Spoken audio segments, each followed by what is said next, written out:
Time for the 49ers Rush Podcast.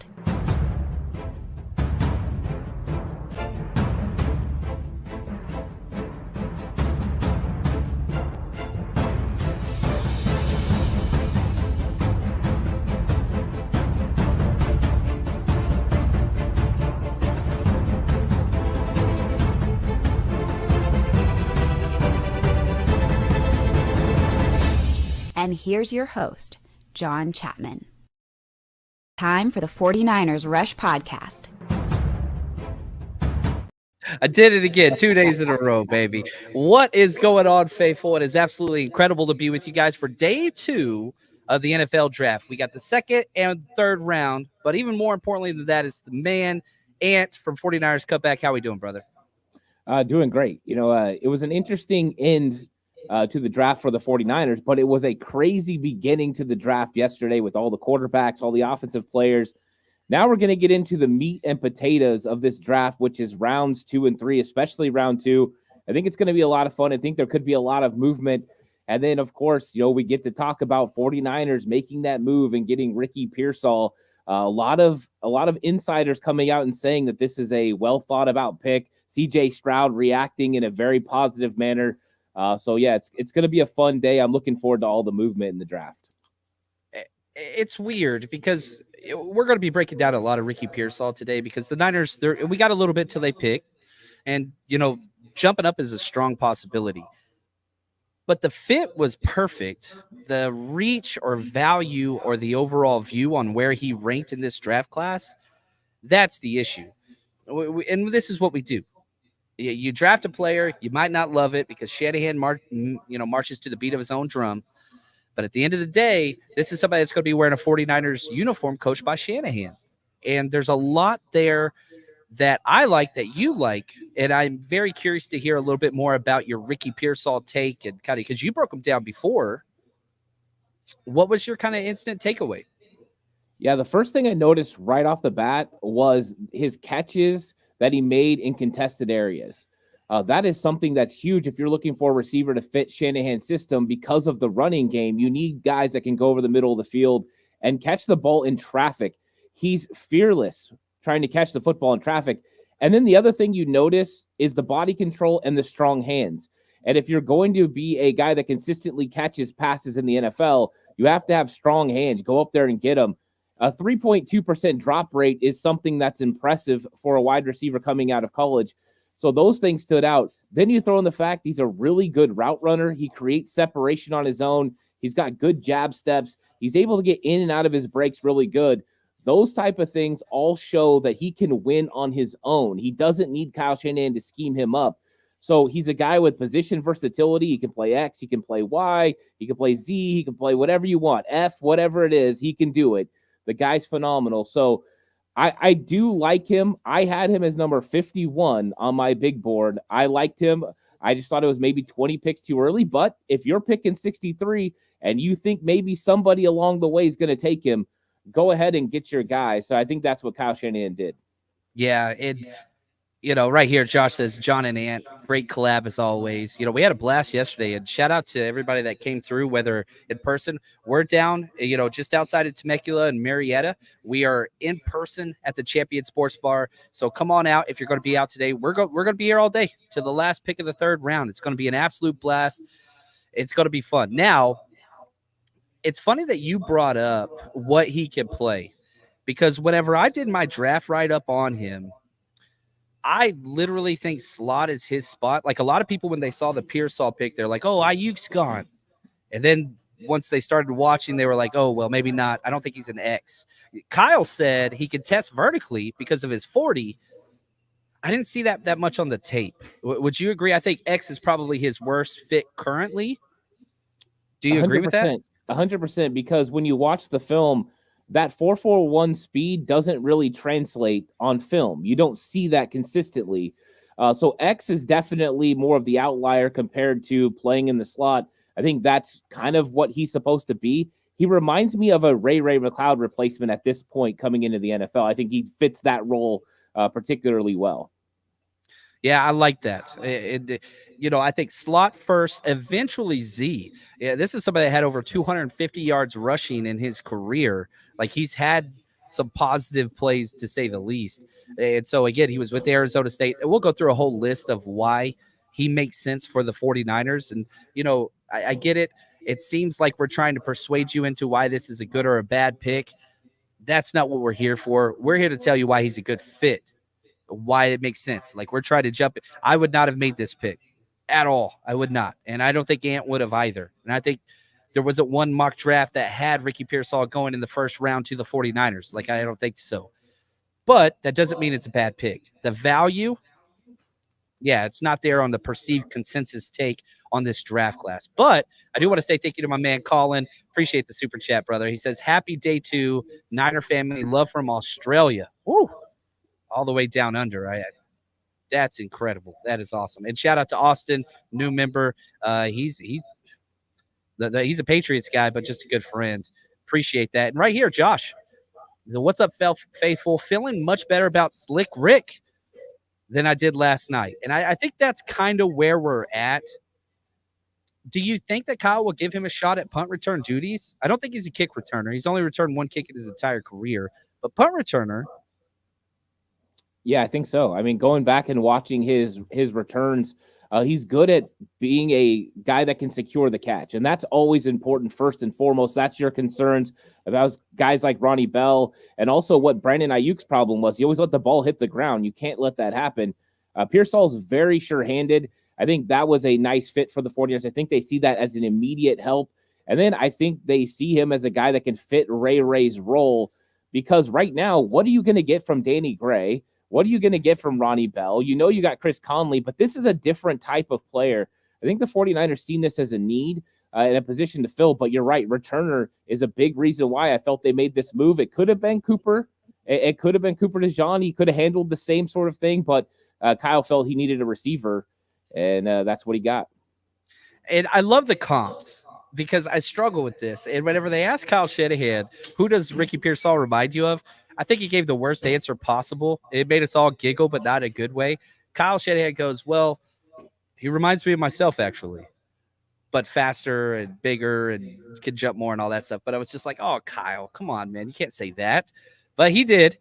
Josh says reminds him of Brandon Lloyd. Vince, I've seen this one a lot out there, the Adam Thielen. And this always happens, not saying that that's what you're doing, but when you get a white wide receiver, you comp him to a white wide receiver. I don't know. The players that jumped out to me, if you look at his metrics, Cedric Wilson in today's NFL, that's who he is. Crazy. And what separates him, I think, from a lot of guys in this class is the change of direction. The 6.63 cone, which is elite. That measures change of direction in and out. Kyle Shanahan's favorite route for a wide receiver is an option route where you press into coverage and you're forcing the defensive back or linebacker or safety to make a choice inside-outside leverage, and then you option off that. So the route is a Purdy to the wide receiver. We're going to press leverage to the cover guy and then break opposite of what he does. He runs that to a T. And so the fit's there. I'm going to keep saying that. The fit's there. It's the Cinderella slipper, whatever. That dude's a princess. That's all I'm saying. In this analogy. Do you have a comp that you would put him to? I don't really. I mean, I haven't been able to get a player that he's familiar to me. I see aspects of his game that remind me of different guys. I think, with Josh, he's seeing him go up and make that one-handed catch and those spectacular catches, and you get the Brandon Lloyd feel. I've seen him comped, like you said, Adam Thielen, Julian Edelman. To me, he's kind of got bits and pieces of a few different guys, but I do like his game. But no, I haven't been able to come up with a comp. The only thing I know for sure is he's not Kyle Shanahan. That's the one comp I know is incorrect. Shanahan, he did not want to comp him to anyone because of the Brandon Ayuk being comped, when he came out. He does not want to say, hey, yeah, he's like Isaac Bruce or whatever. He doesn't want to get caught in that anymore. Kyle thinks he's learning, but he should have just said, I don't really have a comp for him and just moved on. He just always puts his foot in his mouth. I'm thinking like a poor man's Jackson Smith and Jigba.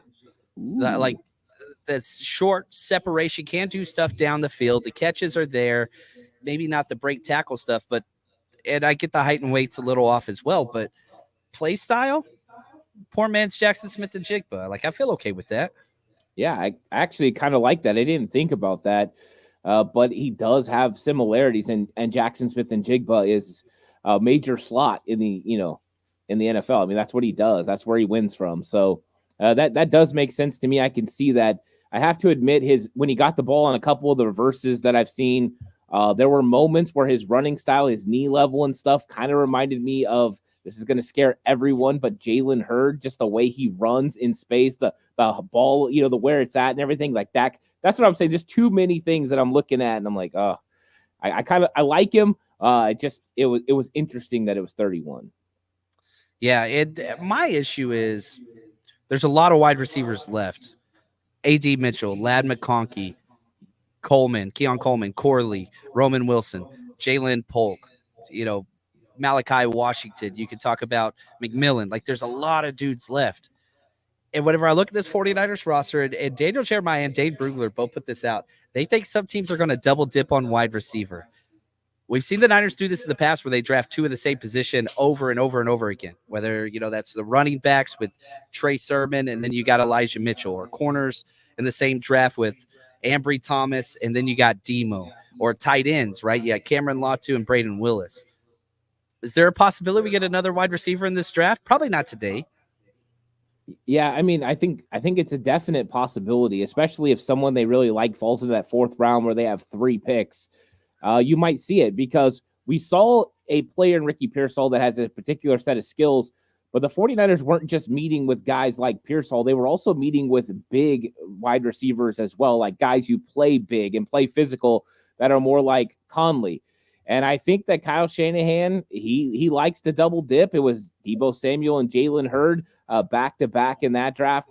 So it wouldn't surprise me. I do think there's a lot of needs that they probably want to address, but if wide receivers number 1 on their board, no, I could see them doing it. They don't care. They just don't care what anyone else thinks. They do their own thing. They laugh at their press conference. They laughed.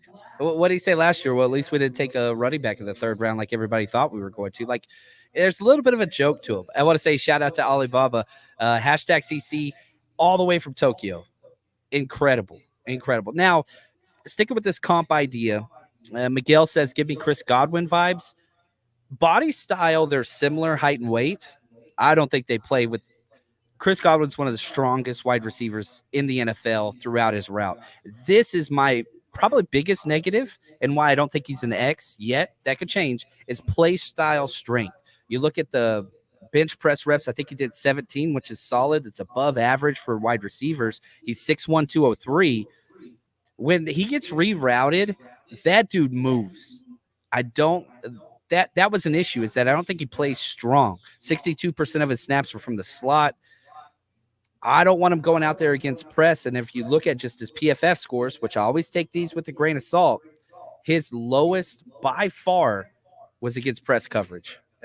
He had a 67.7 versus press, 82.2 versus zone coverage, 72.1 versus man.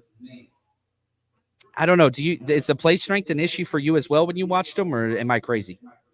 No, I think you're right. I talked about his body a little bit when I was doing the breakdown. Is that something he's got to do? It reminds me of Ayuk when he first came out, as far as his body isn't what it is now. He's definitely put on the necessary weight. He plays more physical.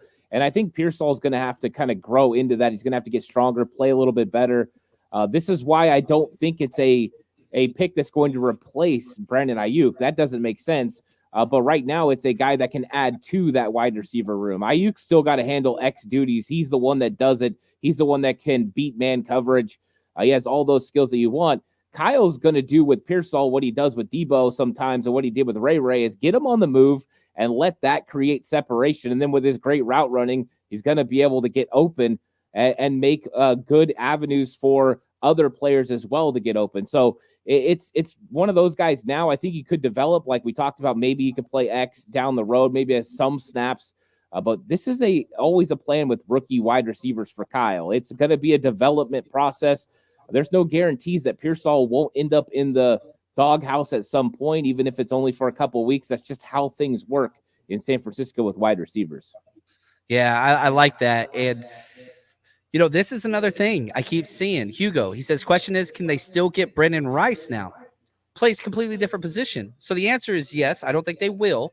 But the X spot, the Ayuk role, the number one wide receiver that doesn't have to manufacture separation by formation and motion, that's what Brandon Rice plays. He is a true X wide receiver. Jalen Polk, like these types of guys, that's what they do.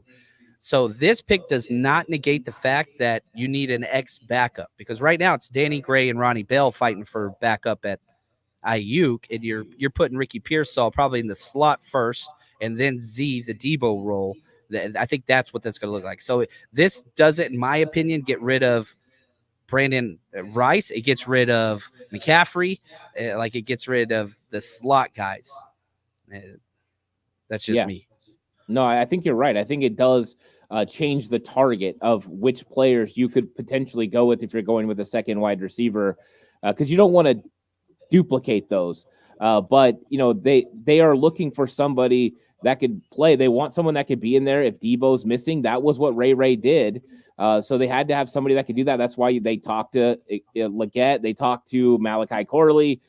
Those were kind of their role. And then now when you're talking, about Pearsall, it's a guy that, does that. So now you could look for somebody that fits the X role. Maybe you walk away with both, or maybe one of their young guys step up. I just think maybe that's already ran its course. I don't know. I would love to see Danny Gray be able to get something done, but we just haven't seen it. And with, when it comes to Ronnie Bell, I think they fell out of love with him during the season, and I don't know if he's going to get back. Yeah, you look at this pick, what it is. Ronnie Bell, zero separation. He's tough. I get all that stuff, but can't get separation. You look at the Super Bowl, Debo couldn't get separation. And so I'm not saying that this is a Debo replacement, but it's just like, look, if we could have had separation against Kansas City, a heavy blitz, heavy team, in the 2 Super Bowls, that would have changed things. Debo got clamped both times. And so not that this is a Debo replacement. I don't see that.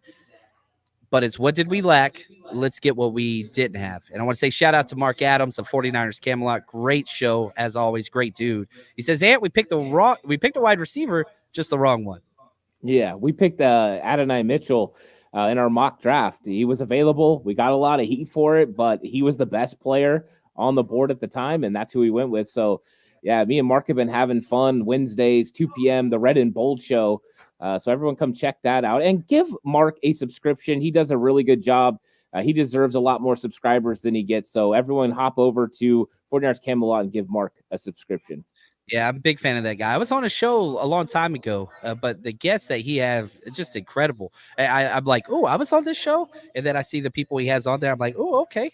Look at that. I'll take it. Let's jump to some of these comments. Let's talk about this that I wanted to get through.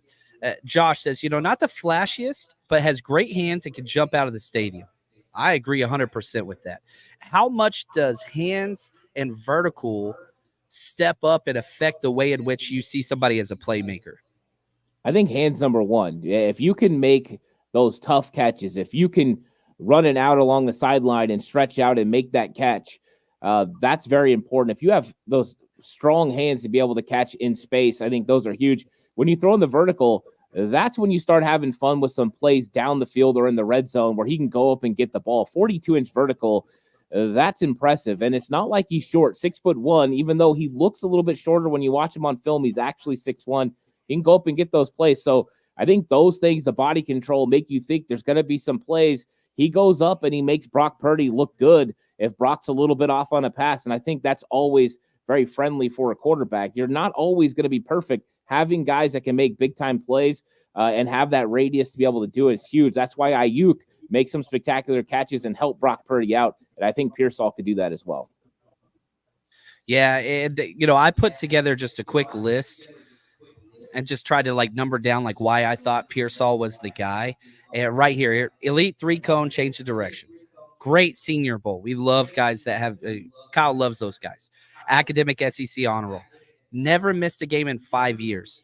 55 games appeared in, never missed a game in college. So durability is the best of ability. Positional versatility. I think X is no right now, but Z in the slot, he can play now. Coach's kid. His dad's the chief of police for the Phoenix Fire Department.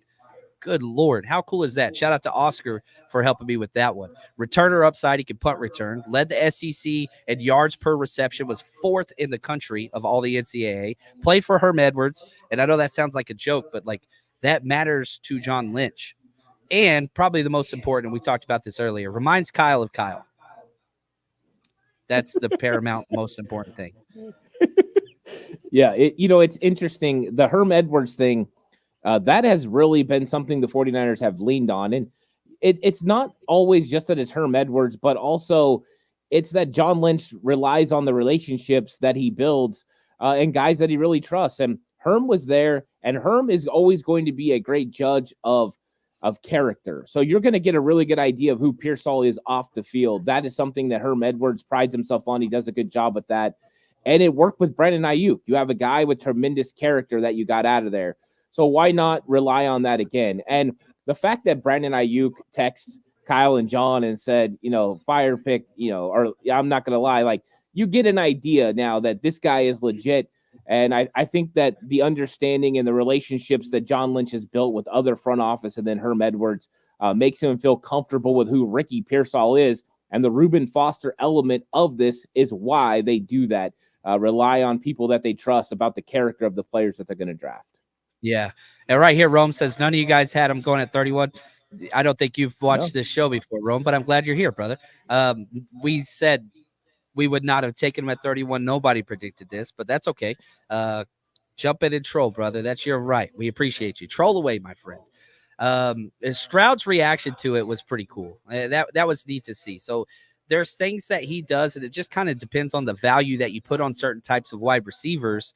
Kyle loves change of direction. 3-cone, Senior Bowl. If you can do those two things, he likes you. That goes all the way back to Trent Taylor. Jalen Hurd. It doesn't matter. Debo probably has the slowest 3-cone. He was close to 7 seconds. This dude's at a 6.6. I mean, elite change of direction. And on top of that, man, speaking of elite, we got Choke B back at the house. How are you, brother? Doing really good. I was actually watching the feed as I was getting ready. You guys are killing it, and I'm pumped for Ricky. I'm glad you guys got Slick Rick. That's awesome. Now, I know both y'all are Florida State guys. Does the fact that he's a Gator, does that hurt your It doesn't matter to me. I think the thing that mattered to me is CJ Stroud and watching his reaction. I don't know if you guys covered that already, but I mean, it gives it away that sometimes us on the outside aren't seeing what the professional people are seeing. And the fact that CJ Stroud had that reaction, graded that the Niners had the 3rd best draft of the first round, it tells you there's some believers in him that he was a first-round talent. And I'll say this again. I didn't even think about this. Who did CJ Stroud throw to in college? Jackson Smith and Jigba. That was his guy. I'm leaning into this poor man's JSN. That's kind of what he is. And so anything I can do to bolster my own opinion to prove it as fact, that's what I'm going to do. That's what I'm here for. Yeah, and Stroud was super high on Tank Dell last year. Super high. He went to the organization and wanted Tank Dell. So he's got an idea about wide receivers. Now, I did find it interesting if you see other clips. He actually had Ricky Pearsall as the 2nd best wide receiver in the draft behind Marvin Harrison Jr. That is some high praise. I did not see that on film, but CJ Stroud, that's how high they were on Ricky Pearsall. Yeah, that's what it is. So yeah. Now they're doing the march out of the national trophy for all the Michigan players, which is kind of cool. They're about to start the draft any minute now. 18 players from Michigan invited to the combine. We haven't really seen a lot of Michigan guys yet, but they're going to dominate today. Yeah, I think there's going to be probably 6 or 7 Michigan guys go day 2, and you look all up and down this draft, they're everywhere. I got so tired of watching Michigan tape just because it was like any player. I watched the same games over and over again. All right, now let's watch the D end. All right, now let's watch the corner. All right, now let's watch the linebacker. And it was just like, I don't want to watch any more of this. Wade somewhere is mad at me, but that's okay. Let's talk best players available. Now, this is kind of where we left off yesterday. Who are some of the names? Let's start with Anthony. Go, Chuck, that you can't believe are still there. Johnny Newton and Cooper DeJean, I think those are the two guys right on the top of the board. Those I was really surprised. And it was interesting when I did my recap show last night, I started going through them and I was trying to find a reason why they were still available. And then I realized every one of them had injury concerns at some point in the process. So that's probably why they're still there, but all tremendous value. So you got the big defensive tackle and Johnny Newton, Cooper DeJean, and then you wide receiver Adonai Mitchell, still available as well. Those guys should fly off the board early on. Jackson Powers Johnson, the best center for most people available. A lot of talent at the beginning of the second round. And the draft has started, so where the Buffalo Bills are on the clock, and today goes a lot faster. So it's an 8-minute clock, and so taking 2 minutes off per pick, but we got 2 rounds. The Niners currently sitting at pick 63, so we got a little bit of time. We'll talk trade-ups, but we got a question right here for you, Chuck, from Josh. You're an Eagles guy, Chuck. We know it. Everybody's got their flaws. Yeah. How happy are you about your draft pick yesterday, Mitchell? Yeah, I mean, I think that we talked about it yesterday that they drafted him for ceiling. Arnold is the cleaner prospect. I'm super happy because this guy is physical and he's mean, and we have to go up against ridiculously talented wide receivers. So super happy. I can't believe actually how the draft played out. I woke up this morning, replayed it in my head, couldn't believe what happened in the top 10. So not just the Eagles, there's a bunch of teams who are feeling lucky this morning, and we're just one of them. That's good. I don't think the Niners really fell into that category. Most of the emails and DMs I got were very angry early on, and they got a little nicer the next morning. Perhaps he slept off some of the Bud Light,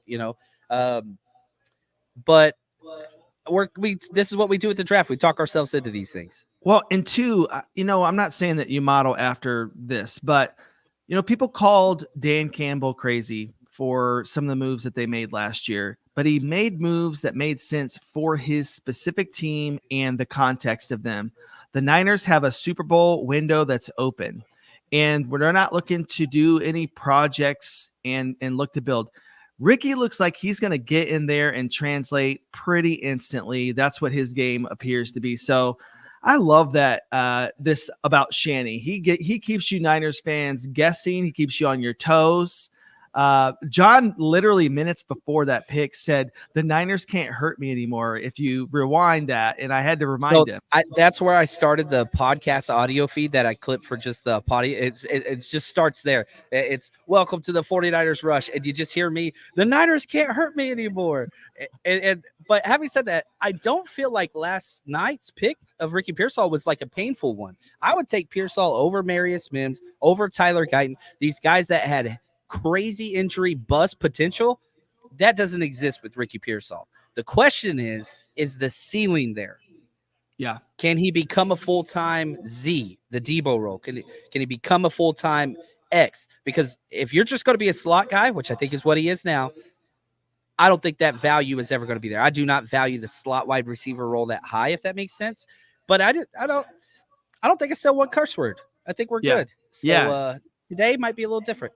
Yeah, I wanted to also go back to the question you asked too about the talent that's left, but also Kool-Aid. I mean, that guy's still out there. Ladd is still out there. And you're talking about 1, 2, 3, 4, 5, 6 guys. These next 6 picks, we're talking about people who would have been in the first round had not Penix and Bo Nix gone there. There's still great value. There's a lot there. So let's get to these questions. And I like to shout out to my man Phil. Do we trade up for somebody? He suggests Cooper DeJean or Zach Frazier. You've kind of been on point with this one and really everything. Is there somebody that you're worth trading up to if you're the 49ers, or is there a pick where you're like, this is where the range starts? Is it too pricey, jumping from 63 all the way up into the late 30s? What's your opinion on this? Yeah, I think it's a little pricey to jump up because there's a lot of players. Yeah, Cooper DeJean fell. Now there's a lot of nickel corners in that second round. So you can kind of wait it out a little bit. Once a few of those guys you really like start to come off the board, maybe then you make a move if you're looking to go nickel. As far as center, there's still 2 centers that are really available right now. maybe once one of them goes off the board, you start calling around and deciding if that's something you want to do. But I think it has to get closer to 50 before they're willing to jump up. Probably that, 48 to 50 range would be something they're willing to do. And I don't know. We'll see. John Lynch said they didn't even come close yesterday to trading up or trading back. Yeah, and I trust Kyle and John on a lot of stuff. I don't know. Injuries and trade stuff, sometimes weird. Now, I love this from Peanut Jeff. He says the 124 pick, that's the pick that we got for Trey Lance from the Dallas Cowboys, is getting traded today. So let's just put some numbers together. Jeff, I love this. The 124 pick is worth 48 points. The number 63 is worth 276. So if you combine that to your second round pick, you're adding basically 50 points up to 325. You can get back to Dallas's pick, 56 overall. So that's there. Trade Dallas's pick back to them to kind of jump up about 8 spots. That's just an easy. Now you add in the third round pick or future picks. They could jump up into the 40s because now it's cheaper. Once you get out of the first round, maneuverability increases tenfold. So that's there. I do like this idea, though, Jeff, the fact that they could trade around. So, Chuck, let's go to you with the Eagles, who trade more than anybody. Yeah. Are you expecting a lot of Eagles trades today? The Bills pick is in. Oh, here we go. Let's pause for a second. Yep. Aaron Williams, he's talking trash, which day 2 is full of former players and legends making these picks. We've got Spice Adams, the rubbing your hands meme guy, making the pick for the 49ers. But shout out to Aaron Williams. And with the 33rd pick, the very first pick in the second round, the Buffalo Bills select Keon Coleman, Florida State wide receiver. Wow. So I'll let you. I'm gonna pass this off to Ant. Ant, talk to us about your guy. Man, Keon Coleman, tremendous wide receiver. He's got the size, 6'3", over 200 pounds. I think the question mark about him has been speed. He ran a 4.6 40. But this guy is an absolute competitor. He goes up and he makes big-time plays. He was the go-to guy for Florida State. And when Jordan Travis was healthy, they made a lot of plays together. I like this pick. I think he's a legit playmaker. Allen's going to be getting him the ball in space, and he's going to be able to create with the ball in his hands. This is a complete wide receiver and a great pick at 33. I think they're getting themselves one of the better wide receivers in this draft. Chuck, it's your Florida State dude, man. How do you feel about him? He's huge. Yeah, no, I love him. And I think that, like, when I watched Florida State this year, there was a few guys who moved for us. I could see that Benson was a guy who was like, you know what, regardless of whatever comes out about him and the guy's a playmaker. Keon Coleman was that. You watch him on film and you look at a guy, you're like, that guy's going to play on Sundays. You know what's interesting, though, is if you look at the consensus about what people's wide receiver draft boards look like, Keon Coleman was not above a lot of guys who are still out there right now. So the Bills trade back yesterday. They trade back twice. There's once. Yes, they traded back twice. They traded back twice. Maybe they had Coleman in their sights the whole time. Maybe they see something that they love. And I love that he's paired with Josh Allen. Break down the play, good in the red zone. Keon Coleman to Josh Allen seems like a connection that's meant to be. So I love it. Did they have a guy like him, the Bills? Not too much. Did they? 6'3" athletic freak monster. What do you say, Diggs? Gabriel Davis. Davis was kind of that. Yeah, But I guess that makes sense. He's much better than Gabriel Davis. He's much better. You think so? Oh, yeah. I think he's much better than Gabriel Davis. I think he's more of a complete wide receiver. He'll do the gritty, dirty work, too. I just think he is. But yeah, they had to do something there, wide receiver. But it's funny because I was watching Keon Coleman. I was like, he is not a 49ers wide receiver.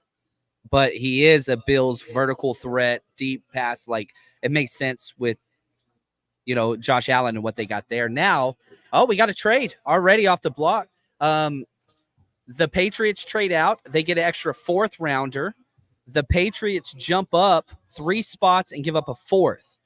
So, again, Chargers jump up 3 spots. I think this could be for a wide receiver right here. And this is where, and you look at the end of the first round with all the trades. the wide receiver run, we knew it was going to come and happen. Started with Xavier Worthy at 28, Ricky Pearsall, 31, Xavier Legette, 32, Keon Coleman, 33.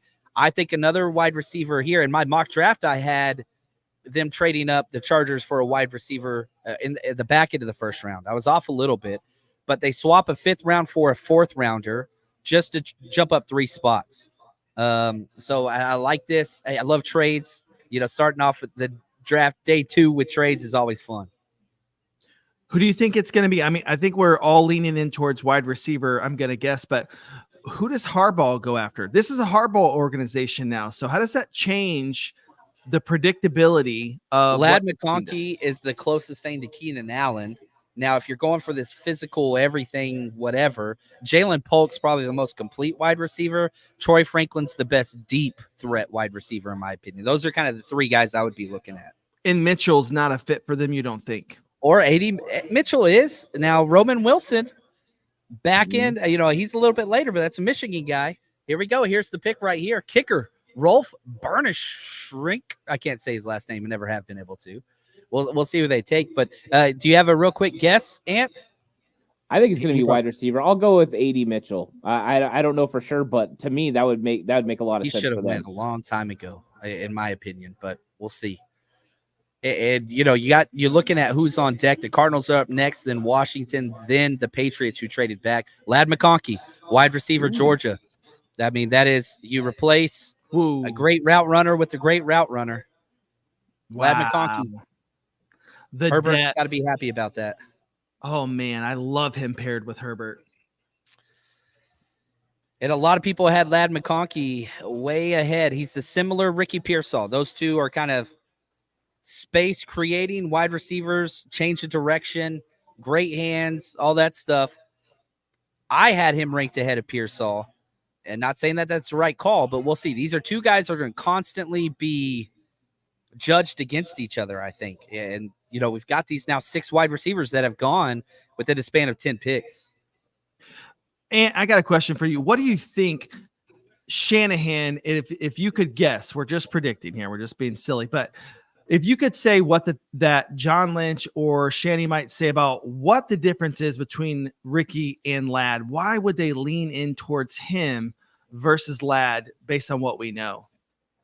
I think there's probably a couple of things. I think first off, you have to go to the relationship with Herm Edwards about, how they feel or how he feels about the player. I think that's number 1. But then I think football IQ. I think that is something they carry a lot of weight. And Ricky Pearsall's football IQ is well thought of. He's a guy that understands the game. And if you're looking for a guy that can translate into your offense quickly, you need a guy that has that ability. So I think that is it. I had these 2 guys pretty close together as far as my ratings. I did have McConkey ahead of Pearsall, but I mean, both these guys can create in the open space and all those things. So I think it has to be the mental part of the game that probably gave the edge to Pearsall. You've got to be excited as a Niners fan too when you hear that. I know you joked about this earlier in the feed, John, about Kyle comparing himself to Ricky. I actually think that is scary as somebody who's not a Niners fan, because it's been said that, the Twitter research that we do, that Ricky's about the little things. He's focused. He's a gym rat. He's a studier of the game. And man, put that Kyle Shanahan mentality inside of a wide receiver. And I think you're right. Football IQ, gym rat, all that stuff. I think really the potential is maybe higher than we know. Yeah, I like that. Now we got another trade. The Cardinals were on the clock. They traded with the Falcons. So now the Falcons are on the clock. Is there a quarterback available for them to take again? They only have Kirk Cousins. They drafted Michael Penix in the top 10. Can they go? Is there another quarterback Spencer that Rattler they traded up for here? Spencer Rattler. There we go. Now they need a righty in the bullpen, Yeah. Oh, I think awesome. Atlanta probably used Chat GPT to, figure out who to draft. They just didn't do any studying this year. So whatever that is. All right, here's the trade details. Wow. They jumped up 8 spots and got a 6th rounder. The Cardinals got an additional 3rd rounder. So they swapped a 3rd for a 6th. Wow. Just to jump up those spots. Like, golly, we just saw trades that took place. Man, they got fleeced. So the Cardinals dropped back 9 spots and picked up a third. Golly. There must be somebody, like, it's got to be for a wide receiver. They're sitting there like Troy Franklin, A.D. Mitchell, Jalen Polk, those types of – they need another wide receiver. They need defense. They didn't touch defense. Why would they trade up right here, though? I don't know. Falcons are in a whole nother plane of reality. Johnny Newton, maybe. Their owner was not happy yesterday. I mean, you could tell. They were surprised, Michael Penix Jr.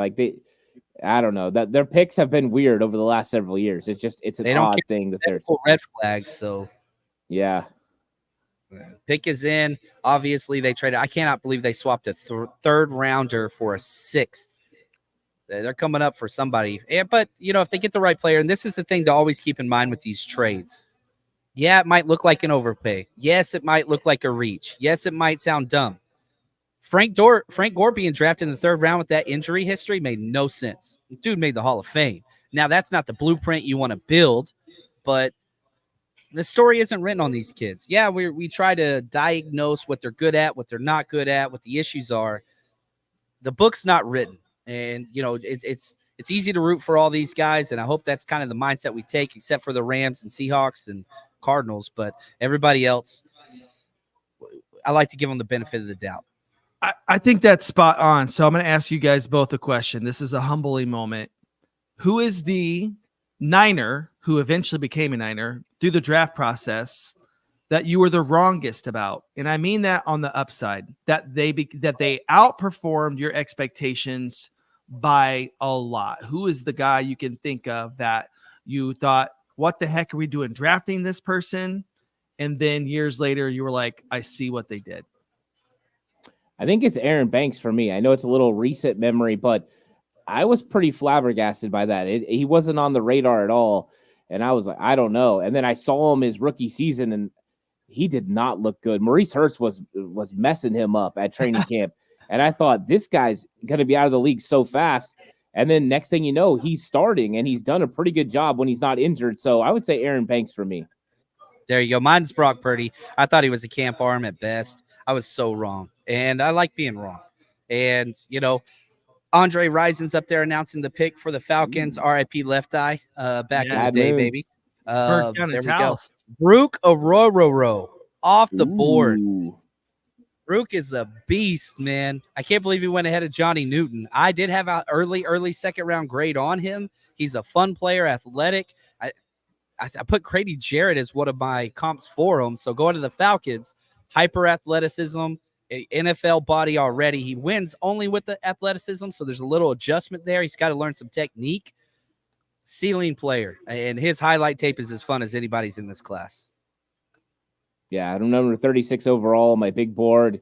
Fantastic player.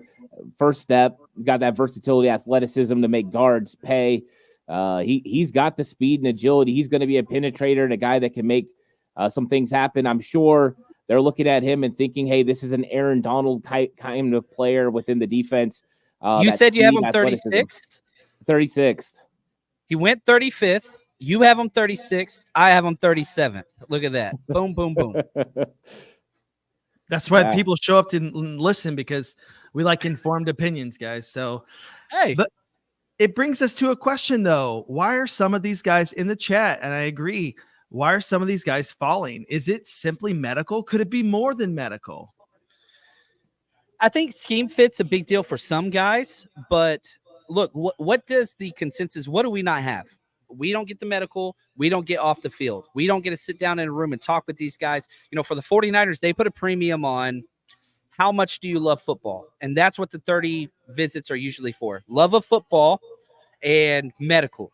You look at the call with Ricky Pearsall. We're just using him as an example. The first thing he said to the coaches after they said, we drafted you, he says, you got a workhorse, coach. You got a workhorse. Like, that's his mentality. Like, so you got to love that. And I'm not saying that these guys don't love football. We don't know the issue. And I know that there's going to be a lot of people on these letter networks that will put conjecture and talk about work ethic and off the field. We don't know. And so it's dangerous to stipulate. You saw people do that to CJ Stroud last year. Wasn't the case, obviously. Like, so we don't know. And what's your thoughts on this? Great question. Well, I think sometimes it's position that they see you as far as how they fit. Like with a guy like Cooper DeJean, if you see him as an outside corner, he's a first-round pick. If you see him as a guy that's going to play a nickel, where's all the nickels going to go in the second and third round? And if you see him as a safety, it's going to be the end of 2, early 3. So sometimes it's the eye of the beholder when it comes to scheme fit and how that player is going to transition. So I think a lot of times players will go higher or lower depending on the teams that are picking and their need and how they look at a player. But John's right. There's a lot of things that you just don't know. Medical, you don't know about some of the things as far as how they are as people. Those things mean a lot to some teams. So they will value one player over another because they feel they're a more complete prospect, and they'll bet on right now instead of upside in some cases. Yeah, I like that. Now, the Commanders are on the clock. The pick is in, so there's no trade here. I saw multiple Washington picks for Debo. It's not happening. The pick is in. They took Jaden Daniels, and it's not a bad wide receiver core. They got Terry McLaurin. They got Johan Dotson. Not bad. You know, I don't know about Zacchaeus as a slot guy. But, again, you're thinking of a mini Niners, but with the gross topping of Kingsbury there. So, like, you got to make the offense work, though, right? They bring in Eckler. That he's doing the CMC thing, and that's what it's going to be. They could use O-line. I don't know. This is a NFC East pick. Chuck, What are your thoughts here, man, about the Commanders in general? Yeah, I think that you're going to start to see – I was going to ask next, and we can segue to this. When's the next run on offensive line in terms of, like, the strength of this draft in position groups? Like corner might be now, O-line. But to the question – I think the NFC East, Cowboys, Giants, and Commanders have to address offensive line. Jalen Carter, Jordan Davis. Go ahead, John. Oh, just saying what's up to some people walking in. We're filling up the bar over here, having a good time. So whenever you raise your right hand, it usually means trade. So sorry. Yeah, this is the pick or a trade, right? So we're working on our signals, man. I was never a third base coach. Yeah, you know that never came through, but that's okay. Maybe I got to work on that. But to that, I could see JPJ, going to one of the NFC East teams. But you have to address the internal pressure right now that the Eagles' scheme is not built around outside pressure being the main point. It is about collapsing the pocket. And if you're going to beat that team, you have to do that. So I like O-line for the Commanders. I like that. Zach Frazier's who I don't want to go there. So me too. We'll see here. Go ahead. Back to that question, though. Right now, if you look at your big board, what is the strength position group wise of the draft right now? What could we see? What's going to be at the top here? That's a good question. I've got interior offensive linemen. I've got some edge guys in the second round, defensive tackles, linebackers. That's going to start soon. Edgerrin Cooper, Peyton Willis, Junior Colston, Cedric Gray. That's going to start some point today. I don't know when. But that's kind of where we're at. It's interior offensive linemen. There's some questionable tackles and whatnot, but they got to go at some point. But those are coin flips because second and third round offensive tackles don't pan out often. Ant can say a lot more about that than I can. I like the cornerbacks in round 2. I do. I think it's a heavy position. I'm surprised there hasn't been a run on it already because I just think there's a lot of talented guys there. Some of the offensive tackles, Kingsley, at some point, Kingsley Suamataia is going to go. And he's a developmental guy. And I think that's where you'll kind of start seeing Patrick Paul and some of those guys start going once Kingsley goes off the board. I like that. And shout out to the Commanders. One of the greats of all time, any position, Darrell Green. You know, they got rid of their terrible ownership. They're doing right by the past, retiring Darrell Green's number. Should have done a long time ago. He's announcing the pick, and they're doing a whole, jersey celebration for him. That is beautiful. Darrell Green versus Jerry Rice. Are you kidding me? Like, I know Dion and Jerry got the accolades and the fights. No. Darrell Green was probably one of the most difficult matchups for Jerry Rice throughout his whole career. Those two are two of the best ever, most consistent at their position ever, and world-class just dude. Darrell Green is I hate Washington. I can't stand that organization, but I love that man. I don't know, Chuck. Do you have you're an Eagles guy? Do you disagree with me there? No, I mean, I can't disagree around anything on a Niners podcast about Niners players. So, no. And here's the deal too. Just going back, I always think about this, and I know you're talking about Green, but think about Rice for a second. Man, sometimes I just stare at his stats and I think, how in the heck did this guy do this? And nobody's gonna get close. I don't know that anybody can get near what he did in the body of work that he had. So you guys got some greats. It's hard to, obviously shy away from that, but Jerry Rice, you go back to also about being just good people. One of the things I love the most in any sport is when you got two elite players on opposite teams who are the top of their game and yet show respect in sportsmanship. And Jerry Rice embodied that. Dude, respect. Yeah, I think Daryl Green too. Shout out to Jeremy. He says Green still has that Tootsie Roll in his sock. I love that, man. Incredible. Johnny Newton off the board. Washington, great pick. Definitely number one player on my big board. Has been for a while. Chuck doesn't like it being in him and Landon Dickerson. You just talked about best against best. Landon Dickerson for the Eagles against Johnny Newton. That's just a violent train running into each other, man. The immovable object versus the unstoppable force. That's a fun one. I like that. And when Kelsey comes back in like week 8 and then double teams him, it's going to be incredible because it's coming, by the way. Respect. Oh, shout out to Vicky. She says, nice jersey, John. Vicky got me this one. She's my sis, man. She's the absolute best. Miss you, girl. And I appreciate you for making me look good. I mean, I look good anyway, but you made me look better, and I appreciate that. The next pick is in. The Patriots fell back, and here we go. Their pick is already in. This is going to be interesting because they had 2 picks here. They traded with the Cardinals earlier. Let's see what they got going on. Now, if you look at first round with what they did, they got Drake May, obviously. What do you pair with them? The worst roster in sports. And what do you do here? You got to help out your quarterback, right? Yeah, I would probably get him a wide receiver. Kendrick Bourne is maybe the best wide receiver. I don't know. There's probably some arguments about that.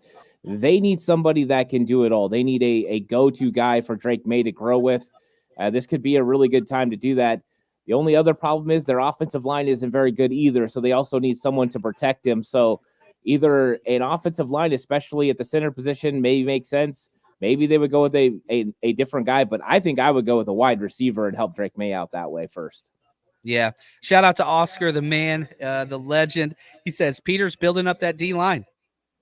So what he learned here in San Francisco, why not just keep that going? Here's the Patriots selection. We got, Michael Onwenu picking the pick. That's what's up. All right.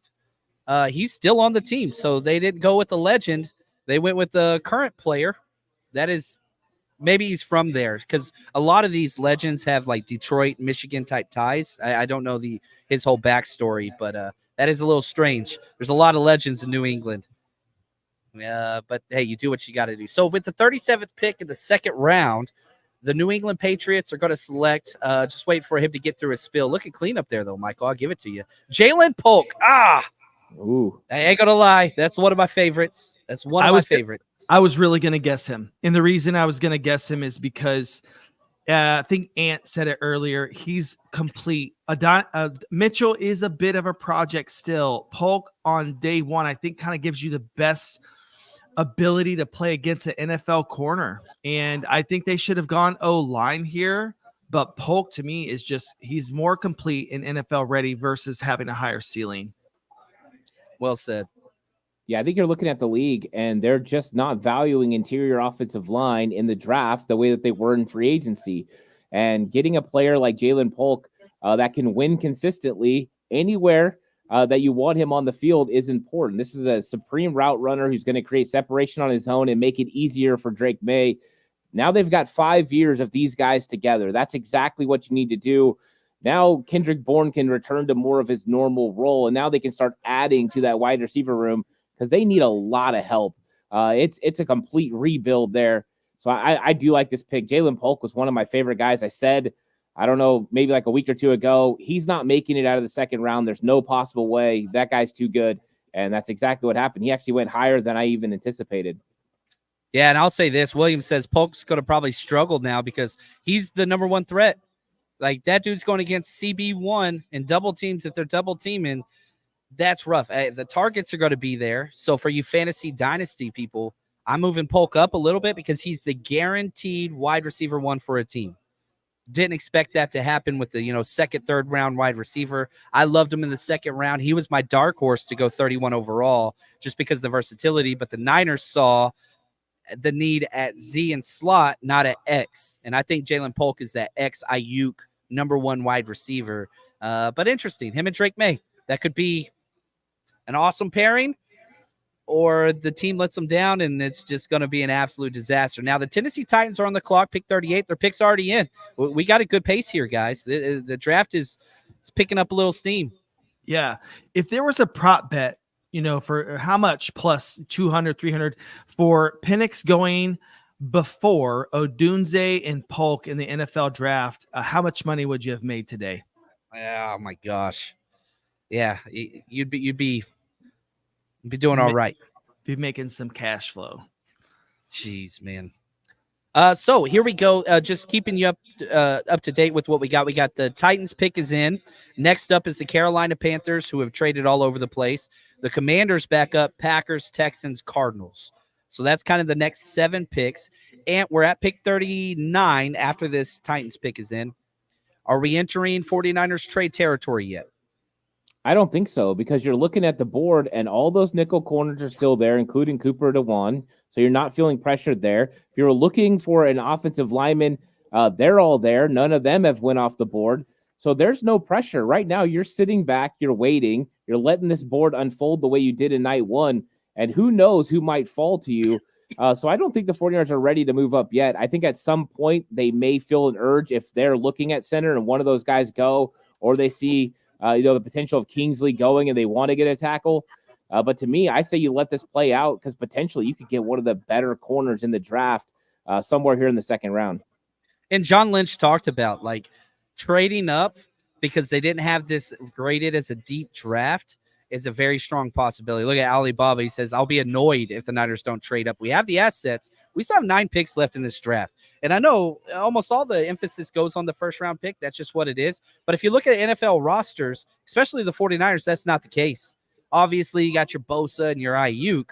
But, man, you look across. We had 7 All-Pros. I think only 3 of them were first-round picks. Most of them are back-end roster guys. Debo, Fred Warner, Greenlaw, all these other guys. He wasn't All-Pro. But I think the point stands. The bulk of the rosters are built later. The flash and the jersey sales are round 1 guys, but that's just not the way the NFL, the ultimate team sport, it's different. It's not 5 starters like the NBA. You got 22 plus special teams. You got to have depth, and the Niners have been good at that. And so I want us to trade up, but not too much. I want a bargain trade. That's what I'm looking for. And I don't think we're in that range yet. We're picking 63. If we can get up in the late 50s, that would be ideal. 55, now we're talking. And you know what? Your defensive player for the NFL was in the 3rd round, right? Fred Warner. I mean, I have him as the defensive player of the year over Bosa personally. And I think, again, like you said, who the Niners have built their teams around it's not about the first round. Actually, we've had a lot of misses. A lot of teams do, and yet the Niners are still successful.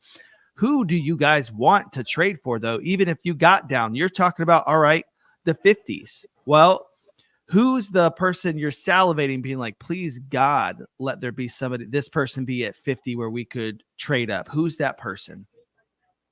And I have two guys. Javon Bullard, safety out of Georgia, position versatility, angry tackler, fits the system absolutely perfectly. That's number 1. And Mike Sainristil, cornerback from Michigan. Both those guys, he's the best nickel corner. I value nickel corner probably more than most because right now nickel is the base defense for NFL teams around the league. 70 to 75% of the time you're in nickel. Your base 4-3 is not the way to go anymore. You're going to spend, why not spend at that position that's so valuable? I love the nickel corner position. Andrew Phillips is one of mine. Max Melton, that's the thing. You talked about run on positions. that's kind of where it starts. And so the corners, they're going to come. And it's deep because it's not just second-round corners, there's third-round corners too. Shout out to one of the best passers of the ball in the history of the NFL, Warren Moon. T'Vondre Sweat, Texas, goes off the board 38. He did not drop. The DUI didn't cost him. He's an elite player. The Titans continue to kind of build on just what they want their identity to be. They went J.C. Latham, huge, giant freak of an athlete on the trenches on the offensive side. And then you go with the biggest player in this draft on the other side, T'Vondre Sweat. And I just want to remind everybody, we're not tipping picks in the chat. Please don't do that. You can do that on Twitter, wherever you go. But if you do it here, we're going to mute you, and I don't want to do that. But appreciate you guys. So no tipping picks here. Wait till we announce it, if you don't mind. I don't mind if you guess at picks, but please, if you don't mind, don't try to take away the draft experience. A lot of people are just watching this. We don't want to take that away from them. So, T'Vondre Sweat, what are your thoughts there? Love that guy. The dude's an absolute monster. The way he moves at his size, his performance at the Senior Bowl was absolutely fantastic. He had everyone on skates. He's a tremendous talent. I think the DWI is what really hurt last week. Or not last week, a couple weeks ago. I think that's what made him drop. It made me drop him into the third round. I don't know how many boards he stayed on, but I mean, when you look at him, he was a Fringe first round talent. Great selection for Tennessee, as long as everything checks out as far as who he is off the field. Now, huge trade. Rams trade up a huge, big. The Rams just gave up their next year's second rounder, their 52, their second rounder this year, and a fifth. So 2 second rounders and a fifth round pick to jump up 13 spots. They paid a premium. Now the question goes to, what the hell? Who are they looking for? You know, you look at what the Rams did yesterday. They went and got Jared Verse. He's there. And so, like, there's Cooper DeJean, Jackson Powers Johnson, Adonai Mitchell, Kool-Aid. There's lots of guys there. The Rams, the pick is in. 2 seconds and a fifth. That's not one of those bargain trades. That is a huge, huge trade. They paid a premium. Ooh. Yeah. Here we go. Let's see what they got. Remember, guys, we're not tipping picks in the chat. We will mute you and force you out of the show if you do that. So please don't do that. And they ruined it because that's who I was going to bring up, but now I can't bring it up because they ruined it in chat. I was going to talk defensive tackle because they have to replace Aaron, but I'm going to go ahead and refrain from that so that way it doesn't throw anything off. There we go. I saw a lot of names in the chat. I wasn't sure which one it's going to be, but you know, if we looked at the defensive tackles, there's a lot of guys there, especially after Sweat's gone. Like, they were waiting. And here we go. Here's the pick. I mean, that 2 seconds and a fifth. Isaac Bruce, the longtime 49ers legend. You know, he also played for the Rams, but he's a 49ers legend. You look at his career, he did his best work with us. We're taking credit for him. He's one of ours. And at pick 39 overall, the Rams traded 2 seconds and a fifth for this player. So they're as high on him as possible.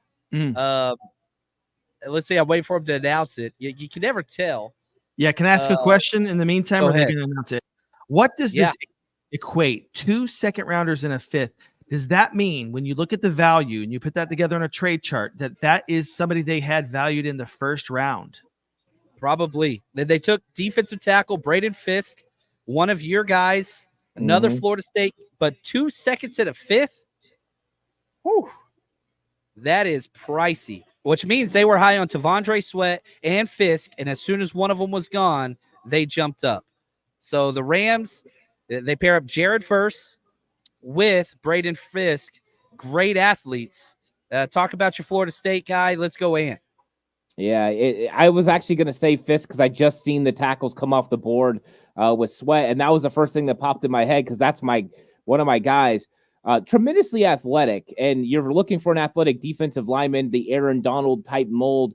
Now, he's not as strong as Aaron Donald, that's for sure. He's going to struggle when it comes to taking on double teams.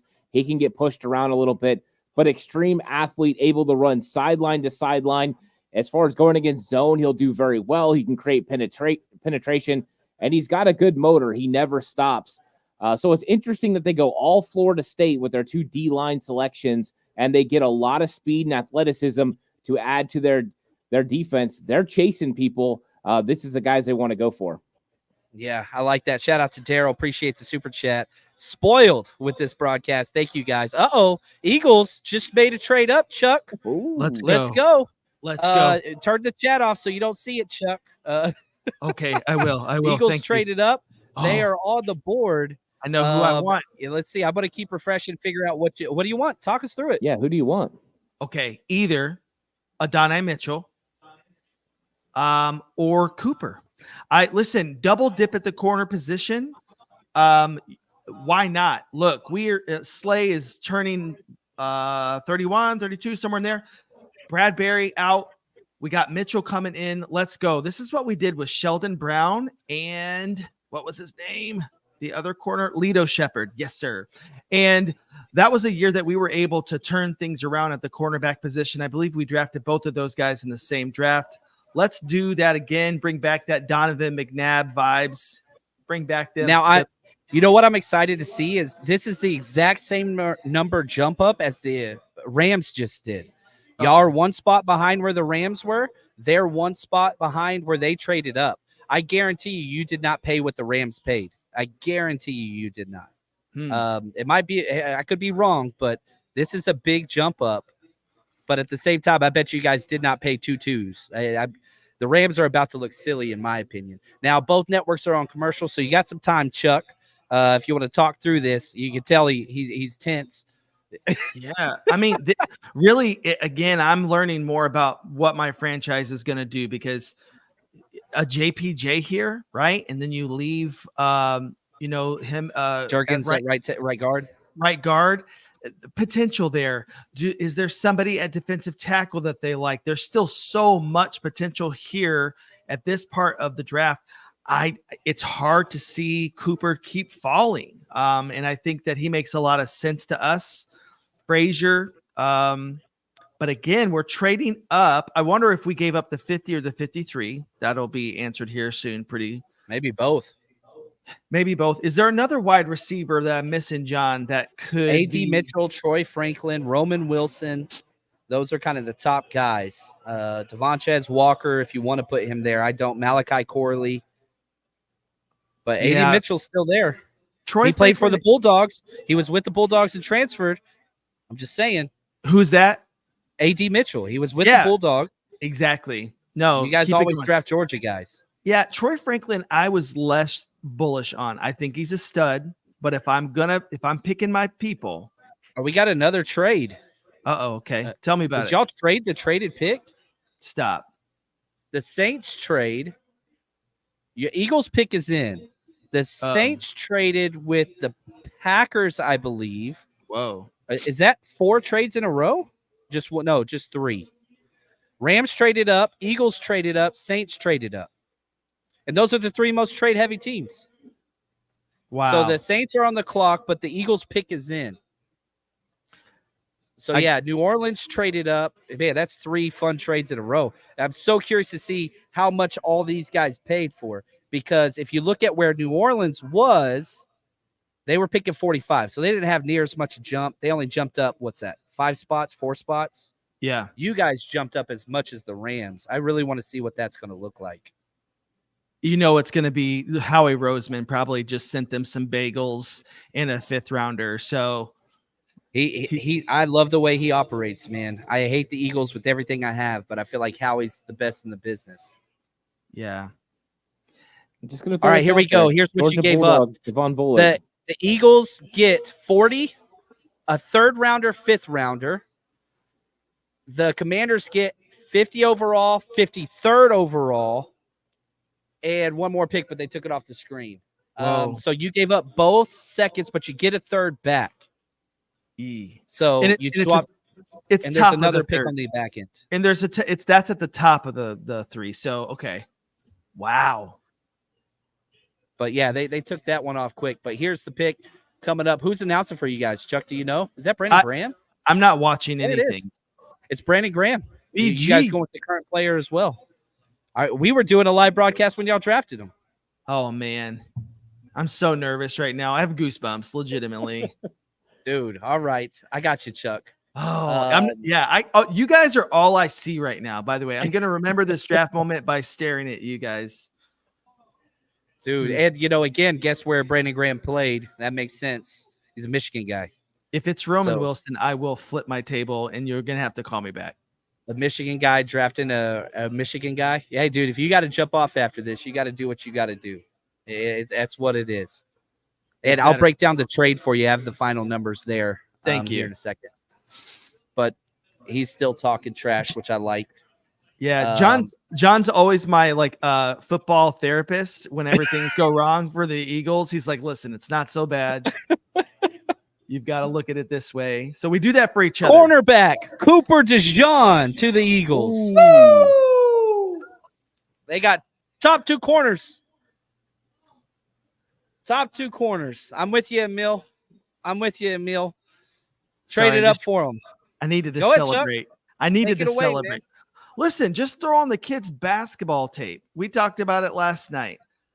If he is cleared of these injuries, and if he can return to the form, we're talking about, I don't know the exact number, but I believe he set some records in pick sixes for the Big Ten. The guy is instinctive as ever. He can return.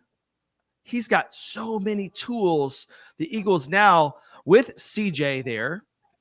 I'm somebody who, again, this is a Niners broadcast, so we'll keep it at what it is. I think that our cornerbacks, our young corners from last year, really didn't get enough love, and they were put in positions that they couldn't thrive in. I have more hope about our cornerback position than other people. However, with this pick, I'm really interested to see how they use Cooper DeJean. What are you guys' thoughts on how he translates to the Eagles? He fits everywhere. And you go back to Debo just saying, dude, we wanted the Eagles because their corners couldn't match up with us. The injury happened to Purdy. We get the game the next year. I think it was like 42-10 or something. It was obvious. The corners were the issue. And so your biggest area of weakness you addressed. You got Quinyon Mitchell and Cooper DeJean. That's a dream draft. Wow. Now, here's what you gave up, Chuck. You gave up. The Eagles got pick 40, Cooper DeJean. You get the third pick, number 78 overall, and a fifth-round pick, 152. Here's what you gave up: 50, 53, and 161. So not too bad. Not too bad, actually. You paid a lot less than what the Rams paid. Because we really go from 50 to 40, 10 spots up. The 53 is a trade back down to the third. So from 53 down to what was you said, 70? 78. 78. And this is negligible for a guy who could have been a first-round grade corner, especially if you look at what the Rams paid. A second rounder, and I'm a Florida State guy, but I didn't have this being worth that much. And so now the Saints are on the clock. Taysom Hill's making their pick currently. They gave up. The Packers got 40. Oh, Kool-Aid McKinstry off the board. Wow. Back-to-back corners. And so, he's one of I got 2 first-round graded players left, but both got medical red flags on there. Here's the trade parameters for the Saints trade. The Packers got number 41, Kool-Aid McKinstry. The Saints, the Packers get 45, 168, 190. They paid nothing. They gave up, but they only jumped up like 3 or 4 spots. They got Kool-Aid McKinstry. We talked about them getting a corner earlier, Ant. That was a major need. We look at what the Saints did on day one. They kind of stayed put, did their thing. Who'd they get? Who'd they end up drafting in the first round? Yeah, Talise Fuaga. So O-line and now a corner. That's where they're at. Pretty solid draft haul for them. Yeah, Kool-Aid's a nice pick here. And I think that's why you've seen all the trade up at one time. Once the Cooper was going to go off the board, here comes your run on cornerbacks.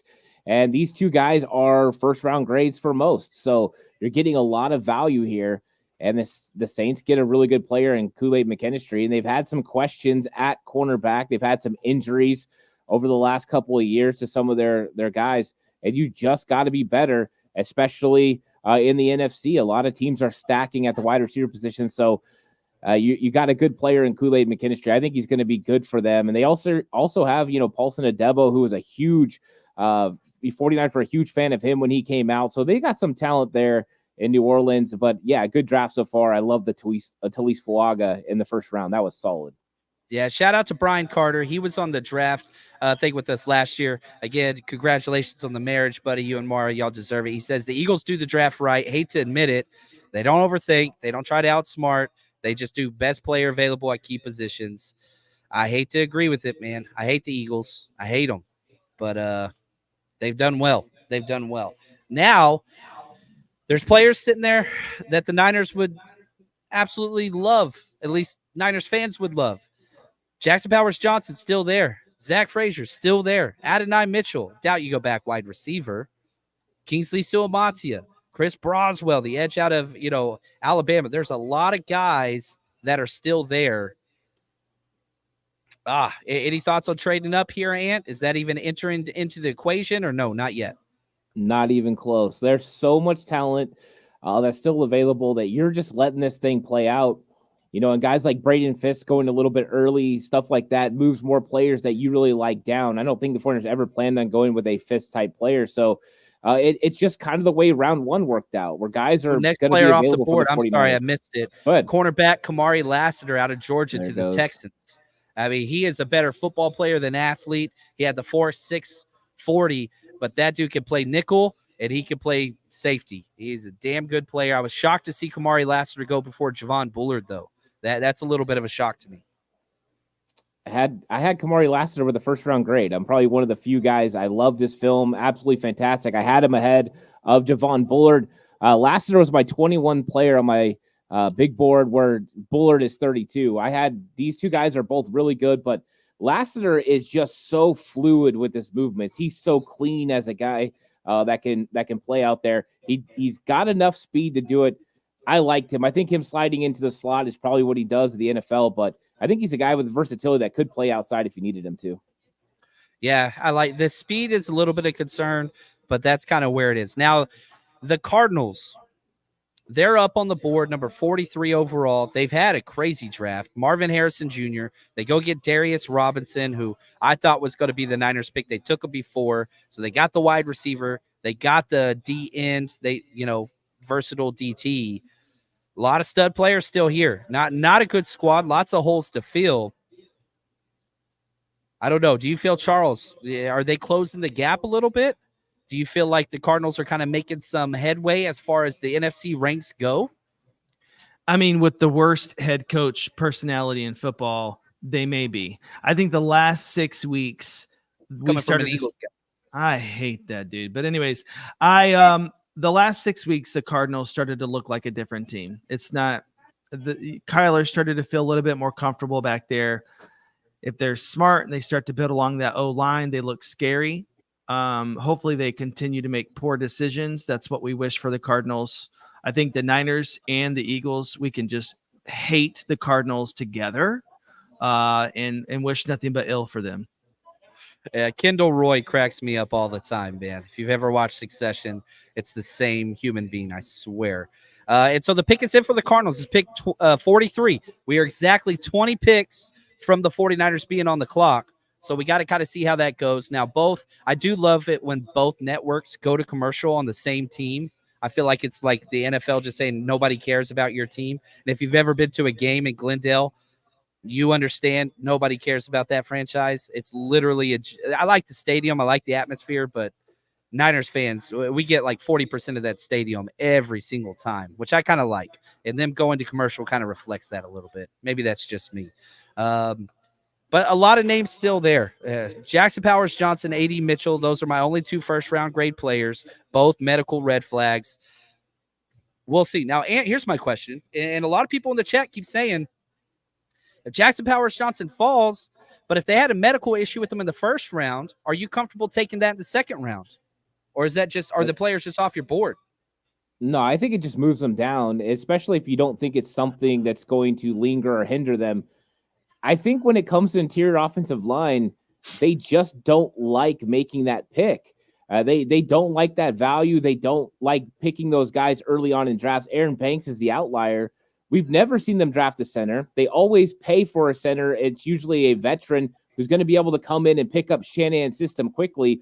These guys probably wouldn't get on the field in year one because of the protections and things that they're going to have to learn. It doesn't mean they're not talented enough to take the job from Jake Brendel, but it might be mentally they're not capable of taking the job from Jake Brendel in year one. So I think it's one of those things where it's going to get to a point where they're just too good to pass up.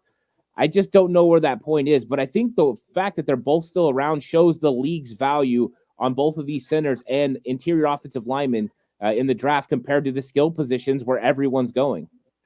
Yeah, I like that. This question, Ollie Bob says, are we in bargain territory yet, Dad? Not yet. Not just yet. Again, if the 49ers were to trade up to this spot, the Raiders are next on the clock at pick 44. I mean, you're talking, you got to give up the third and a fourth round pick to get that high. So are you willing to trade your 63, 94, and 124 to jump up these 20 spots? Are you willing to trade a second rounder like the Rams did? I don't think so.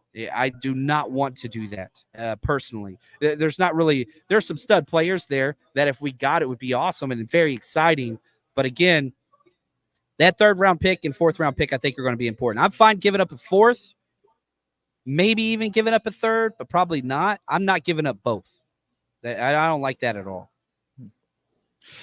Going back, and I love that you stood your ground on pick 42 in Kamari. Is it Lace? How do you say his last name? Lassiter. I like, not a lot of people are willing to say, I have a first round grade on this guy. And I love that you did that. And then I think too, what can DeMarco Ryans do with a guy like this? Somebody who understands defense the way that he does. Just going back to him for a second, how's he going to play in the Texans defense? How does that guy translate there? Yeah, I think he makes sense for their nickel position. And that was a position of need last year. They kept bringing in veterans to fill that role, and it wasn't really working out. So go and get a guy like this that has the quick area. He can change direction very quickly. He's good at that. But also, if you get a position where they switch, he can line up on that situation and cover outside. This dude is as smooth as it gets, and he's good at stopping the run. I like him a lot for Texans. All right, with the 43rd pick, the Cardinals are on their clock. Shout out to Leonard Davis making their selection, the old lineman. I like that. Let's see who they're taking at 43. He's still talking. Max Melton, corner. That's a Niners fit if there ever was one. That's a very, very, very good pick. That's a good pick. He can play all over the secondary. The Niners met with this player 6 times. They are going after 49ers players. Darius Robinson. I mean, they are just mimicking Niners type guys. That's a perfect 10 out of 10 on the 49ers scale of fit. Yeah, there we go. That's a huge one. Look at Daryl. Appreciate the super chat. 49 draft dollar general, the league target. I love it. I absolutely love it. So I hate this pick, though. Max Melton's a damn good player. I've got one more nickel graded in the top 2 rounds. That's Mike Sanders still. There's only one left. That's it, out of Michigan. I doubt he's going to be there. Yeah, I like Mike Sanders still. He's a good player. I mean, you still got talented corners, but the corner run definitely just happened. It was going to happen at some point, and they just ran through them. So, I mean, there's still really talented corners. Mike Sanders still available. Andrew Phillips still available. Like, both of those guys make a lot of sense. And Renardo Green from Florida State, I like him a lot as a nickel corner with that ability to come up and be physical in the run from the nickel. So to me, those guys are still available in the 49ers. I don't think they would have a problem taking any one of those guys at 63.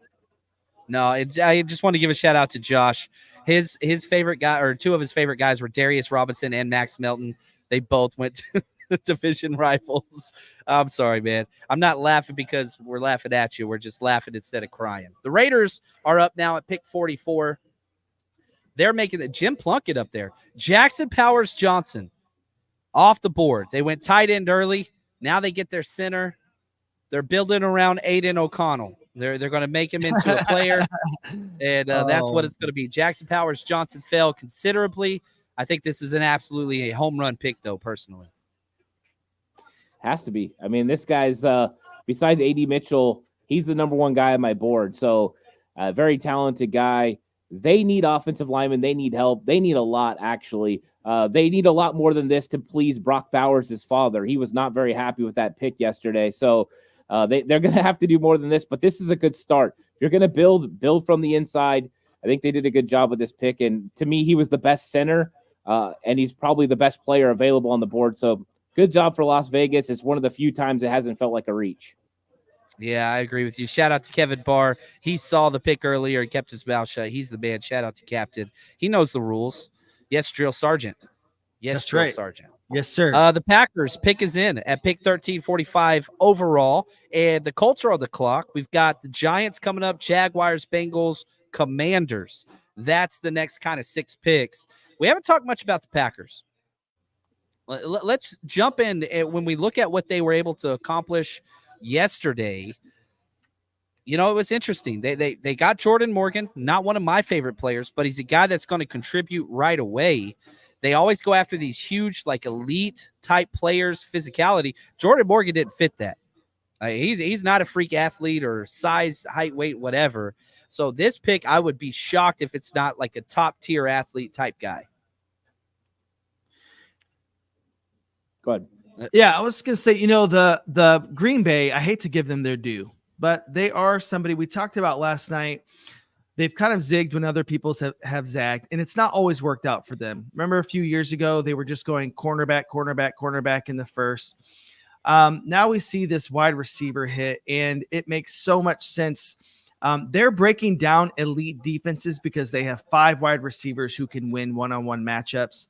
So I don't think we're going to see wide receiver here, not a tight end. We're either going to build upon the O-line. I don't know that that's what's going to happen here. I think they've got to address the defensive side of the ball. I think a corner, I think interior defensive line or edge could make some sense here for linebacker Edgerrin Cooper out of Texas A&M, the first linebacker off the board. The Shanahan has retired like 3 of their linebackers. This is a good pick. A height, weight, speed guy. He fits that, and we have a trade right after that.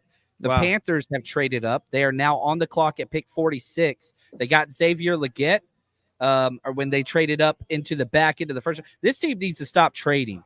This is a team that has not made a good trade yet. They traded away the number 1 overall pick for a 5'10" quarterback. They trade up in the background for a wide receiver that I think was a little bit of a stretch. And now they traded up here. We'll see what they're doing. Now, whatever I do have to say is this: the Panthers better get somebody on the offensive side, because if you don't surround that quarterback with talent, he's going to be the number 1 overall pick, but a bust and out of the league after this year. So I do like how much of a priority they're putting on helping the quarterback out, but kind of worried about the Panthers, to be honest with you. They didn't have a lot of draft capital to trade away, and they've traded up twice in 2 rounds. Got a question for you both. When I watched draft coverage in linebackers were not a feature this year, but Saban and a bunch of other college coaches were gushing about this Texas A&M linebacker. What makes him special? What makes him good? You know what? Here, I'll go to my write-up, and I just put, tackling machine. This dude was just all over the freaking place. 6'2", 230, 4'5", 140, so right outside 4'4" speed. Sideline to sideline ace with blitzing ability. This dude had 8 sacks. That's twice as many as Chop Robinson, who went in the first round. So you're talking about somebody that could go sideline to sideline with blitzing ability. Run style game, little bit of Dre Greenlaw to him, but with a little bit more blitzing ability to him. I did think that he got stuck in traffic too often. He's not the clean filter, scrape linebacker that you like, but a hyper-ended athlete with long arms. He's got 34-inch arms. That's offensive tackle like length, which is incredible. All right, here we go. The Panthers are making their pick now. Here we go. Pick 46 overall. They traded up for. I don't know the trade details yet, but we'll get that. He's talking trash. I love that. I don't know. Do you want to say anything on Edgerrin Cooper real quick? I think Edgerrin Cooper has such a tremendous feel. His eyes are great. He finds the open windows. He gets downhill quickly. He's aggressive at the point of attack, and he stays home on the backside when he's a backside defender. Sometimes patience is important, and I thought he did a really good job at that. He was my number 1 linebacker. It wasn't close. I thought the guy was very talented. He's a great pick. I mean, that was solid. I would have loved him for San Francisco. I'd have been willing to take a 2nd-round pick on him. Ooh, I had a 2nd-round grade on him. I did have Peyton Willis ahead of him, but he's got the medical stuff. But his tape was just, the age and medicals, huge. But here we go. Pick 46 overall, Jonathan Brooks. We had the first linebacker Now we got the first running back. Running back, Texas, back-to-back, Texas A&M, then Texas. So that's fun. Linebacker and running back. The Cowboys somewhere are very upset. This was kind of who they were hoping for, and I'm not even mad about it. I ain't going to lie. Chuck, what are your thoughts, man? Fantasy spin on this.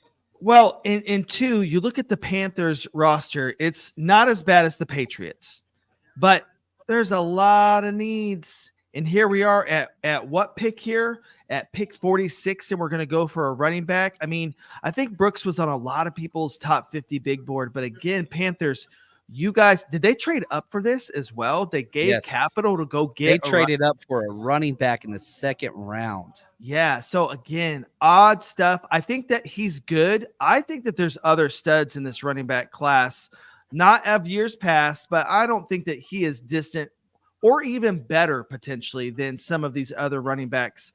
Another L for the Panthers, in my opinion. All right, here's what they gave up. 52 overall and 2 fifth-rounders to jump up 6 spots. 2 fifth-rounders.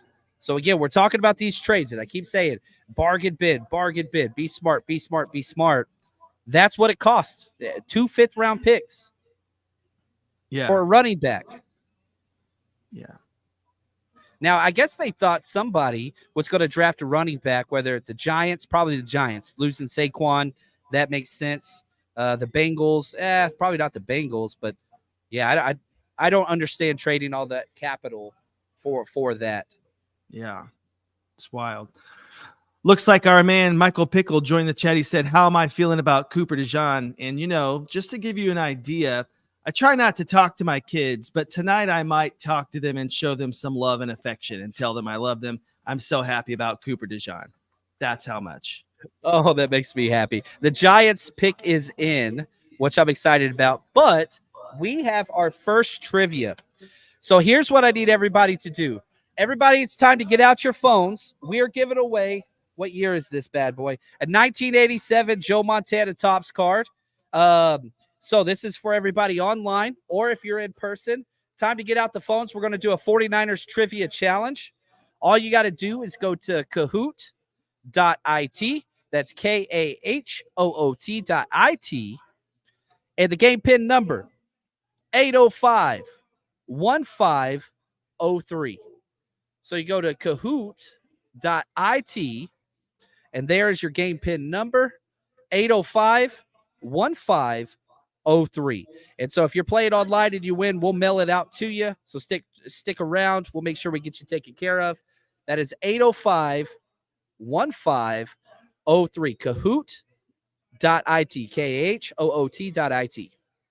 Now, again, remember, the faster you answer, the more points you get. So speed, it matters.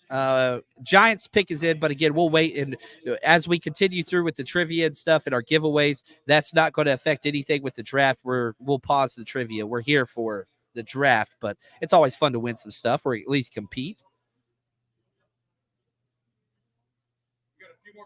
We got a few more people. We'll wait for a second here. Chuck, how are we feeling? Your adversaries are on the clock with the Giants.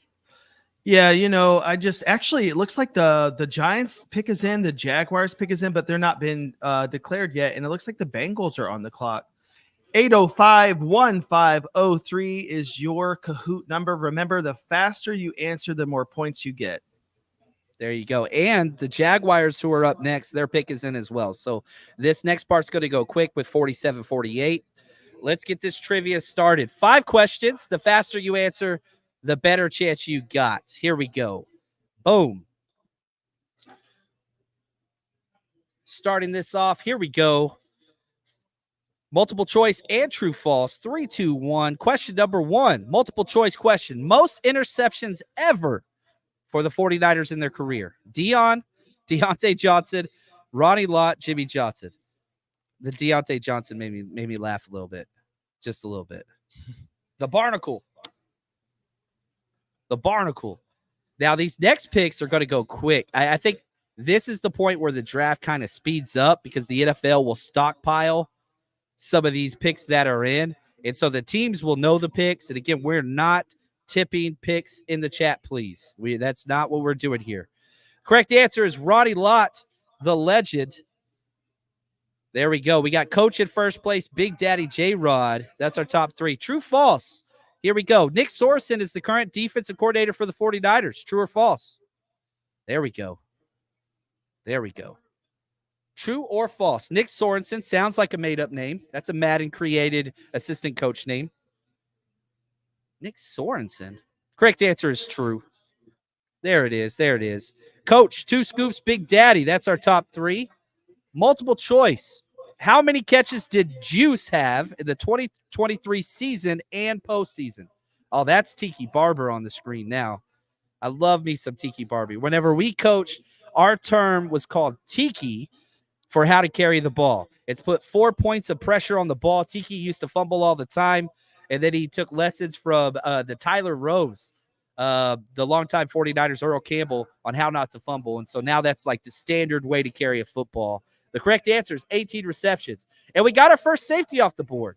Tyler Nubin, safety from Minnesota, goes to the Giants. Chuck, does that move the needle for you at all? No, it didn't even move my pants whatsoever. And I'm so glad that it wasn't a Bulldog, because that's who I was a little bit afraid would go there. Not any shade at this Minnesota player, but I was a little bit afraid of that. I had a 4th round grade on Tyler Nubin. I thought he was a really good safety, but I didn't think that he offered much versatility. And so that kind of like brought down his value for me. Really good player, but I'm shocked. I had 3 safeties rated ahead of him. And the picks are now in for the Jags and the Bengals. Washington is on the clock. Let's go. Next question in trivia. Here we go. New leaders, Miggs, Hell Yeah Brother, and Guy 808. Question 4. 49ers trade a 7th rounder for this year for which player? The 49ers traded a 7th rounder this year for which player? Ooh, here we go. This one, I can tell some people are thinking. Got 4 more seconds on that one. Here we go. The pick is in. Trent Baalke's got his pick in. Correct answer, Malik Collins, the defensive tackle who's going to be taking the place of Armstead. All right, we got a new leader. Hell Yeah Brother, Fozzie, then Guy.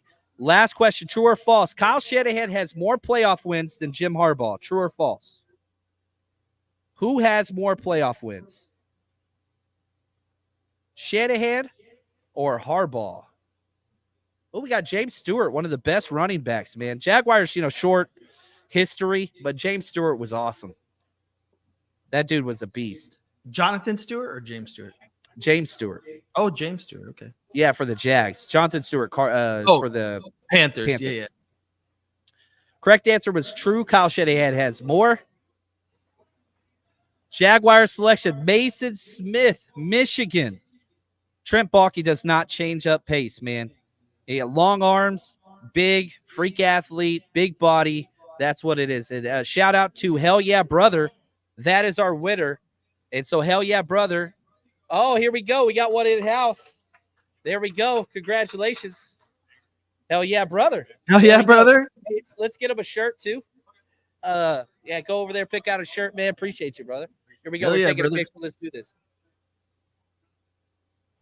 That's a Hulk Hogan reference. Is that correct? That's a Hulk Hogan reference. Hell yeah, brother. Oh, there we go. Oh, yes. Oh my gosh, I didn't even make the connection. Shout out to on Instagram. It's Hell Yeah Brother Barbecue. And so if you are in the Southern California area on Instagram, I'm telling you, do not follow them unless you're hungry. They cater. It's incredible. So Hell Yeah Brother Barbecue, incredible. Diehard Niners fan, traveled down just to be here. Awesome, man. Congratulations. Appreciate you, brother. Somebody throw it in the chat if you could. Yeah, Hell Yeah Brother Barbecue on Instagram, BBQ. Yes. Man, it's awesome.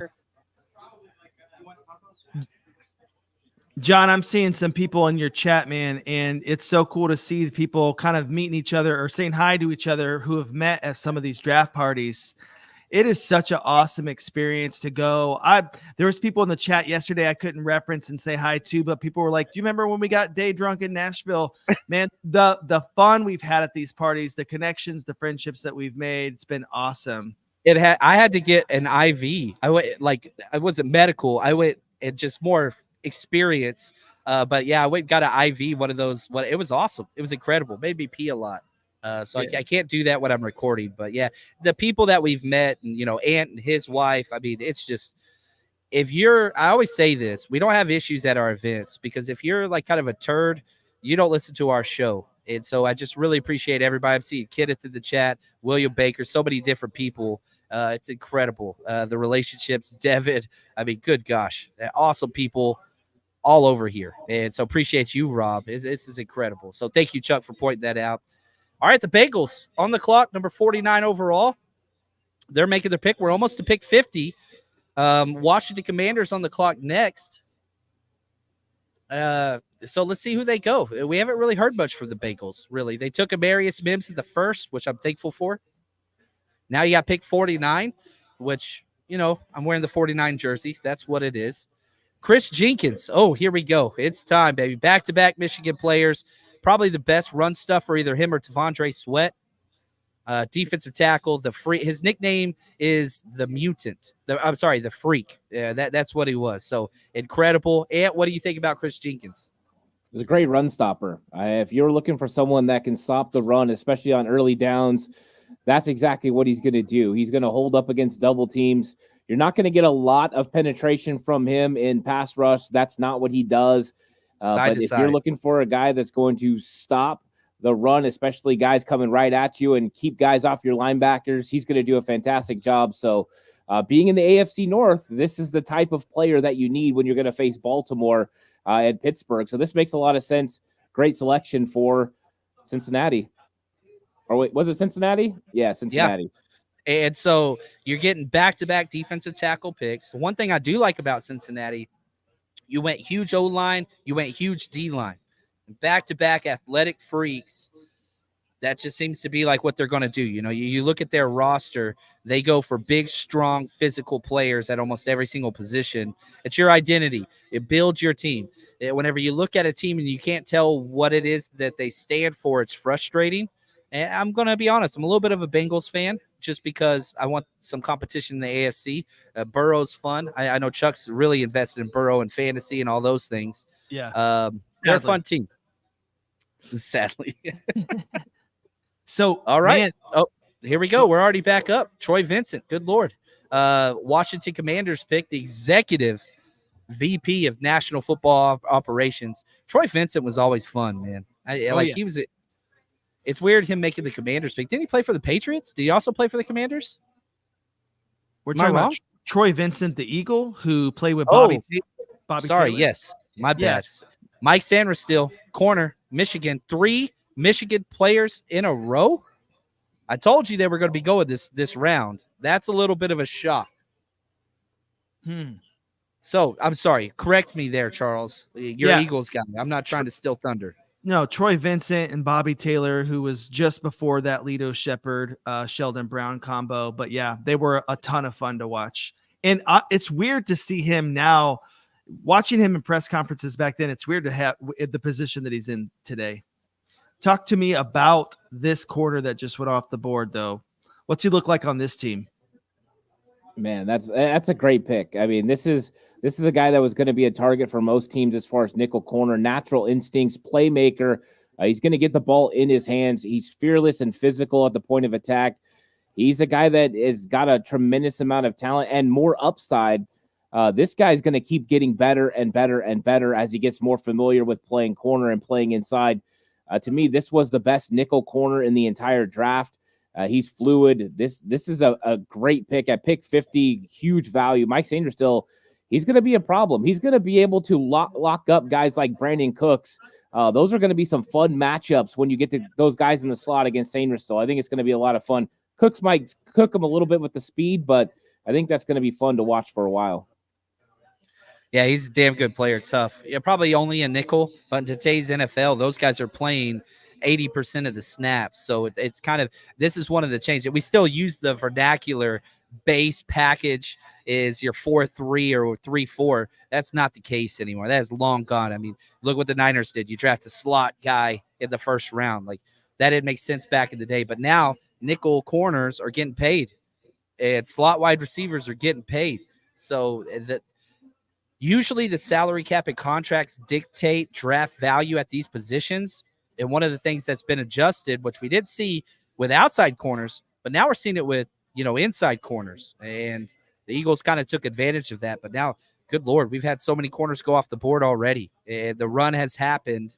If we're looking at the big board, again, we're going to keep saying this name. A.D. Mitchell, that's my number one. Zach Frazier, 2.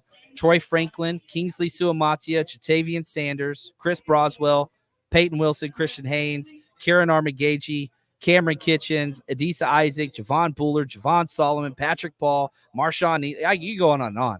There's a lot of guys still sitting there. Back to what Ant said about not trading up. He was right. The value, we're in that area. You guys were both right. That true? Yeah.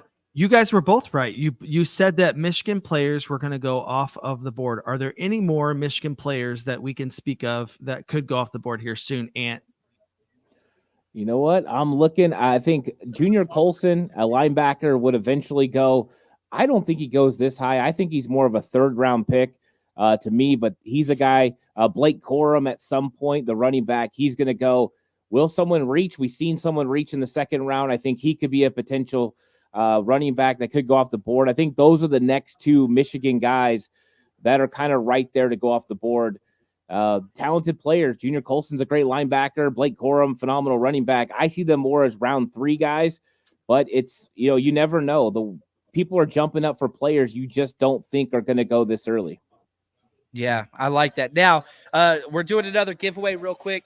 We're huge on building the fans of tomorrow. So this one, we're giving away a kid's George Kittle jersey, compliments of the Champion Sports Bar here in Marietta. You're home for all 49ers everything.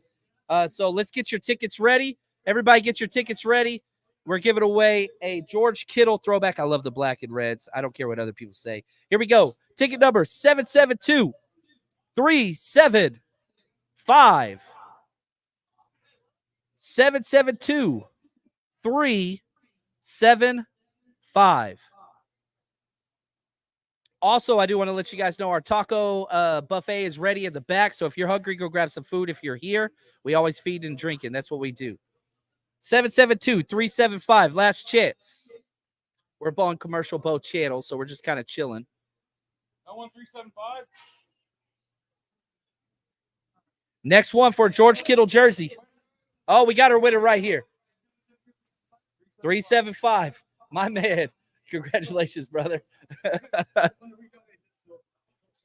Awesome. There we go. Now let's see here. You got the Steelers on the clock. How are you feeling about them? Just kind of their whole identity. They changed everything this year, Chuck. You go trade for 2 quarterbacks. You get rid of 1 quarterback. It's kind of weird, right? Yeah, absolutely. And they're a team, though, that also doesn't overthink too much. I think that they stay in the trenches pretty often. It wouldn't surprise me that happens. A quick note, too, that the Commanders traded back from 40 down to 50, could have taken a corner, got a different corner, but then also picked up a pick here at 53. Not going to lie, I like how they operate. I think that, yeah, we got our guy at Cooper, but man, for a team in their position to go ahead and pick up 2 top 50-ish guys, smart play, especially we'll see who goes off here at 53. And what do you think about the Steelers? What do you think that they're most likely here to do at 51? I think you got a good point. Offensive line. I think they went Troy Fatanu, if I'm not mistaken, in the first round. That was a nice Frazier. pick. Zach Frazier. So they're having the draft that every 49er fan, John, that was commenting to us, wanted us to have. Troy Fatanu in the first, Zach Frazier in the second. You got to protect Russell Wilson. You got to get something going for Najee Harris. That's what they're doing. They're deciding to build offensive line. They got 2 studs so far. That one hurt. I felt it.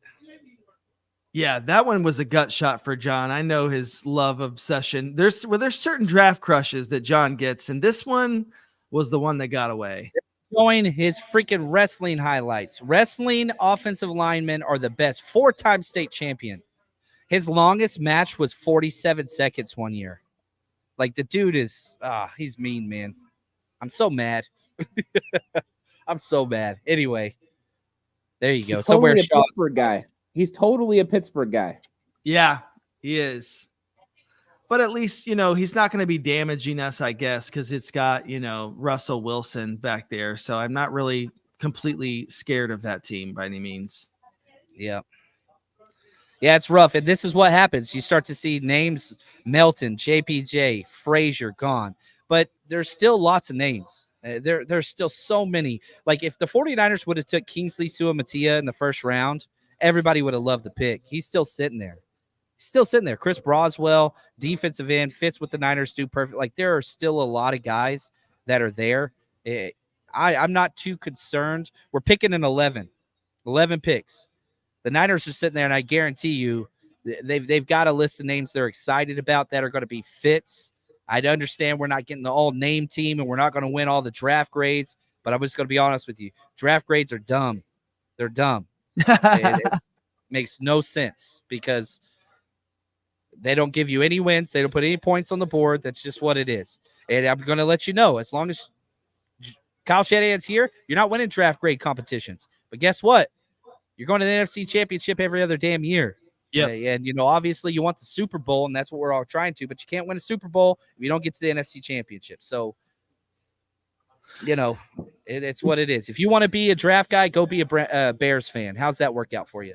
Yeah. And you know what? It's what makes me so livid at the Niners is because they can scheme it up every week. And you know what? When it gets down to the playoffs, that's what it's about. Can you get there? They worked everybody on the NFC. They worked us in terms of Shanny, what he did to defenses. So, like you said, if you want to be a draft guy, be a Bears fan.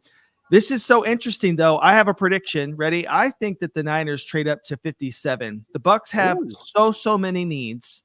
And I just think it makes the most sense given the little that they would have to move up from 63 to 57, just put it in the books. That's all I'm saying. I like it. Yeah. Well, I want to go through what that would cost here in a second. The Colts pick right here at pick 52 in the second round. Let's see here. Zaire Franklin's announcing this pick as it comes through. He's still talking. I like that blue suit, though. He's got a Colts blue suit. Look clean. Adonai Mitchell finally off the board. And this is where the medical whatever, like, man, him opposite of Pittman, you're talking two very large wide receivers. And we said this yesterday. How did the Colts draft? They want big, strong, fast. The medical, at this point, pick 52, I think it makes sense. They had a huge need at wide receiver. You look at what they did. They got Laiatu Latu, who had medical flags in the first round. Then they go get A.D. Mitchell, who has medical flags in the second round, but you're getting some premium players. And what do you think about that pairing of Latu and A.D. Mitchell? Yeah, that's great. I mean, you're talking about guys who are premier athletes who have the premier size, speed that you're looking for at each position. Latu is going to help you, with the quarterback, getting after the quarterback, and then A.D. Mitchell is going to help take some pressure off your quarterback. And you have a young quarterback there and a guy that is incredibly fun to watch. He runs around, and Anthony Richardson, and he makes some plays, and he's got a big, strong arm. What do you need for that guy? You need somebody that can stretch the field and go down the field, and that's what A.D. Mitchell can do. I think this just helped them a lot, and it helped Pittman as well, because now Pittman's going to have more space to operate underneath. And so this is a dynamite pick. 2 first-round talents. The question marks more so with injury concerns, but you can't question the fact their first-round talent ability. Yeah. Well said. And so, let's update. You talked about trading up to pick 57. That would take pick 124, the Trey Lance pick we got from Dallas. That's it. That's a bargain bin trade. So you add 63 and 124, you jump up to 57. That's 4 picks out. So you're kind of waiting and seeing there. That makes sense. If one of those guys is there, guarantee you get that guy. That's what you're trying to do. I like that, Chuck. I like that. And you cleanse your soul. You know what I mean? You cleanse the juju, the pick 124. It's all done. Trey Lance, God love him, wish him well. And the Niners officially move on with pick 57. Let's just commit to it. I think so. Now Washington's back on the clock. Chuck, you talked about this.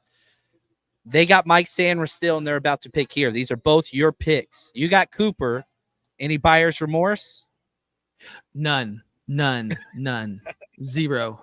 I think it's cool that they're going to get depth. If I am a Commanders fan, I'm loving what just happened. But as an Eagles fan, this just worked out. That's what happens sometimes in trades. It is rare. This made sense for both sides. So little worried about who they get here. I could see him double dipping at corner as well because it is such a deep class here. I think that would piss a lot of people off as well. But let's see what this Kingsbury, this new regime brings to the draft. Let's see what happens. Yeah, they're building something.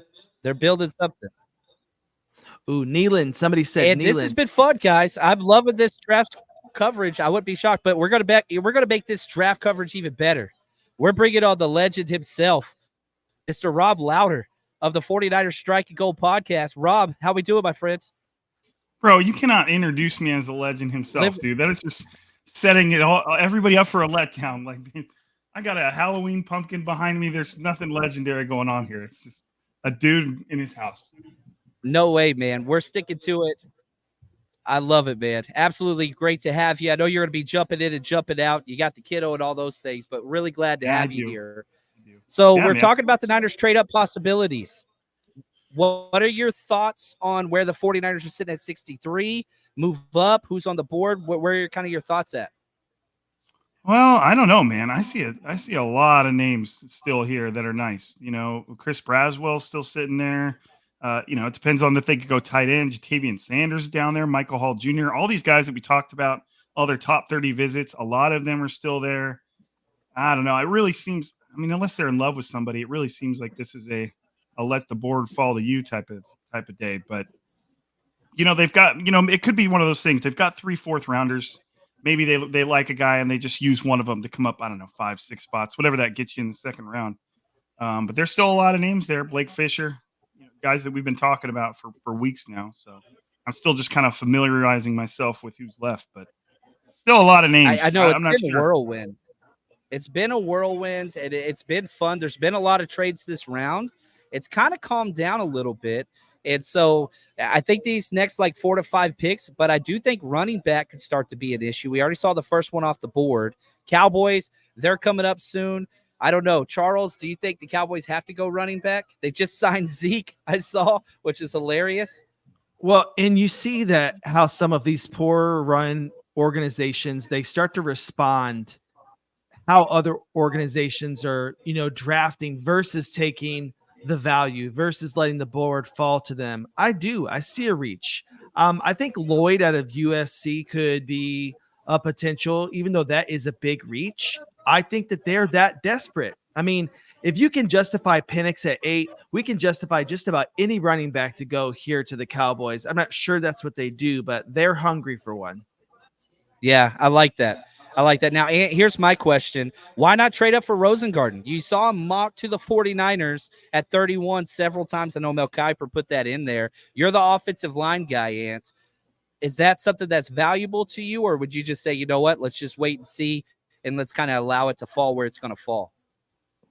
I think I would wait. I think Roger Rosengarten is probably somebody the 49ers are looking at, of course, Kingsley as well as an offensive tackle. So they might wait for one of those guys to go. I definitely think they're higher on Rosengarten than they are on Kingsley. Kingsley's got a lot of work to do. This guy's more of a project. So I think both those guys are options. I just don't know if you trade up to get them. I think value at 63 makes sense. I don't see value trading up and losing another pick to get one of those guys. I'm not completely sold on them helping your team right now. Yeah, there we go. And we got to pick. Darrell Green just announced for the Commanders. Tight end Ben Sinnott, Kansas State, who is just a beast. I thought he had a chance to be the number 2 tight end off the board. Little less of a receiving threat, more of an all-purpose blocker, but he tested so well, it kind of translates. So if you look at what the Commanders have done under Adam Peters, you get Jaden Daniels, you make a trade back, you get Mike Sanders still, great nickel corner, and now you team up with Ben Sinnott, a tight end, George Kittle type piece that is a great blocker. Perhaps the testing numbers can bring to the athleticism in the receiving game. You haven't really seen that at Kansas State, but it seems like he's following the Niners blueprint. Rob, kind of what are your thoughts on the Commanders and what they put together so far? Well, I mean, from what I could tell, it's been pretty. I'm trying to find a page I can click on where it gives me all their picks, but I've just been seeing everybody talking about what they've been doing. CBS is the best if you want to filter it by team. Okay. If you're looking at live draft. CBS tracker, if you're looking at just seeing the next picks and when the picks are in the NFL, that's kind of what it is. But if you're trying to filter by team, I think CBS is probably the best. I don't know. Are you guys using any other fun sites? Let's share that, especially in the comments. We want to create the best draft experience possible. So if you have a site, I know that PFF is doing a live tracker. The Athletic is doing one. I'm not using those, but what are you guys using to kind of keep up with the draft and the tracker? Let's put that in the chat and let's kind of share to create a better experience for everybody. Johnny Newton at 36 is epic. That's pretty awesome. That's pretty sweet. I mean, it's every one of their picks right now has been very solid. You know, Ben Sinnott, Mike Sandersfield, like that's all great. They're on a roll, man. Being able to wait until the second round and get Johnny Newton, like you got a first round pick. That's pretty nice. Now here's the Browns selection. They've been without picks for a while because they traded for Deshaun. I don't want to dive too much into that or his trips to Saudi Arabia, but they've missed a lot of draft capital. Now, Chuck, you're a Deshaun fantasy dude. Talk to me about the Browns and kind of where you're at, bud. You know what's interesting is, right, it won't be a wide receiver. We got Cooper, we've got Elijah Moore, we've got Judy now, we've got Njoku. Interesting. I don't know. They're probably not a running back here, but they will need to address the running back position.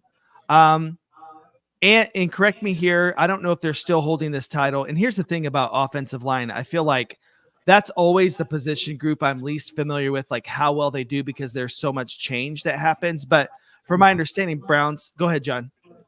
Yeah, this is a huge one. Another guy that was mocked to a lot of the 49ers ones, defensive tackle Michael Hall Jr. goes from Columbus to Cleveland, staying in Ohio, pass rushing, undersized defensive tackle. Ant, tell me what you think about this dude.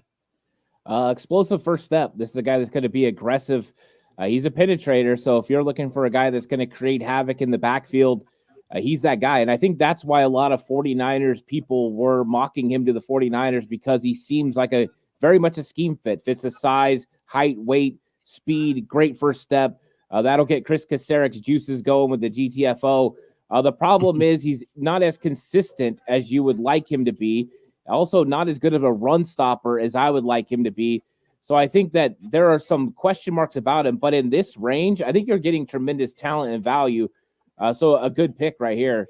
And he's gonna make plays for the Cleveland Browns, and they add to an already really good defense.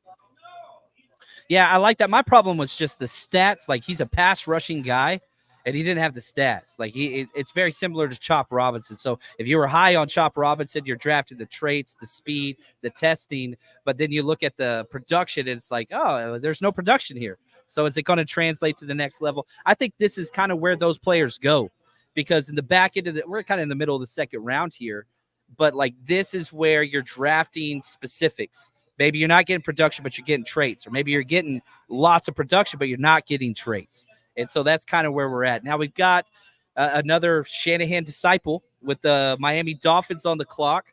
I said this yesterday, whoever's the fastest player available, that's who they're going to draft. Rob, do you have any kind of feeling with what the Miami Dolphins want to do? They've lost like 8 starters. Yesterday they got Chop, right? That was their guy that they drafted. Yeah, Chop Robinson, speed. How you feeling about the Dolphins, Rob? Well, if these draft sheets are anything to be trusted, I don't know. I'd go corner here. And Enos Rakestraw is still just sitting there. That seems like an easy pick for me. It just depends, really. I feel like Miami's such a curveball team. Like they're just, it's Mike McDaniel. He'll do something different than what everybody expects. That's kind of his brand. So I'm looking at him right now. The pick should be. It says the pick is in. It should be popping up here any second. But you guys kind of wait for stuff to get officially announced, right? We're not like so we don't want people tipping in the chat. Yeah. So we usually wait for me to announce just so we're all on the same page. Okay. I always tell people you go to your Twitter and you can spoil the picks. there, which like that's what it is. But yeah, here we go. The Dolphins, they're walking out to the stage. Pick number 55. And again, trade range. It's in full swing right now for the 49ers. Not saying they should, but if they were going to trade up, this is that possibility. Go ahead, Chuck. I think that there's a potential here that Sanders from Texas, and you talk about zigging when everyone's zagging.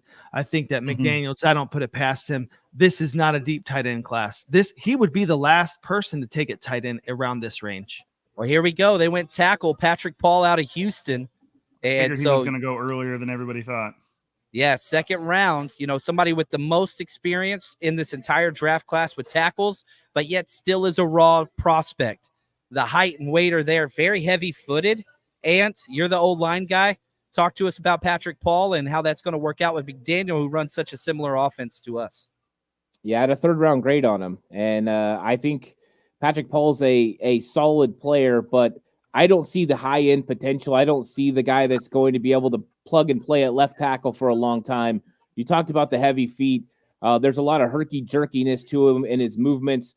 Also, you throw in the fact that he's got a lot of bend in his waist, which makes him become unbalanced. He sometimes reaches for guys. He's got the elite length, but I'm worried about him when he goes against these guys that have the mixture of power and speed. I think they're going to put him on skates sometimes, and I think they're going to cause him some problems. So I like Patrick Paul. I think it would have been a good third-round selection, but I think we're starting to get to the guys now that not only are these guys projects, but these are guys that are probably right tackle prospects who you're hoping are going to develop into some consistent play.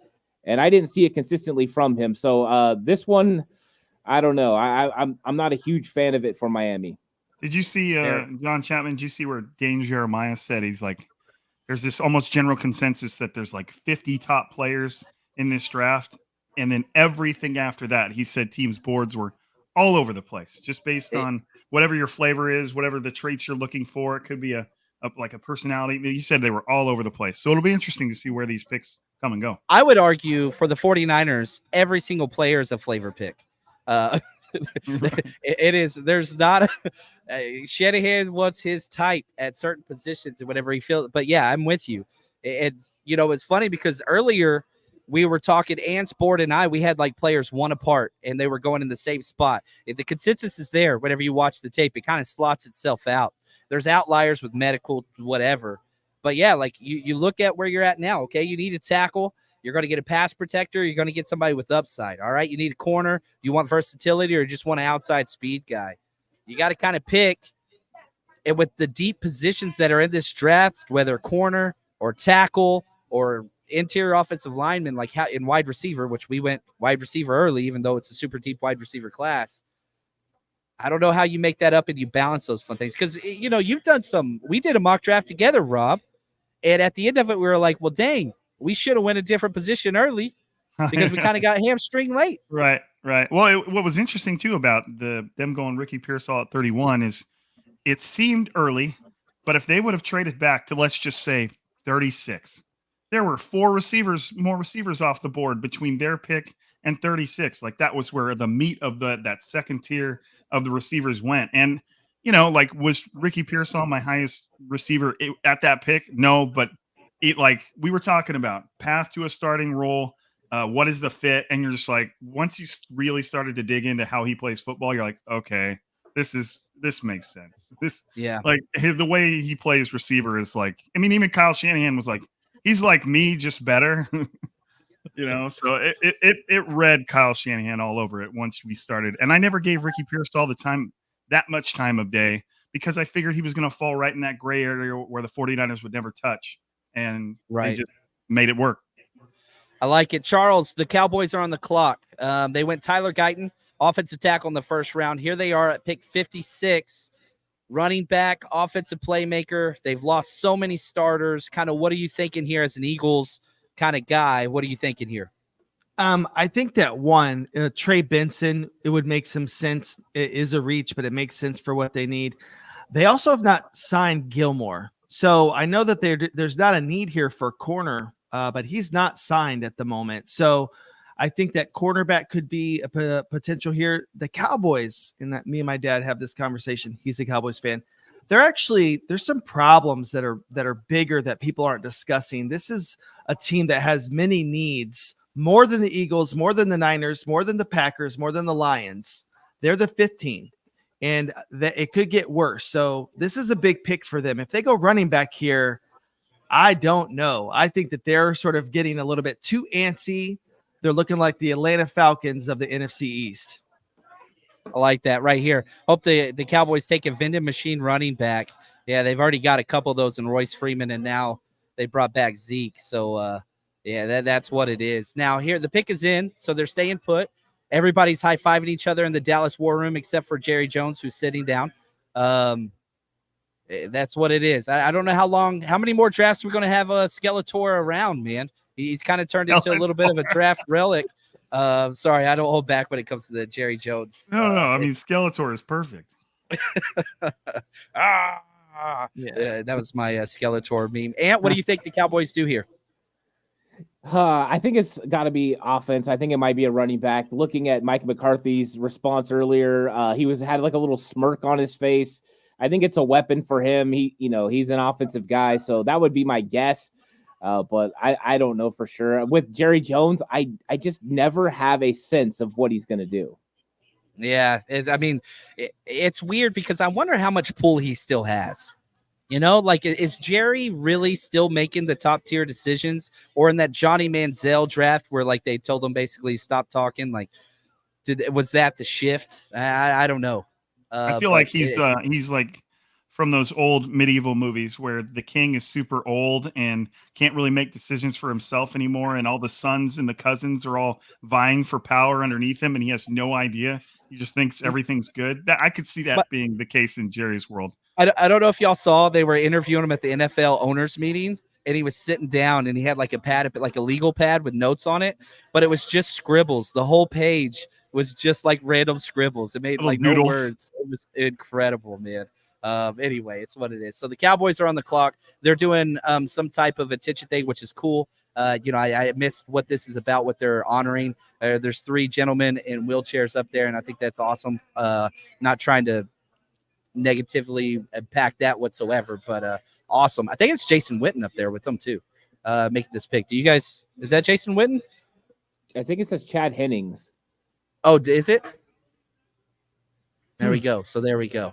Way different than Jason Witten, but love Jason Witten, actually, even as the Eagles fan. Just when we come back to just a person who's about sportsmanship, that's what makes me like that guy, on top of just being one of the best damn good players. Yeah, absolutely. He was awesome.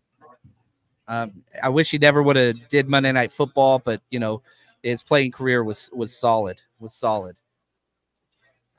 Yeah, Jerry Jones is going to live a long time. He keeps taking plasma from all the women in Dallas. I think he probably just is buying it in, ounces. And so we'll see him for a long time. He's going to be the bad guy who thinks he's going to win. And every single time Batman and Superman just outdo him. That's Jerry Jones to me. There we go. We go. Now, I will say this. This player's got to have some type of name value or big school tie towards him, SEC, Big 12, local, or big name. It seems like those are always kind of the mainstay. Oh, here we go. I was way wrong. Edge, Marshawn Kneeland out of Western Michigan. This is actually not a bad pick. I think this is a really good pick, personally. Ant, you're the big line guy. Talk to me about Marshawn Kneeland. Yeah, I like Marshawn Kneeland. I think that he's a guy that's a base, 4-3 defensive end. He can set the edge against the run, but also has the pass rush ability to get home. He's got heavy hands. He can beat you with the bull rush, has enough speed to get around the outside. This is a nice pick. Dallas needed to go ahead and continue to build defensive line. You got Micah Parsons, 5th-year option. What is he going to be? But now you've got a guy on the opposite side that can stop the run when you play the 49ers, because guess what? You can't stop the run against the 49ers with Micah Parsons getting kicked out all the way into the sideline. So they had to get a guy that could stop the run. Saquon Barkley in Philadelphia, got to stop the run. This is that pick. Great time to make the pick, too. Getting Marshawn Kneeland at 56 is pretty nice. Yeah, a lot of people were saying that's a possibility for the 49ers, at 31, almost. That it wouldn't have been a shock there. So that's huge. So let's update the board. This is the pick. The Bucs are on the clock. The pick is in. So you've got Bucks, Packers, Texans, Bills, Lions, Ravens, Niners. So we are, we're right there on the verge. 7 picks out. Well, the pick is in, so 6 picks out from there. The Niners are kind of there, right there on the doorstep where if they do want to jump up or if they don't. Now, if we look at what the Bucks have done today, or this weekend, they've kind of been interesting because I don't know. The Bucks are just a weird team. Like, are they a contender? Are they not? Are they building for the future? They're kind of signing their guys and keeping their guys around. They got Graham Barton, which I thought was an awesome piece on the interior offensive line. And so they've got this weird balance of 1-year contracts with heavy vets, long tooth vets, but Baker Mayfield. And so You're right. I don't know, Rob. What do you think about this whole Bucks experiment that's happening? It's like they're just trying to be competitive, or are they an actual real player? I don't know, man. I mean, they were in the playoffs. You can't totally discount them, and I think that's probably where they're at. They're like they can make it in the playoffs, but at that point, are they just basically going to get squashed by any real playoff contender that they come across? But I don't know. You can't really fault them for doing what they're doing and making the best out of it. It's just when you've got Baker Mayfield at quarterback, it seems like unless he just has one of those games of games, which he's still capable of doing, they seem like they're kind of always going to be artificially capped. They can get into that first round, but that's probably the end of it. I feel like with that division, it's so weird because you got the Falcons, but now they've got 2 quarterbacks. Weird. And then, I don't know, it's just weird. The Saints, I never know what they're doing with their salary cap and all the crazy stuff.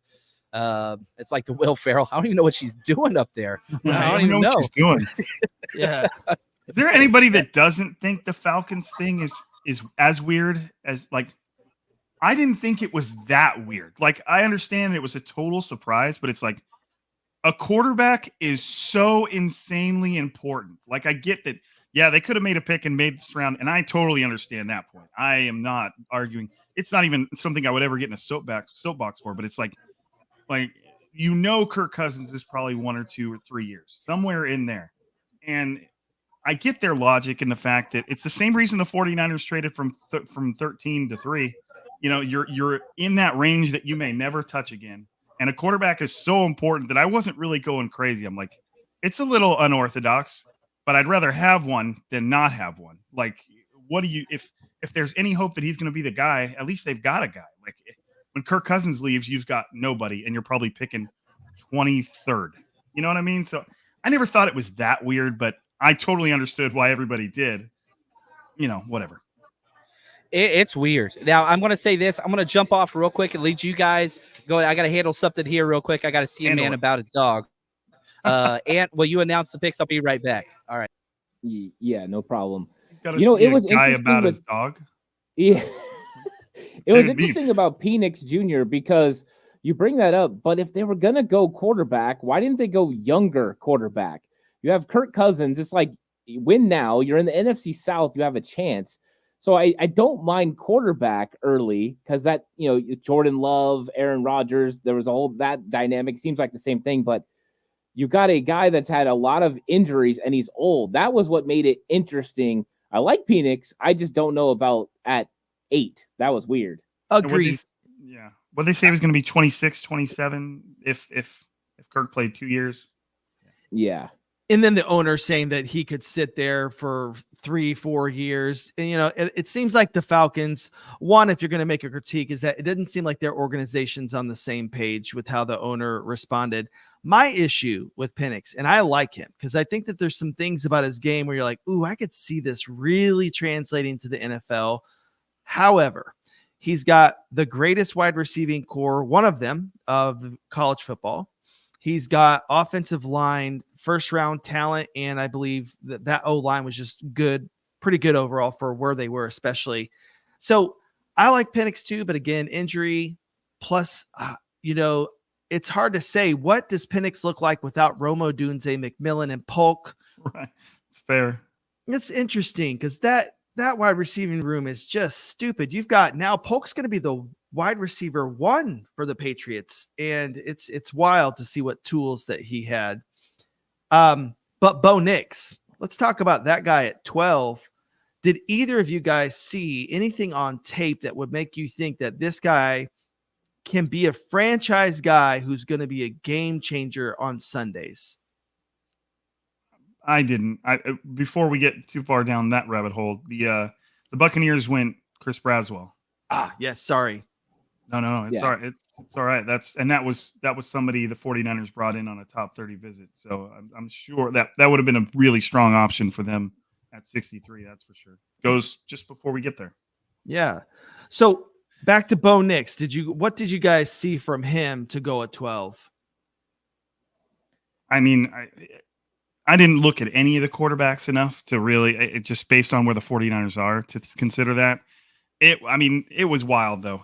Considering where his stock was, second, even third round for some people, and to go 12. I mean, it's wild. The whole 6 quarterback thing has still got me kind of spinning. It was something to watch. I didn't put enough work on the quarterbacks to have too strong of opinion. I don't know if you did, Ant, but take it away if you did. Yeah, I didn't break down quarterbacks as deep as I would in a normal draft. Brock Purdy is the big reason why. Bo Nix, though, to me, I watch a lot of Pac-12 football, so I was very familiar with him. I'd seen him, when he played at Auburn, so I was familiar with the player. I thought he definitely made a ton of improvements from what I had seen from him in the past. I think he was a good player, but at that point in the draft, I think that was a huge reach. I think that he was a second-round talent, and I know that he blew them away when he came in and talked to them, and that's great.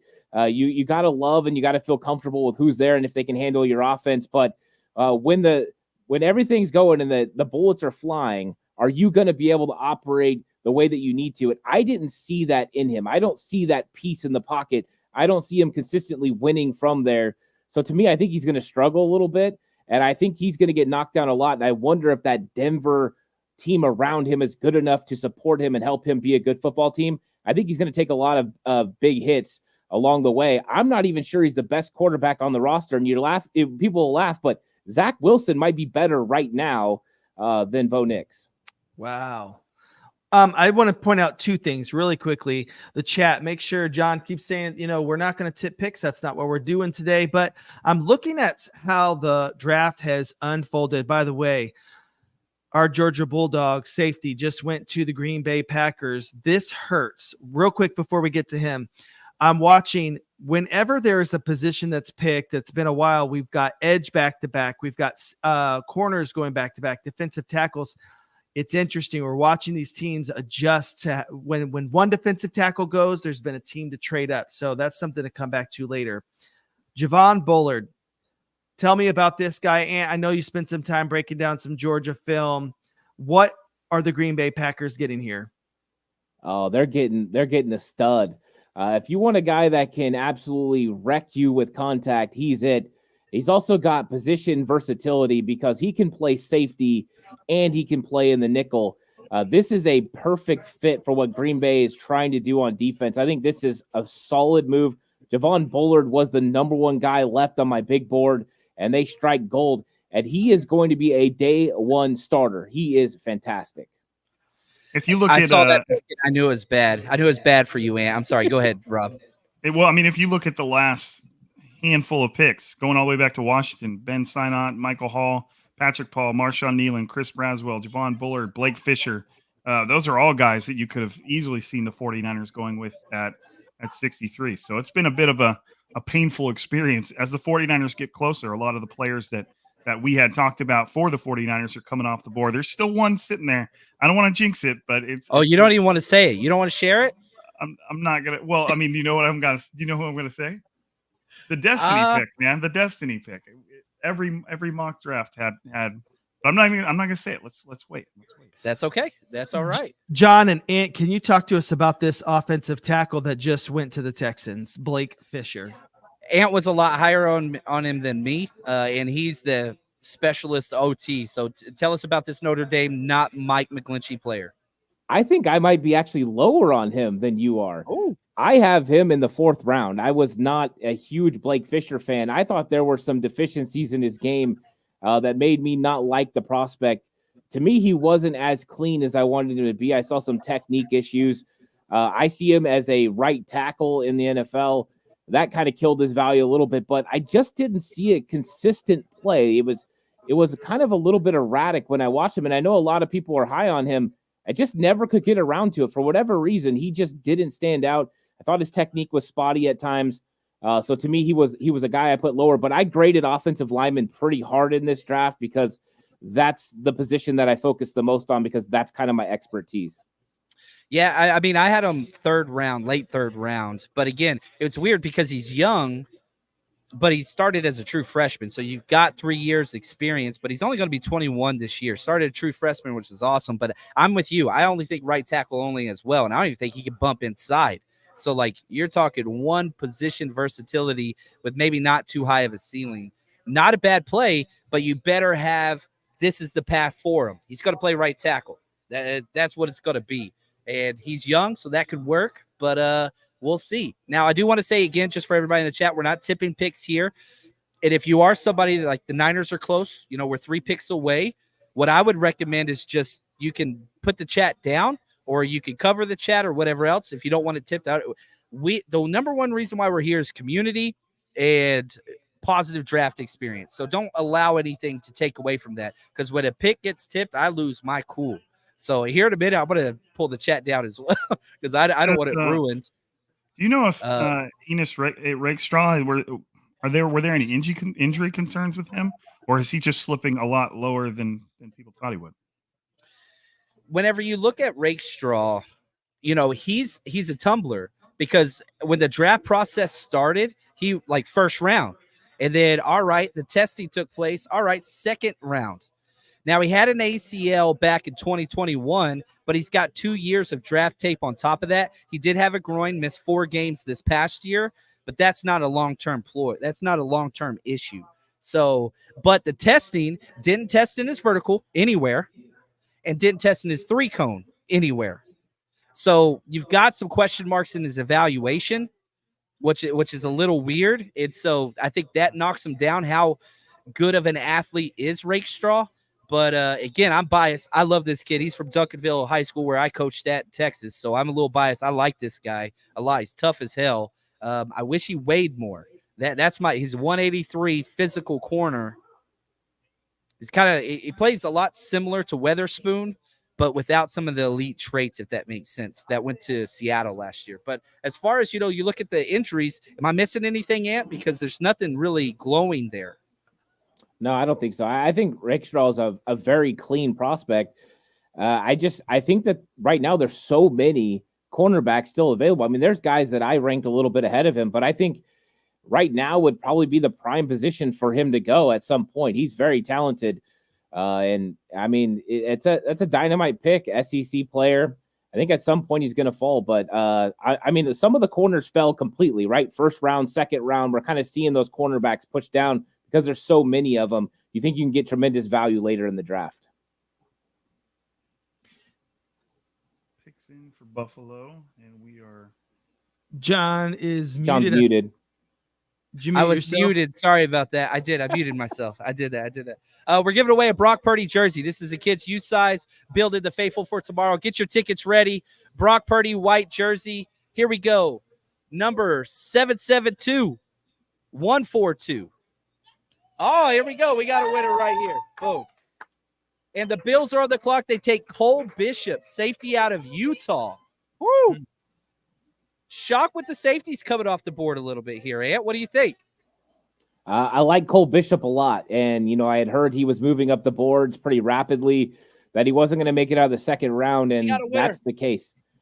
Completely clean prospect. This guy is a guy that can win around the box. He can win as a deep third safety. I like him, a more complete guy than a lot, but a playmaker as well. So this is solid value. You need guys when you get to the playoffs that are going to be able to help you against Travis Kelce and against Patrick Mahomes.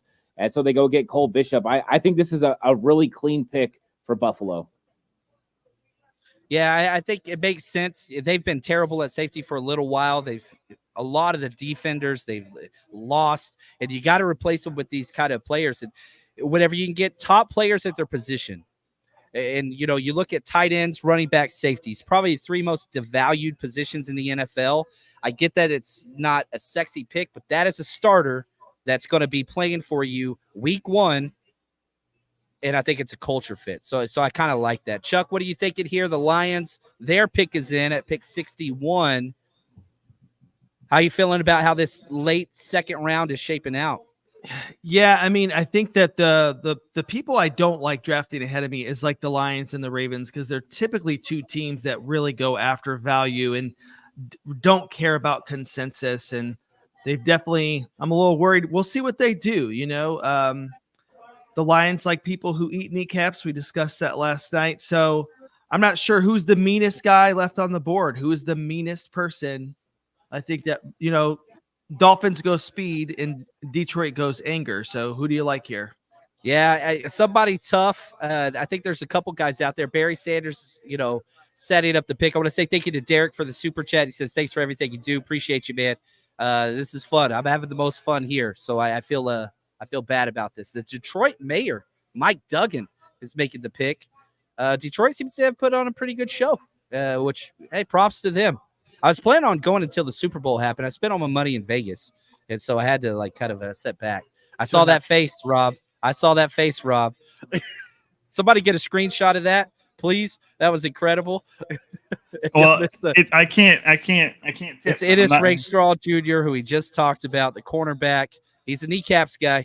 We just talked about him. Tough player. Rob, walk us through it, man. How you feel about this? I mean, it figures, man. Like I was saying, the past 6, 7, 8 picks have been probably pretty painful to 49ers. At the very least, they've been painful for all of the mock drafts we've ever done, where all these names have been common second rounders, which is always that's the tough part about the draft. Is in between your picks, watching all these names that you've become like associated with, familiar with. You've almost like fallen in love with all your little ones that you commonly take in mock drafts, and you watch them just go bloop right off the board. Some of them, way sooner than you thought. But yeah, that figures for Detroit. Baltimore's pick is in. I've already seen that one talked about on Twitter. That you guys will enjoy that one, but I'm not gonna. Yeah, Niners are on the clock. All right, they officially are. They're officially on the clock. No tip in the pick. I pulled the chat down, so everybody just kind of holds your thing. So as we go through this, and again, Rob, if you got to bounce, you got to do your thing, man. At any time, we appreciate you. I'll hang out a little bit past the pick, just so we can talk about it. So what I do want us to do is all of us just kind of put who you think the pick's going to be right after the Baltimore Ravens pick. Like, let's do who you want it to be. Not necessarily a prediction pick, but if you were the GM, who would you prefer the 49ers to pick at this spot? Let me just update my big board. Troy Franklin, Kingsley Suamataia, Jatavian Sanders, Peyton Willis, Christian Haynes, Kieran Armageddon, Cameron Kitchens, Adisa Isaac, Javon Solomon, Theo Johnson, Jalen Wright, Andrew Phillips, Junior Colston, Cedric Gray. There's lots of guys there. Gabriel Murphy, that's kind of a long shot pick at edge that I do think fits. Tip Ryman.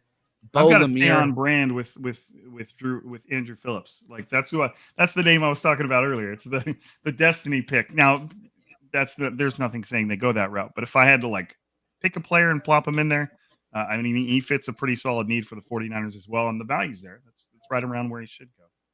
There we go. The Ravens are here on the clock. They're about to announce their pick. Ant, do you have who you want it to be? Because I want to see the world burn, I want it to be Jatavian Sanders. I do. I just want them to go all in on getting guys for Brock Purdy. And he's been looking for a Jordan Reed type player. And you get a guy out in space that can create. Let's go ahead and do it. Why not? I just want to see that happen. Even though I wouldn't think they'll pick that. I kind of think it's funny. Yeah, that would be hilarious. I love Jatavian Sanders. Roger Rosengarten, tackle, gone to Baltimore, right in front of us. And that's where it is. So the 49ers are on the clock. Here we go. Pick 63. Here we go. It's Niners time. So Ant says Jatavian Sanders. Rob says Andre Phillips. Chuck? I think you guys got to go Kingsley here, right? Like that's Kingsley? Yeah, I think so. I ain't mad about that at all. I was going to say Andrew this Phillips. isn't tipping a pick, but apparently the 49ers traded back. They traded back. Said the The Chiefs pick are is on the move in. again or on the clock and are on the clock now. No, they're after us. The 49ers pick is in. So Well, this that's says the Chiefs are on the clock. So maybe right. that was after So the 49ers pick. I haven't seen. Correct. The Niners have submitted their pick. No, according Matt to Barrows. NFL Network. 49ers traded their picks to the Chiefs. Did they? Yeah. We got to trade. I was wrong. We got to trade. Wow. The 49ers traded their pick to the Chiefs. They have traded back one spot. It suggests they might have wanted Rosengarten. They traded back one spot. They needed more time. But hey, there we go. Moving back the old one spot trade. That's a 6-point difference, which would equate Kansas City's. They don't have a 7th or a 6th rounder. They might have got a future pick next year, 5, something like that. How dare they trade with the Chiefs, though? I just don't even like it. It feels gross. Why would you move back one spot? Okay, I got the terms of what it is. Go ahead, share it. Chiefs get number 63 and a 6th, pick 211. And the 49ers get 64 and a 5th at 173. That's 173. Nice. Oh, so you jumped up 40. Is that 44 spots? I'm smart. Yeah. So you jumped up 44 spots to fall back 1. So if you had 2 or 3 guys there, I want to say Javon Solomon's going to be my dart throw here. I think it's a little early for him, but I want to say Andrew Phillips, but Rob's smarter than me. He said it first. I am not. Well, there we go. So the 49ers jumped from 211 to 173. And what did Kyle Shanahan say? We have like 140 some odd players graded as draftable. And so it's not that deep draft. So you take one of those picks in the 6th round to jump up. Hey, guess where the Niners are really good at drafting? The 5th round. Yeah. Did anybody ask if Ricky Pearsall was a gold helmet guy? Did anybody ask that? Ooh, I don't think they did. I wonder if they would answer that. You know what I mean? Wouldn't they feel bad like if their draft pick wasn't a gold helmet guy and they're like, no, we didn't like him that much, but he's still our draft pick. Shanahan said one time that the closest we got to a gold helmet guy was Nick Zakill in that one draft. I remember him saying that. Kingsley Suamatia is gone. Somebody just lost their mind. The 49ers need offensive lineman crowd is having a rough experience as we speak. And we just want to say we love you and it's going to be okay. Rosengarten and Kingsley Suamatia go in the 2 picks before the Niners draft. That is they're having a rough one. But now the 49ers are back on the clock. Are they going to trade back again? Or are they going to put that pick in? They must be really comfortable with the players that are going in front of them. Would they have drafted Rosengarten? I have no idea, but they obviously don't mind. But that's the thing. If the 49ers, they have their board is not like other people's big board. We are not the same, right? Whenever they're talking about other teams. And so I would not be shocked if this was an off the wall pick again. I hope it's not, but we'll kind of have to see. There's not much time left on the clock because it started ticking a long time ago. But here we are, the 49ers on the clock at pick 64. You always want to pick 32 at 64. It means you won the Super Bowl. We got half of it. We got pick 64. It's not a consolation prize. You know what, John? Next year you should put out a sarcastic draft book by Kyle Shanahan and just have the players all over the map, And I'll use, my favorite quote from here. Here we go, Kyle. How do you feel about that? Oh, I understand. I don't think you understand. I understand. I don't think you understand. Now, NFL.com is saying the pick is in for the 49ers with the last pick of the 2nd round. So ESPN is also showing the pick is in. So it looks like that is taking place. Here we go, man. This is going to be fun. Now, every year we talk about how the 49ers struggle in certain rounds. The 2nd round has been that. Rob, do you see pick 64 as a true 2nd rounder? Or is this it's kind of a 3rd round pick? That makes it a little bit better or worse? I don't know, man. What's the difference? Like at this point, like we were talking about with the Daniel Jeremiah stuff, it's like at this point, you're just it's the later it gets, the more it's about your own convictions and your own beliefs and your own boards. And we're throwing all the other stuff we've seen in mock drafts out of the window. I think the 49ers definitely have something to prove in the second and third round, though. They've got a couple, but it's a pretty bad track record. So we'll see where they go from here on. And hopefully there isn't some type of weird destiny taking effect on all the 49ers second and third round picks. But are we getting it yet? Or no commercial? I'm at a picks commercial. in. We're on commercial. They commercialed us after we traded out. Not cool, bro.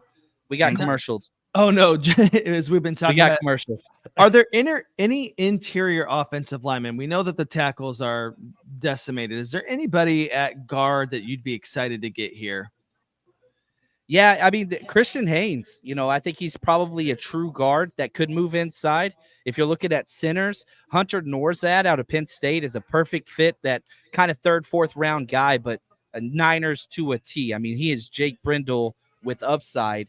Bo Lemire, I'd put him in there, maybe even Cedric Van Pran out of Georgia. But, there's a lot of guys in this kind of next tier interior offensive lineman. Now, if we're sticking with tackle, Kieran Amageji, I'm sure I'm saying his name wrong.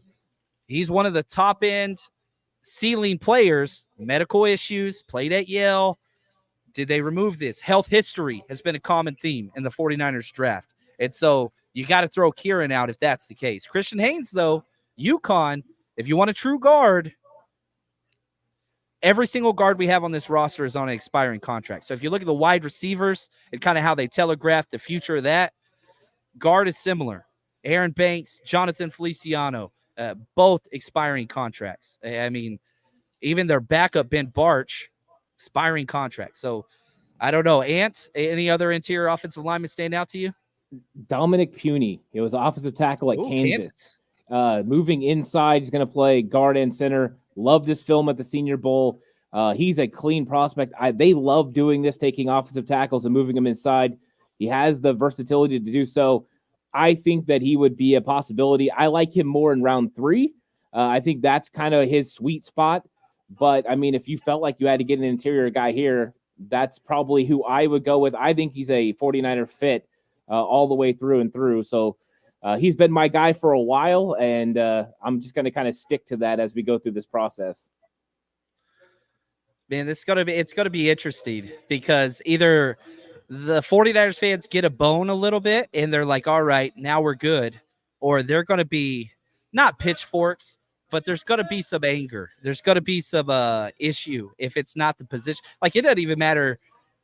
There's certain positions that if they're drafted right here, people are going to be a little upset. Everybody wants O-line. I'm not so sure. I hope it is, but I'm just not so sure. Here we go. We got the rubbing the hands himself, the legend. This is awesome, man. Spice, baby. Anthony Adams, the former second-round pick, and he's up there doing his thing. Love this dude. So the 49ers pick, here we go. He's talking for a minute here.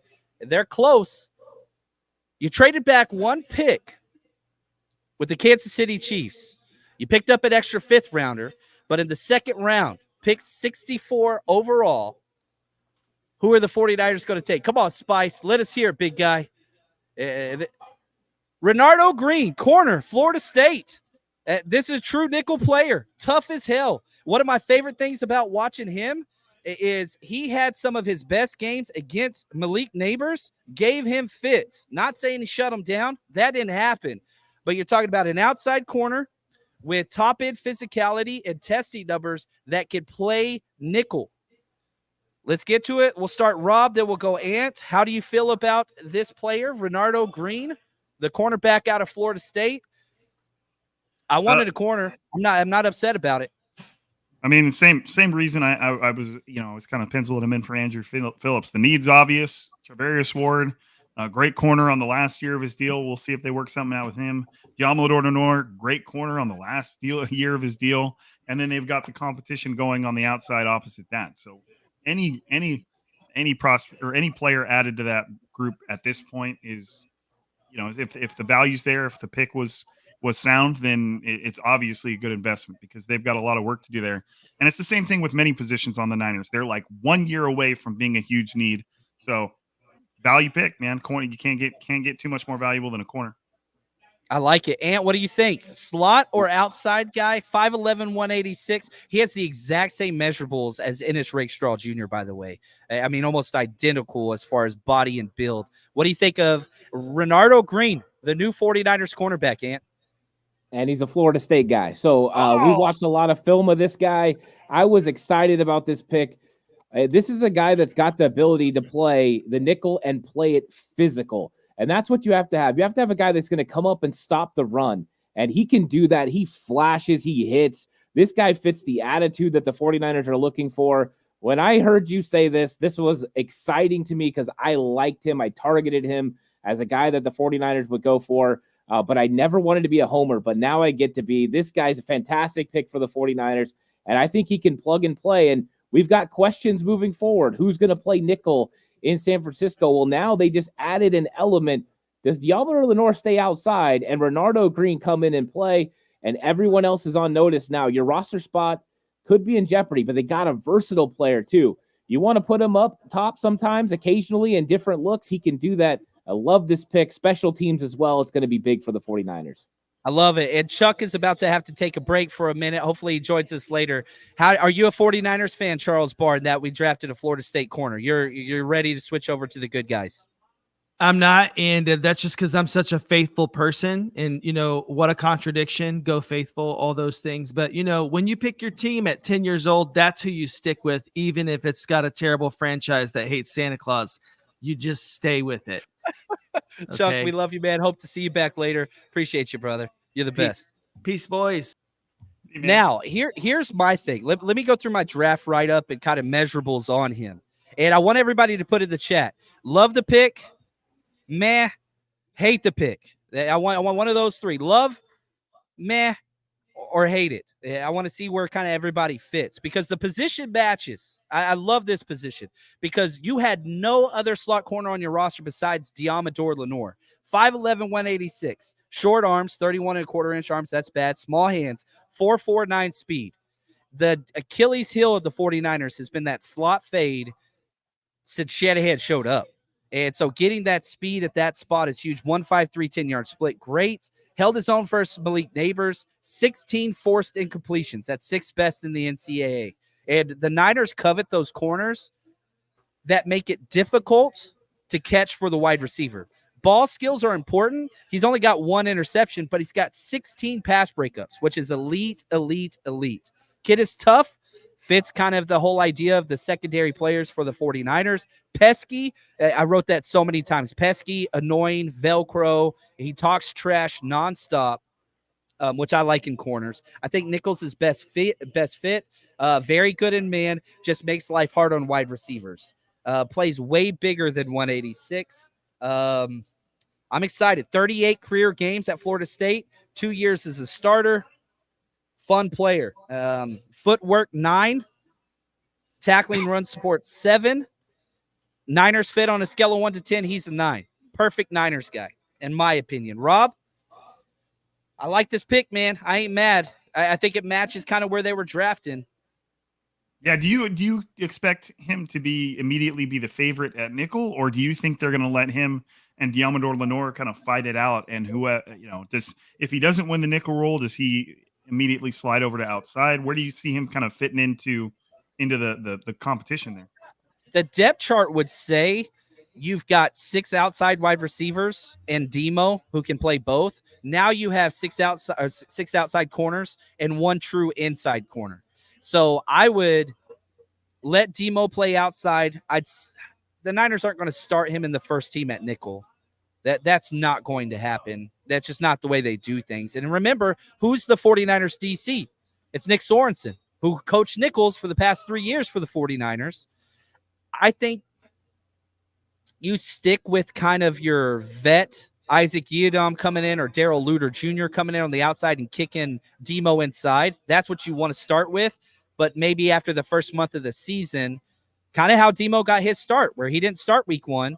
And then you switch him in there. But I'm putting him straight at nickel and nothing else. And do you agree?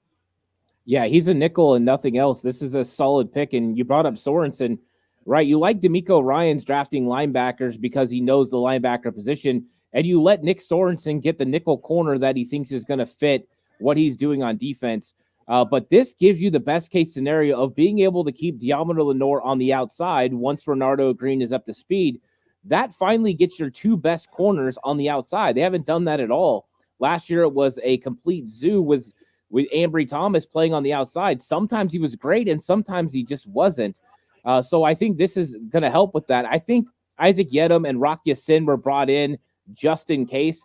But now Yedem probably will be the guy early, and then eventually Renardo Green, just like John said, slips into that spot, and then Lenore goes on the outside, and you feel really comfortable with your nickel cornerback situation being more too deep with Diamond Lenore, with still a little bit of help with Yedem and Rock Ya-Sin on the outside.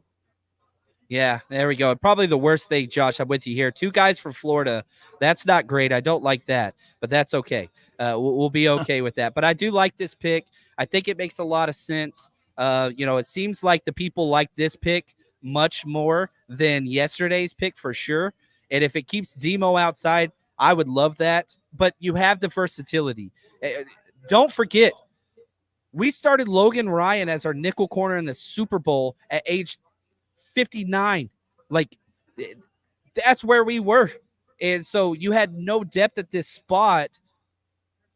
I don't know. I really, really like this pick. I it's not where I would have. It wasn't who I would have picked. Andrew Phillips was my guy. That's who Rob said as well. But I had them ranked back to back. Like they both fit. Pesky, tough, physical, versatility. It's almost the exact same player for the offense that Ricky Pearsall is. Slot, can play outside. Nickel, can play outside. Pesky, tough, change of direction. They're the same mirrored position, offense and defense. The only thing I'm looking at right now, just perusing through it, and again, at this point in the draft, I'm not sure. It's not like we're in the late rounds yet, but where did you guys have him kind of ranked if you had him on your big board? Because everything I'm seeing shows he was quite a ways down there. But again, like we were talking about with the DJ quote, at this point of the draft, it kind of just becomes what's your flavor and what are you looking for? Because the big boards. I had him 89 overall. And okay. So you get him at 64. I had a third round grade on him. So it's not near as much of a reach as Randy Pearsall, but whenever you get later, like you said, reaches aren't really so much of a thing. The Cardinals just took Trey Benson, by the way, running back. So that's going to be fun. So yeah, talk about needing guys to attack big physical runners in the division. That's what it is. Ant, where did you have Renardo? I was super high on him. I had a second round grade on him. And I think that he's one of those guys that it was one of my funnest players to watch. I also had him and Andrew Phillips back to back. I thought that those two guys were really close to prospects. But I mean, when I'm looking at my big board too, because it's all 49er slant, I took every quarterback off my board and everything like that. So when some of these guys are a little bit higher, but I think that he's a very solid prospect. And at this spot, a lot of value. Yeah, I think that's good too. Like, it's not a bad pick, and this is kind of where we are. Yeah. Now, what about the trade? Like, my assumption is you don't trade back with Kansas City if you just had one guy. And Andrew Phillips, if you're going to go slot, why not get that extra fifth rounder? I like that. That's kind of savvy. And, I've said this in the past, and I'll say it again. If you trade up for a guy, you love him. If you stay put and draft him, you like him. If you trade back and get him, you kind of settle on him. And so it seems like, with the board, there were a lot of nickel kind of guys that fit this mold. So you trade back one spot, you get a fifth rounder.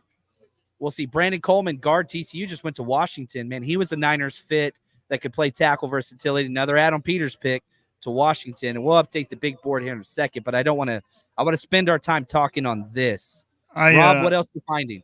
I've got a tweet here from Eric Galco on Twitter that says, FSU football cornerback Ronaldo Green faced three of the top wide receivers in the draft this year in Neighbors, Thomas, and Pearsall. Against those three, per PFF's college football account, 60 coverage snaps, 5 catches allowed, 1 interception, 1 FINC.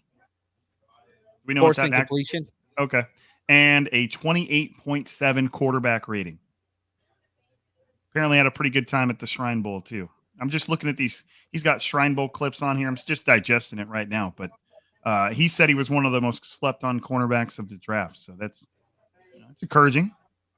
he's an athlete too. You look at kind of, he was in track. He ran an 11.3 in the 100, which is decent. It's not great. But a 21-foot long jumper, that's pretty solid. Like, he's got the lower body explosiveness. You saw the same thing with Ricky Pearsall. The broad jump and all that stuff is there. He played some strong safety too. So he can play in the box, because 2 seasons in 2020 and 2021, he was a strong safety box guy. Then he got moved outside. Now, here's what Dane Brugler wrote about in, The Athletic. They do great work. His summary. This is his summary. Green is a polarizing prospect among NFL teams because he doesn't have desired size, speed, or ball tracking skills, and won't be a fit for every scheme. But his play personality, he's a bully. This dude is a mean talker. Like, him and Charvarius Ward are going to be birds of a feather. Ability to quickly find his balance mid-coverage helps him stay connected and will give him a chance to earn a meaningful role in an NFL secondary. I think you put him at nickel. He can play outside. Special teams is a must. But I think this is your starting nickel after the bye week, almost guaranteed. Obviously, injuries play a role. But the physicality tracks, the height, weight, speed, that tracks. That fits the Niners kind of what they want out of this position. And he doesn't have injury history. Another guy, yesterday, Ricky Pearsall, 55 games appeared in his college career. Renardo Green, 52. They're older, but they're available and they're durable. At least they have been in the past. Do you think, what are the themes, Ant, we're seeing with these 2 picks of the 49ers? Like, what are some parallels we could draw that is a quote-unquote 49ers type? Yeah, right off the bat, no injury concerns is number one. They haven't touched anyone that has that. Number 2, guys that they feel are well experienced, well versed in how they've played a lot of time on the field. Then you got good football IQ. These guys are smart. They understand what they're doing, and they're both tough guys. Renardo Green's very physical at the point of attack. Then when you look at the first round pick, Ricky Pearsall, he's a guy that catches contested catches and takes contact. They're tough. They're physical. They're smart. They're athletic. This is exactly the kind of player you want to get. Now, are they the guys that are going to make everyone raise their eyebrows at how good they are initially? No. But these are the guys you're going to start liking when you see them on the field. When you start seeing them make plays, like Deommodore Lenoir video that went viral from rookie minicamp, when he takes somebody and he throws them down. That's the kind of thing, that's the kind of attitude that Renardo Green plays with. And I think that's what 49er fans are eventually going to like about him. But is he a sexy name? No. But he's a name that's going to make things happen. He's a very good football player. Another thing I saw up here, just a clip from NFL Network, saying it's Louis Riddick saying he thought that Renaldo Green was the best press corner in the draft. Oh, and I mean, that's against some top tier athletes that he played against, in the ACC, which they, Florida State kind of ventures over into the SEC quite a bit. We got some super chats I want to make sure we get to. Just real quick. Sorry about that. The internet's lagging. That's not good. That is not good. You're still all right over here. Okay, good. We have so many picks. Thank you, Jordan. They better start moving up. Well, you just moved up from, way back in the 6th to the 5th. That's a pretty big jump. And so this fits with the narrative that John Lynch was saying, look, we've got so many guys that we see as draftable. They jumped up and got that. JP should have moved up to get Arnold in the 1st. I don't disagree with you there. That was a damn good pick. Nicholas, what's up, man? Kind of like Jimmy Ward from what you're saying. A little bit. The previous regime drafted Jimmy Ward, but we made him captain with, this current front office and coaching staff. He's played safety, but I think nickel corner is going to be his spot, but he sure as heck is tough. And Oscar, appreciate you. Almost all his touchdowns allowed came on fades. Don't tell me that. Don't tell me that. I hate that fade right. It haunts me in my dreams. Roberto, Niners win in spite of O-line and Kyle's hubris. There we go. You're not wrong. They are not going to draft offensive line at all, it seems like. Phil, come on, people. 618 watching, only 9 likes. Man, we've got 3,000 live watching across all streams, 618 on YouTube. And I just want to say thank you for everybody that's watching. Make sure, everybody right now, get your phone out. Here's what I need you to do. However you listen or watch podcasts, go to Striking Gold, type that in, hit subscribe. That is a must. Rob Louder's freaking awesome. and go to 49ers Cutback, whether it's YouTube, Spotify, iTunes, Striking Gold, 49ers Cutback. They are must listens to. Rob, what are our thoughts here? I was just reading Lance Zerline's little scouting report on him. I'll read it out if you don't mind, but just because I'm learning a little about him as we go. Pure press man cornerback whose inspired coverage against LSU's talented receiving corps should carry weight in his evaluation. Green is patient to match the release and possesses good agility to recover quickly when beaten. Elite body control allows him to phase double moves and route breaks. He's quick to close and tackle when beaten. Physical play gets him flagged inside the route, and he doesn't find the football often enough when routes travel downfield.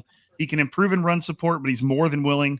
Green might need safety help over the top, but his route tracing and catch restriction over the first two levels give him a good chance at becoming an above-average starter outside or in the nickel. So, Rob, would you put him in the nickel or would you put him outside early? I mean, as weird as this sounds, it's almost like it depends on what the other guys do too, because you've got Diamador Lenore, and you can put him anywhere. I think the 49ers have a ton of confidence in Lenore, and I think Lenore has a ton of confidence in himself right now. So I want to say that if Renardo Green is the most that's where he's the most natural. Put him there, let him compete against Diamador Lenore, and if it's even close, then Lenore can hang outside, and maybe Lenore is miles ahead of the other guys they've got competing outside. But there's just this weird dynamic between, Rock Ya-Sin, Isaac Yadam, Diamador Lenore, and now Renardo Green. They're just going to have to let it figure itself out. I don't think it seems like Renardo Green may be the most natural at nickel, so maybe that's the only place where he competes. But there's nothing wrong with having a competition at corner and just letting it solve itself out. Although, if you wanted to name a favorite, I would say there's no way that Diamador Lenore is not on the field. It's just, where is he on the field? Where do they want him on the field? I want him outside personally. I felt like that was his best ball. But I don't know, Ant, where are you putting him? Where are you starting him? What's kind of your thought with this process? I love Renardo Green to play nickel, but I think it's going to take a little bit of time for him to acclimate to the 49ers defense and what they're asking, especially what Nick Sorensen is going to ask him to learn, because it is a transition to play, especially with run fits. He's going to have to get familiar with where he's supposed to be when he's starting to work with linebackers about run fits and being home on the backside and being able to take on those guys. So there's going to be a transition. And then I think at some point he's going to figure it out. And then Diamador Lenore is going to play outside. And that's exactly what you want. Your two best corners, cover corners, playing outside. And the 49ers haven't had that opportunity yet. And this will afford them that opportunity. And it could be, something huge, especially when you get to playoffs and Super Bowl, potentially if you play well enough in the playoffs, that you have that chance. And the 49ers were looking for any sort of cornerback when they got to that point. Jason Verrett, they've been looking for guys. Now they've got a guy that slides in and makes it easier for everyone else in the secondary. Yeah, I like that. Shout out to Tommy. He says, Ant is the GOAT, John's the baby GOAT. I appreciate that, man. And, you talk about the similarities again, man. It's so weird with Ricky Pearsall and now Renardo Green. You put Renardo Green in the slot, and guess what? Demo's on an expiring contract, and so is Charvarius Ward. And so if one of those guys do leave and you don't pay them, then you bump them over to that same spot. Same thing as, the Debo possibility trade or opting out of their contract next year. You've got Juwan Jennings expiring contract, Ayuk last year. Obviously, you're not losing all three, but the same thing for the 49ers defense. It's just so weird. The roster construction philosophy of the 49ers with this red shirt, Aaron Banks will replace. I don't know. Most teams don't do this. But a few years ago, John Lynch said, we want to capitalize on winning now, but also build for the future. And I feel like he's been true to that. Now, is that a positive or a negative? Are you pushing all your chips in, or do you just want to stay like above average for so long? I'm not quite sure the way that goes, Rob. It kind of is. What were your feelings if we were saying that? I mean, I think it depends on how high you want the waves to go in terms of how your team plays. Like, do you want your team to have a higher ceiling and a lower floor, or do you want your team to stay at a certain minimum level of competitiveness? Right now, the 49ers have shown, we're going on 4, 5, 6 years now of being consistently competitive.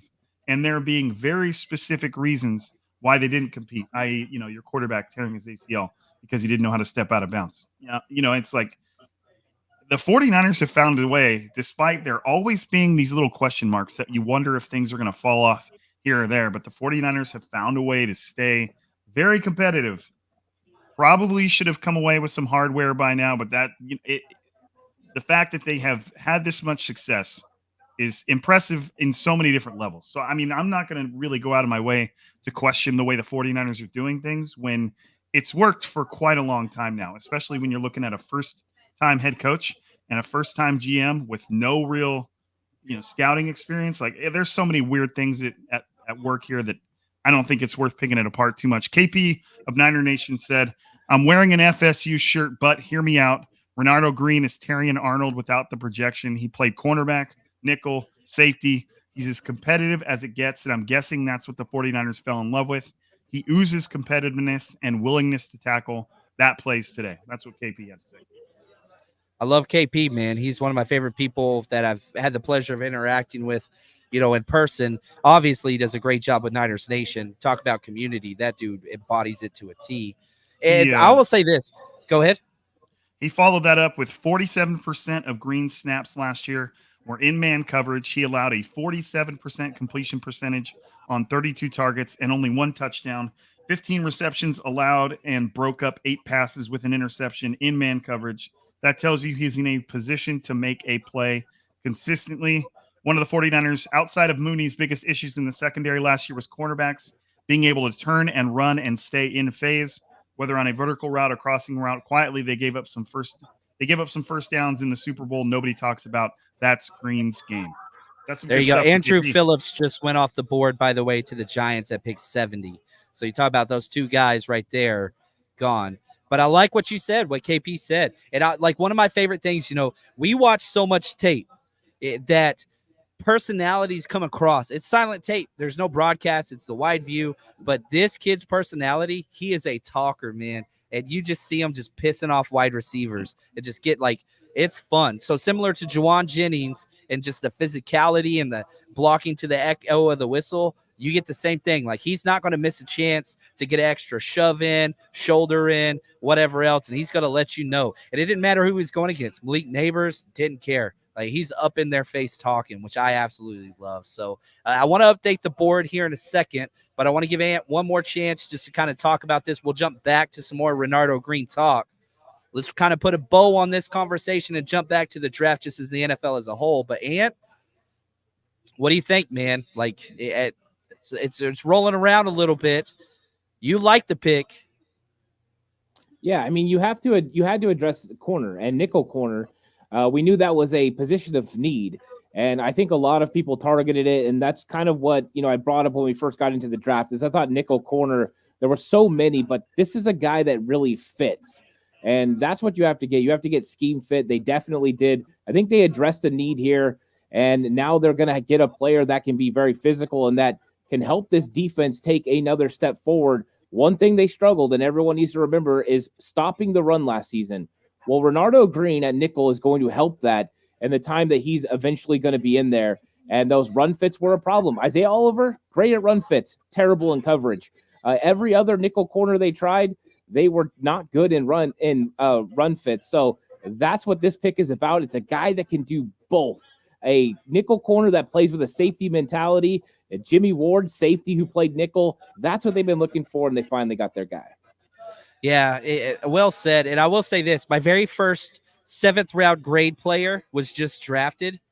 Caden Wallace, offensive lineman, Pitt State, to guess who? The New England Patriots. You remember when they did this with Cole Strange? Like, they grade their guys very similar to Kyle, where they don't care. And I understand Belichick's gone now, but all of the guys that are there are all Belichick mainstays. They have their board. Opportunities be damned. And Caden Wallace isn't a bad player, but he had some of the worst feet I've ever seen. And he just went in the 3rd round, picked 68 over. I have a 7th-round grade on him. Ant, am I crazy there? I don't know where you had him at. Yeah, I'll be honest. Like, I had him undrafted free agent. I mean, I can't believe that. I didn't even mark him because I didn't realize he went off the board. He's player 202 for me out of 205.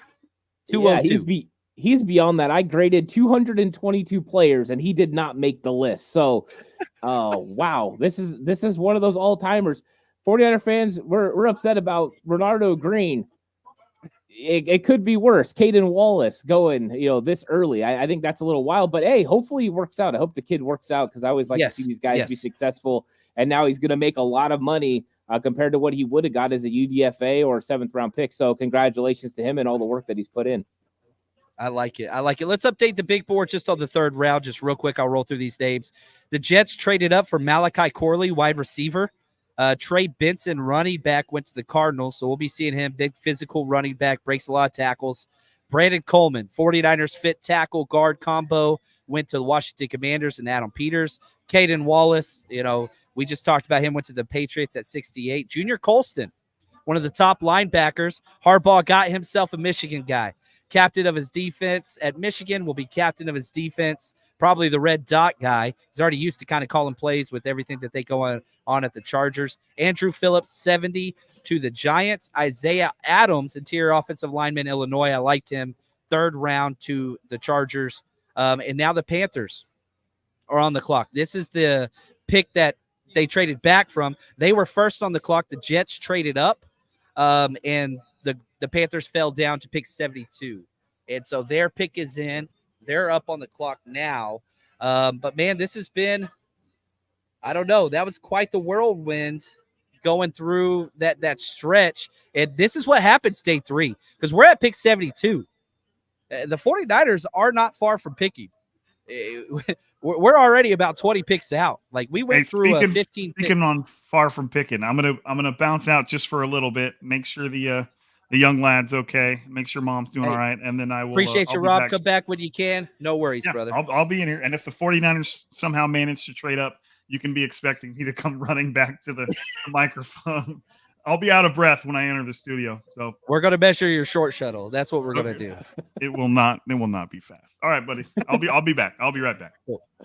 Want to say shout out to Roberto Davis, the man.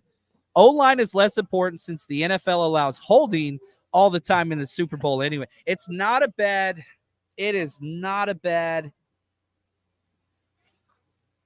I don't know. How do you feel about this, Ant? I wish the 49ers would use these. You see things like the Lane Johnson early get off. You see things like the Chiefs just holding all the time. Like, I don't mind forcing the refs to play their hand, but the Niners don't do that. They don't coach to that. No, they don't. They coach proper technique, and they play it exactly how you're supposed to play it. And, yeah, I mean, the holding is something that I'm not so sure it's the Chiefs that get away with it, or it's because Patrick Mahomes is the quarterback.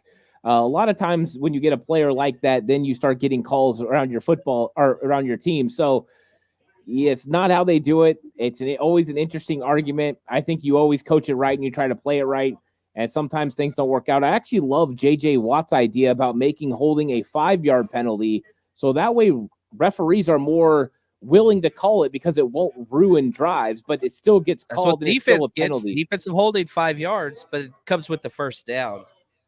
Yeah, I don't like the automatic first down part of it. I wish it was just a 5-yarder.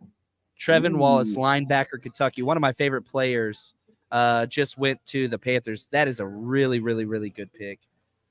He was one of my crushes. I ain't gonna lie, but that's okay. That's okay. Good for him. Good for him. Now, here in a second, we're going to do another round of trivia. I've got a Brock Purdy rookie card we're going to be giving away, which is going to be a lot of fun. But now the Cowboys, the pick is in. They are on the clock, and they already made their pick, which that's fun. Let's do this. Let's do some trivia. So, everybody, we're about to give away a Brock Purdy rookie card. So if you want to participate in this, get your cell phones out. We're going to be on Kahoot.it. But here is your passcode. I'm going to put this up here so you guys can see it. 355-6837. Go to Kahoot.it. 355-6837. We're giving away a Brock Purdy rookie card. The Cowboys are on the clock. They got their pick in. I'll announce that pick. So Kahoot, 355-6837. I'll give you a minute. Cooper Beebe just went to the Cowboys. That was one of your guys, Ant. You love Cooper Beebe. He's got the versatility. He played left tackle for Kansas State. Probably going to be a guard-only player. Could be a center. Some of the shortest arms I've ever seen on an offensive lineman. And on top of that, like, he even plays that way. But, man, he's so good. It's crazy watching him play left tackle. Big 12's a little bit of a different league. But fun player. He was, mocked to a lot of the 49ers squads with all this stuff. This is going to be the start of the interior offensive lineman run. I think this is, these are the guys I have in the same area. Christian Haynes, Zach Sinner, Bo Lemire, Hunter Norzad, Christian Mahogany, Cedric Van Prawn, Bordolini, Puny, your guy, Mason McCormick. There's like 10 of these interior offensive linemen that I could see going anytime soon. The Falcons are on the clock at 74, and their pick is in. Yeah, I think there's value for Cooper Beebe. I think the 49ers would see him as a center because of the arms. I think a lot of times Chris Foerster talks about that. The length of arms, you have to keep moving inside. I think he'll play guard for the Dallas Cowboys. Good player, very physical, likes to get people moving. So a solid pick for them. And they're going to get a guy now that can help on the interior offensive line where they need help. They need help all over that offensive line. And so this is a solid pick. I like it. All right, here we go. Let's start trivia. Kahoot.it. The game pin number is 355-6837. Remember, the faster you answer, the better chance you have of getting more points and winning. Here's the Falcons pick. I'm going to announce that first, and then we'll start this. Braylon Trice, edge. This is about where he went. First round tape, edge out of Washington, testing. 5th round. He just tested so poorly. It knocked him down, but he's a damn good football player. You're getting a better player than an athlete. All right, here we go. Let's start with trivia. We're getting this. This is for a Brock Purdy rookie card and our last trivia of today. But, man, this has been fun. We like to give stuff away. Then we're going to do a raffle here in a second. All right, who was the second-round pick for the 49ers in 2021? Second-round pick for the 49ers in 2021. Aaron Banks, Debo, Drake Jackson, Creed Humphrey. I just died a little bit on the inside. Love me some Creed Humphrey. Braylon Trice was a good pick. I really think it was. Yeah, he's good, man. He's good. All right, couple more seconds on this answer. Who was the second-round pick in 2021? What's the answer, guys? Aaron Banks. That is correct. I really hope he can return to pre-turf toe Aaron Banks. He was a baller, man. Fozzie, hell yeah, brother. Dave, there we go. True or false, number 2. George Kittle was drafted in 2017. True or false? True or false? George Kittle was drafted in 2017. Ooh. Mason Smith went off the board earlier, right? Yeah, he did. Yeah, I didn't mark him. That's on me. He's still my big board. I got to catch it up. Correct answer is true. Here we go. Our new leaderboard. Fozzie, Dave, hell yeah, brother. Still up there. Question 3. The 49ers scored the most points in 2023 versus this team. Cowboys, Eagles, Cardinals, Lions. Which team did they score the most points against? Ooh, I think a lot of people are going to get this one wrong, Ant.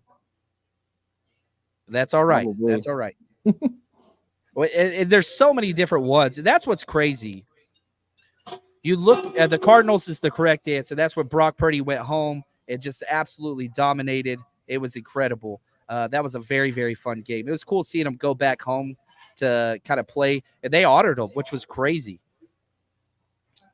Yeah, we got to change. Fozzie B still in first place. Question 4. 73 is retired for which 49ers great player?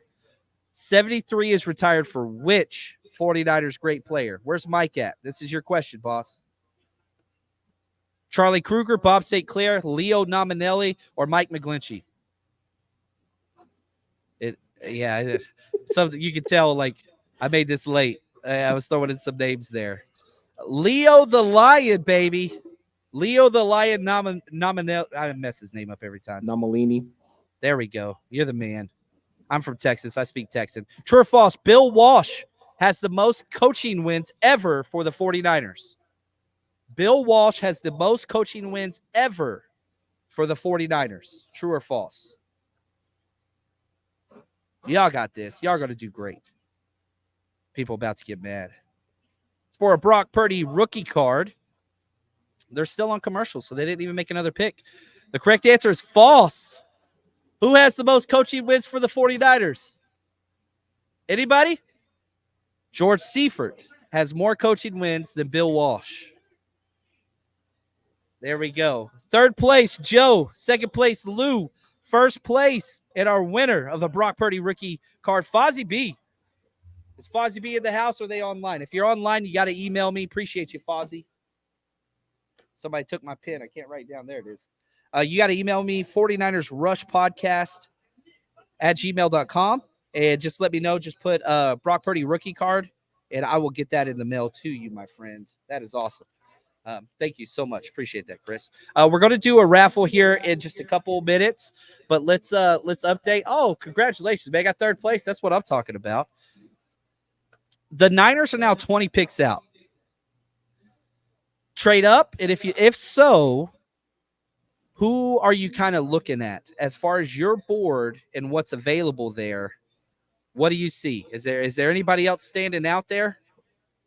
I mean, it depends. If you want to look at safety, you address nickel corner. Do you want to look at a safety? Do you go third round safeties back-to-back years? Cameron Kitchens, to me, that would be a dynamite pick.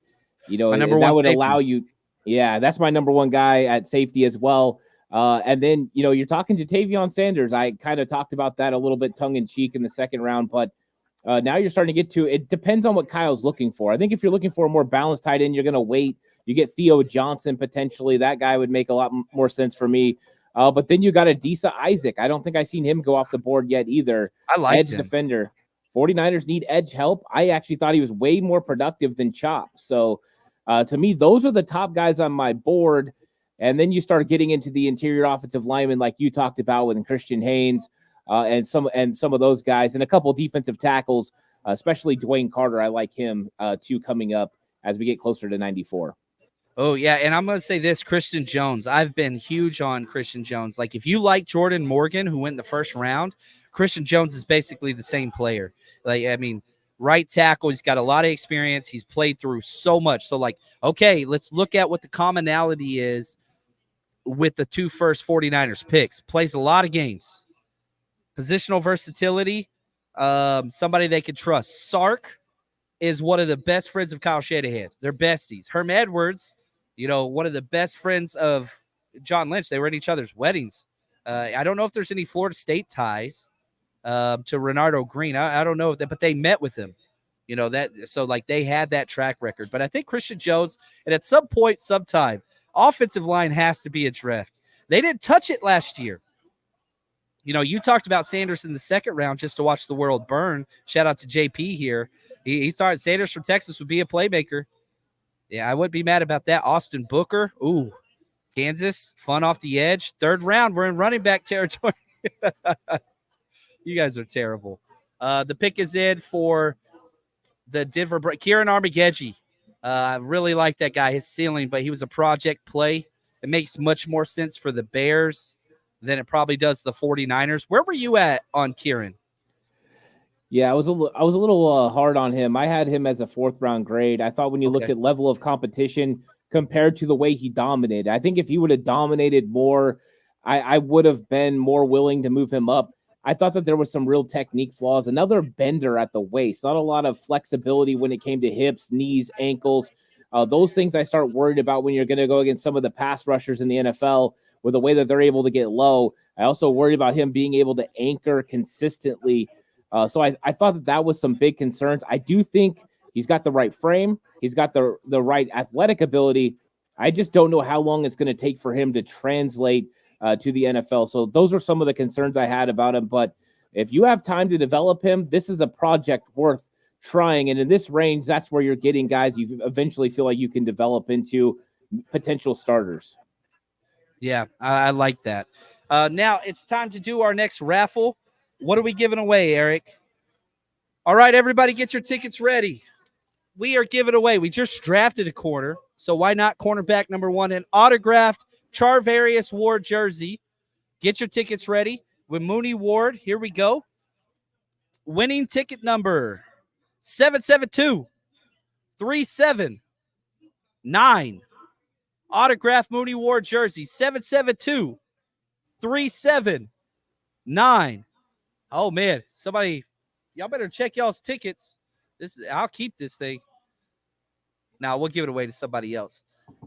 Again, 772-379. Now, if you've never been to one of our Rush road trips, I just want to say you got to come out and party with us. Jonas Ellis Edge just went off the board, but the schedule comes out here in 2 weeks, and we're going to announce all the road games we go to, and what we're going to be doing for the home games and all that stuff. A lot's coming out, but we're having a great time here at 49ersrushroadtrip.com. As soon as that schedule gets released, I'll talk to the wifey and see what games she lets me go to. But real quick, this is kind of what we do everywhere we go is we give stuff away, we bring community, and we have a good time. So here we go. This is kind of a sneak peek into what we got going on for the Rush Road Trip for this upcoming season. Going to 49ers games is awesome, but what's even better than that is going to 49ers games with the faithful, joining the community, and we got you covered. The 49ers Rush Road Trip is going into its 4th year of bringing the faithful together, night before parties, tailgates the day of. We got you covered. Go get your tickets at 49ersrushroadtrip.com. All right, so let's see here. That person left, so this is for the autographed Charvarius Ward jersey. 772-378. 772-378. We'll give you guys a quick minute. All right, Jonah Ellis, the lethal spin move. I hate spin moves. As a former D-line coach, I couldn't stand it. But he goes to the Broncos. We got a winner? That's what's up, man. Congratulations. Hey, you buy tickets, you win stuff. That's the way it goes. Everybody gets free ones, but you can always get extra. That's what's up. Delmar Glaze, offensive tackle, Maryland. Did you grade Delmar? I don't think I did. I did not. This is the first player, which he's got an awesome name. Oh, you got one. There we go. Mike won. I do not have him graded. Shout out to the man, Mike. Won an autographed jersey. That's what's up, man. Legend right here, man. Awesome. Absolute legend. Way to go, man. Congratulations. I didn't grade Delmar Glaze. Let's see where Dane Brugler had him. Wow. All name team, I'll say that. But this one, this is what the Raiders do. Not too bad. He was a late riser. They've got a 4th round grade on him, so not too bad. Shout out to Dave Brugler. He does great work. 6'4". I mean, he's a big dude. Yeah, nothing that the Niners were probably looking at. They always do crazy things. It doesn't matter who their GM, who their coach is. There's just something about that symbol, the Raiders logo, that is just toxic to brainwave activity. And it just doesn't, I don't know. They just do crazy things. It's what it is. Now the Texans are on the board. Pick is in. Traded with Philly. Yeah, Philly traded back. Man, Philly's been all over the place, haven't they? Mm-hmm. They've just moved so much, man. Could this be Peyton Wilson? I mean, now injury concerns, you're at that point. This is a Fred Warner type guy. It really is. He was my number 1 running back, Peyton Wilson. But the injuries, the age, I mean, you can't be light on that stuff. And so I don't have access to the medicals, and I'm not going to. So, I don't know. Each team has to do their own thing. But here you are in the 3rd round. You're at pick 78. So you can kind of just sit there and figure this out. And if it's a fit for you, cool. Why not take a chance here? And we just saw Kieran Armigage go off the board. Some red flags you can overlook whenever you're in the 3rd round because the potential is just so high. And I think that's what we just saw. Yeah, that's what you're starting to get into, the part of the draft where you're willing to take chances because you're looking for guys that have some sort of elite trait. It might not be an elite player, but an elite trait you feel like you can build upon. So going ahead and getting guys like that make a lot of sense. That's why getting guys with high upside is what you're trying to do. Yeah, they haven't put it together yet, but could you be the one that unlocks the secret sauce and gets them to play up to potential. And you've seen so many mid-round picks end up being very, very good pros because the scouting department does their due diligence in making sure that these guys are fits for the system and then ultimately can be developed. And a lot of times it can come with lack of development in college that stunts the growth of the player, a la some of the guys that we've seen. And then the right team gets them and plugs them in and they become a Pro Bowl caliber player. There you go. Now, this is a weird one because I think we've got like double trades that just took place. The Colts traded up for another. There we go. So Houston traded back from 78 to 86 and picked up a 123. Or sorry, Philly traded back and got the 86 to 123. Houston got 78. And then 79, we've got to trade. Indy gets 79. Arizona gets 82 and 6. Is that right? That's what Tom Pelissero's putting out there. I don't know if that's a mistake there. But, yeah, back-to-back trades.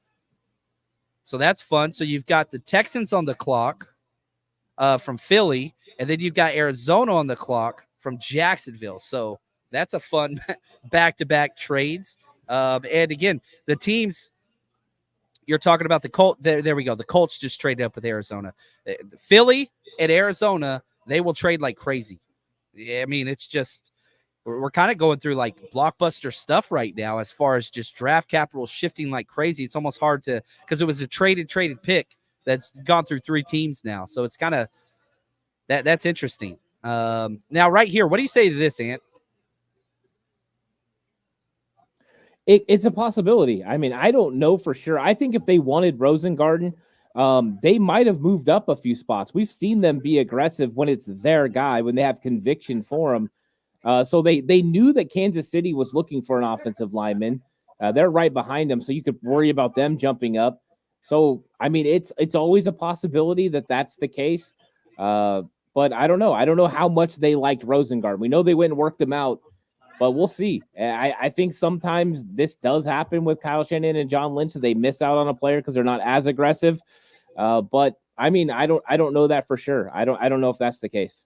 The Texans just traded up and they took Kalen Bullock, safety.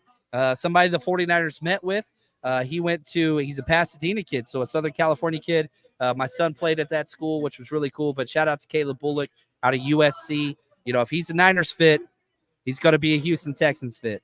That's just the way it goes. And one of the biggest negatives is you see these players that are fits for the 49ers get nabbed by the proteges, you know, whether that's Mike McDaniel, the Jets, Texans. Now you're adding Washington. I mean, it's just this league, Shanahan's your fingerprints are just everywhere. They really, really are.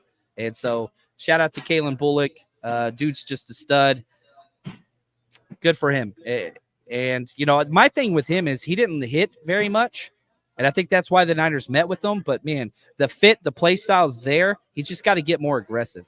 That's kind of the thing he's got to get to. Yeah, I mean, really, that whole USC defense needed to get more aggressive. Wasn't one of the best. Yeah, it wasn't one of the best defenses to watch. They gave up a lot of really big plays, but Kalen Bullock's a good talent and probably the eventual starter at safety. Jimmy Ward's getting a little bit older. You have some other guys you're going to have to make decisions on, but they're going ahead and taking care of the secondary and making sure that their secondary is getting better.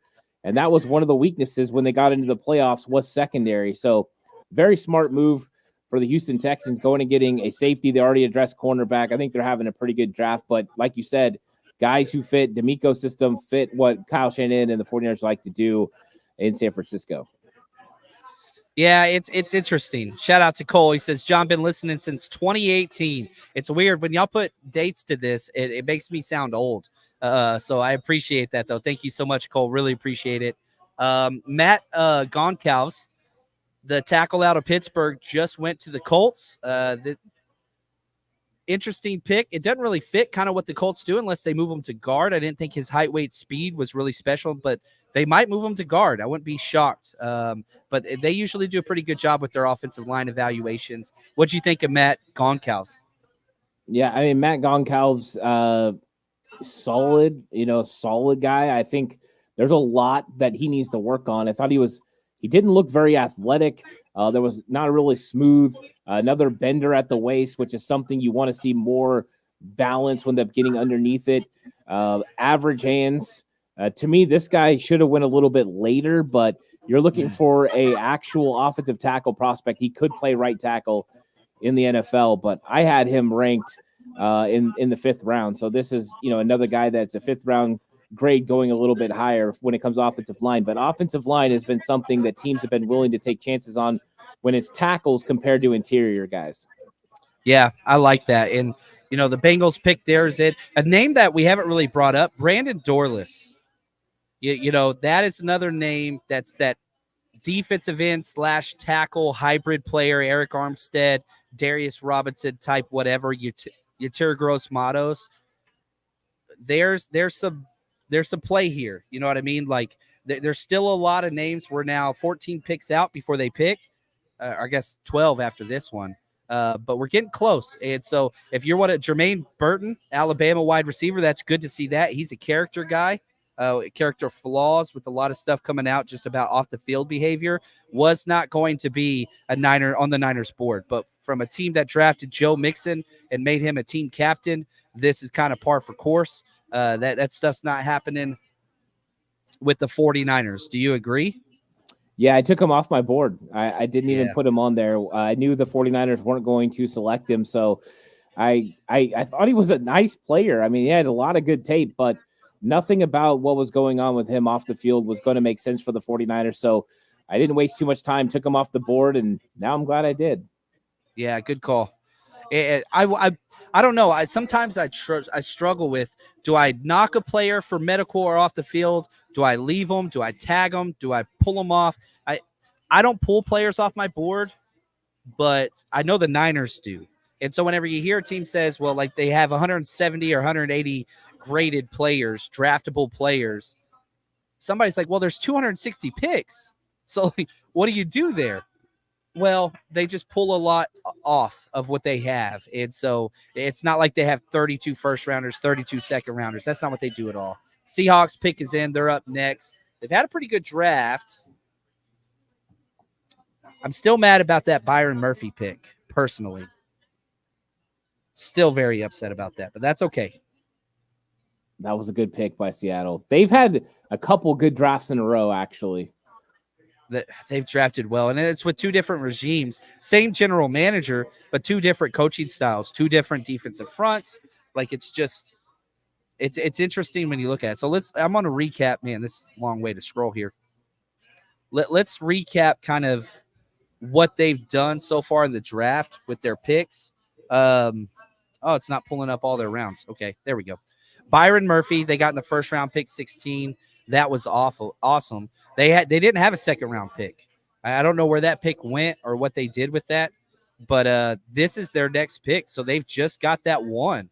Now they've got 2 4s, 2 6s, but I'm not sure where that pick went. That's okay. But yeah, they've got one stud player. We'll see what they do. Now, corners and safeties are kind of going off the board here. And I think with the defensive transition they're making, that might make sense, here and in the next couple rounds, because look at what they did at Baltimore. That's what they're trying to replicate in Seattle now. They released all their safeties. They cut them all. So, yeah, we'll see here. A lot of people upset. Will says 49ers lousy draft. We've only got 2 picks out of 10 in. I don't think we're there yet. Now, I do want you guys to drop into the chat who you want the 49ers to pick. Now, I know we're still 10 picks out, but who are some of the names that you guys want to see the 49ers mentioned? And again, don't look at best board available, because that's going to leave you painfully upset. Look at Niners fits at positions of need next year. That's what they do. Theo Johnson, I'm seeing that there now. I like that. Sanders, Texas. I mean, we've been saying that for a minute. I wouldn't be upset with that at all. There we go. They traded that pick for Leonard Williams. Thank you, David. You are absolutely incredible. Let's see. What are your thoughts on Jarvis Brownlee Jr., the corner? I mean, do you double dip? We just got one. Did you like Jarvis Brownlee? I liked him. I don't know if you're going to double dip at that position. I think you're pretty pretty heavy now at cornerback. I mean, you brought in a couple of guys. I know they're 1 year. You got a lot of 1 year guys, but can another cornerback make this team? I think that's the question. How do you feel about the guys you already have on your team? Darrell Luter It's a Jr., lot of he's still a bodies. 5th-round pick. I think you might be maxed out now at the position, so I don't know if they'll double dip at corner. Probably a safety would make more sense if you're going to address secondary. Yeah, another Theo Johnson. A new front office, really. I don't know, man. I disagree. I'll take our roster over almost any team. Oscar, he says, John, I'd ask for your top 10 available, but the 49ers will pick the 180 player anyway. Here's my top 10 just for humor.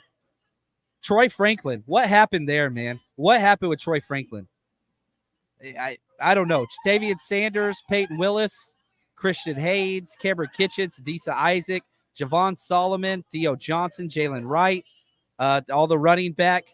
Round 3, Will Shipley would be a perfect fit. But anyway, Cedric Gray, Dwayne Carter. There's a lot of studs there. There's a lot of perfect Niners fits, but that's kind of my board.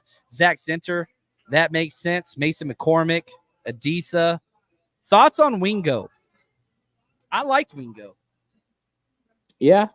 I mean, we got some good players. I mean, there's some of these guys they're pretty good. I don't know. It's like, where are the 49ers going to target? I think that's the thing, is finding the position that they target. And so far, wide receiver and corner was pretty much known. I think at some point they will, address some of these other areas that we're talking about, maybe offensive line, but they're 9 deep on offensive line. Are you going to get a guy now that could step in and make this roster? That's a question mark. Defensive line, kind of the same way. Yeah. I don't know. I think you're starting Christian to get to a point where guard just went to the Seahawks. Ooh, wow. Good pick. One of my top players available. He was my number 35 on my big board. Guard only player. Versatility really wasn't there, but just such a quality guy. It's a good pick, man. Oh, it's a good pick. Again, physical. I had to stand up. I was sitting down too long, man. I had to stand up. Now, I get it. My thoughts on Wingo, if you liked Michael Hall Jr., then you're going to like Wingo because he's undersized, hyper athletic, kind of a pressure type defensive tackle, but never really put it together. Right here, again, Dave Wright says Christian Jones or Sanders, Will Shipley. I love Javon Solomon. I got a 2nd-round grade on him. Did you feel the same way? Niners met with him, too, out of Troy. Yeah, I like Solomon. I think the question marks around him are complete length.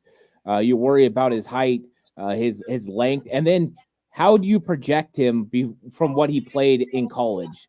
The system, playing in that 3-man front, how is he going to look in a wide 9? And what are you going to get out of him? I think those were the question marks, but I thought he's a very impressive player with a lot of talent that's going to be able to play with leverage. So, yeah, I mean, that's a talented guy. I wonder if the Niners would take him over Adisa Isaac or somebody like that if they were still available. But edge is definitely in play when we get to pick 94. Yeah, I think that makes a lot of sense. I mean, Tip Ryman, another Niners fit, just went to the Cardinals. And so you're getting these Niners guys. It's the way it goes. Now, the Cardinals, they've got tight ends. So this is a little interesting to me because they're really high, on their young athletic tight end. But Tip Ryman, just a physical, Brad Graham, I know, was really, really high on him. Whenever we went at the combine, he was the one dude that can move the sled at will. You remember they couldn't do it, and then they got rid of the sled for the offensive linemen after a lot of the tight ends looked embarrassed. And so, but this dude's he's physical. He's tough. I hate it when these picks go the way they are. Whenever your team, you feel like you're doing a lot of reaches. This is the way the 49ers do things, but you're looking at the division, and now we got the Rams on. All 3 of the NFC West teams drafted back to back to back. And they're taking best player available that are high on our consensus big board. And I know a lot of people want to come out there and they're going to say things like, well, the 49ers are smarter than you. The 49ers know what they're doing. And you're not wrong. But over time, consensus big board outperforms teams that reach. Now, maybe you give Kyle and John a little bit of credit because of what they built their roster as. But whenever you look at the picks that were major home runs, they were not those quote unquote reaches that a lot of people had. Do you agree there? Yeah, they're not normally reaches. They're normally guys that they had graded much higher that they got later. A guy like George Kittle, who had a 3rd round grade on, they got in the 5th. I think that's kind of more the norm of what they do.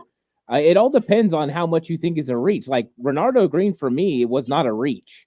Like I had him in that wheelhouse. So I think it is kind of like how their board plays out, but sometimes it does look like reaches because the consensus board says it is. And I think you just have to give it time to see how it plays out, and then you'll get a better idea. You just don't know until it's 2 or 3 years down the road what these draft classes are going to look like. But I get it. I understand why people get frustrated because, it doesn't make sense to what you've been told and what's been presented to you along the way. Yeah. Rams just took Blake Corum, running back, Michigan. A little earlier than I thought he would go. I didn't think 3rd round made sense. But, I mean, he's just a damn good football player. And so, he 3rd down, he can step in. That's an interesting pick to me. I don't know. How do you feel about that? Blake Corum going to the Rams. I had a 3rd round grade on him. I think that Blake Corum, with that running back room, the way they have it now, this is a guy that can eat carries if you need to. And they've got now a 1-2 punch at the running back position. This is kind of what Sean McVay does. I mean, he finds these guys that he can insert in his offense, and he's going back. He was running a lot of he kind of went all pass. Now he's going back to the run. Last year was very evident with that, and he's going to do it again now and showing that with a 3rd round running back. He's a beast. Corum is a beast with a lot of balance. He's gonna be a fun player for them. I like that. Sticking with the players that these fans want. I'm a big Ray Davis fan. If you're doing the whole 3rd round Kyle Shanahan running back, I'm telling you, Ray Davis, and I hate comping players to these Hall of Fame players, but he's the most Frank Gore person I have ever rated. I mean, it is just uncanny the way they play.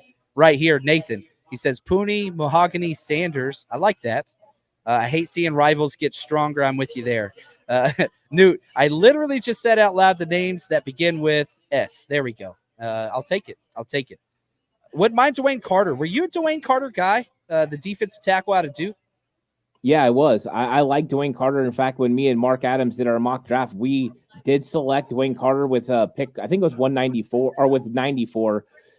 Solid defensive tackle. We had missed on Rook in the 2nd round and wanted to add somebody, but I liked him. I thought he had enough of the 49ers traits to be willing and able to step in and play. I think he could compete early, but he might knock somebody like Kalia Davis out of the rotation early and then probably go ahead and get a spot eventually. But I liked him as a developmental rotation guy for the 49ers. Yeah, I like that. What about Jared Wiley? That's, TCU guy, which you've got to put on the radar again. You're trying to connect these dots. John Lynch's daughter goes to TCU. He's down there all the time to see him. He knows the coaching staff. He gets invited to practices, all those things. Jared Wiley, tight end, I don't know. He kind of fits what they've been doing. So another possibility. I don't like it, but it kind of makes sense. He's smooth. I mean, that's the thing. He looks like he's gliding out there on the field. 6'6", got a lot of range, a better blocker than you would think. You see him out in space and you think he's not going to be able to block, but he's better than he obviously you would think. He's a better blocker than Jatavion Sanders. So if you're looking for a guy that can help you receiving, but also has the ability to be a better blocker, Wiley definitely makes sense. And the John Lynch connection definitely is something there. But I liked watching him. His film, I enjoyed it. I thought he was a guy that can make plays in the NFL. There you go. NW Rob Dorless. I like that. That makes a lot of sense here. It really, really does. Right here, is there any chance Kyle takes Rice, in your opinion? I don't think so. I don't think Rice is I don't think any of those guys are coming to the 49ers. The best chance, I think, is some of the guys undrafted potentially signing as UDFAs. Frank Gore Jr., maybe even Tariq Owens, just to come in for the 90-man. But other than that, I don't see it. Yeah, Roman Wilson, wide receiver, Michigan, just went to the Steelers, and we got another back-to-back Michigan situation with Blake Corum and Roman Wilson going. The Cleveland Browns are on the clock. And just to update you on draft order, you got Browns at 85, Eagles 86, Cowboys 87, Packers, Bucks, Cardinals. Packers, Bucks, Ravens, then Niners. So we're right there within 10 picks. The Browns pick is in. So we're looking there kind of who they're picking, but the draft is moving on and we're almost done. You know, we're approaching hour number 4, Ant. And I just want to say thank you to everybody that's here and you guys have joined us. Yesterday we had over 4,000 unique viewers at one point. Right now we're approaching 3,300. And just want to say, really appreciate all the support. Hopefully we've created a better draft experience, one that's a little more 49er specific for you.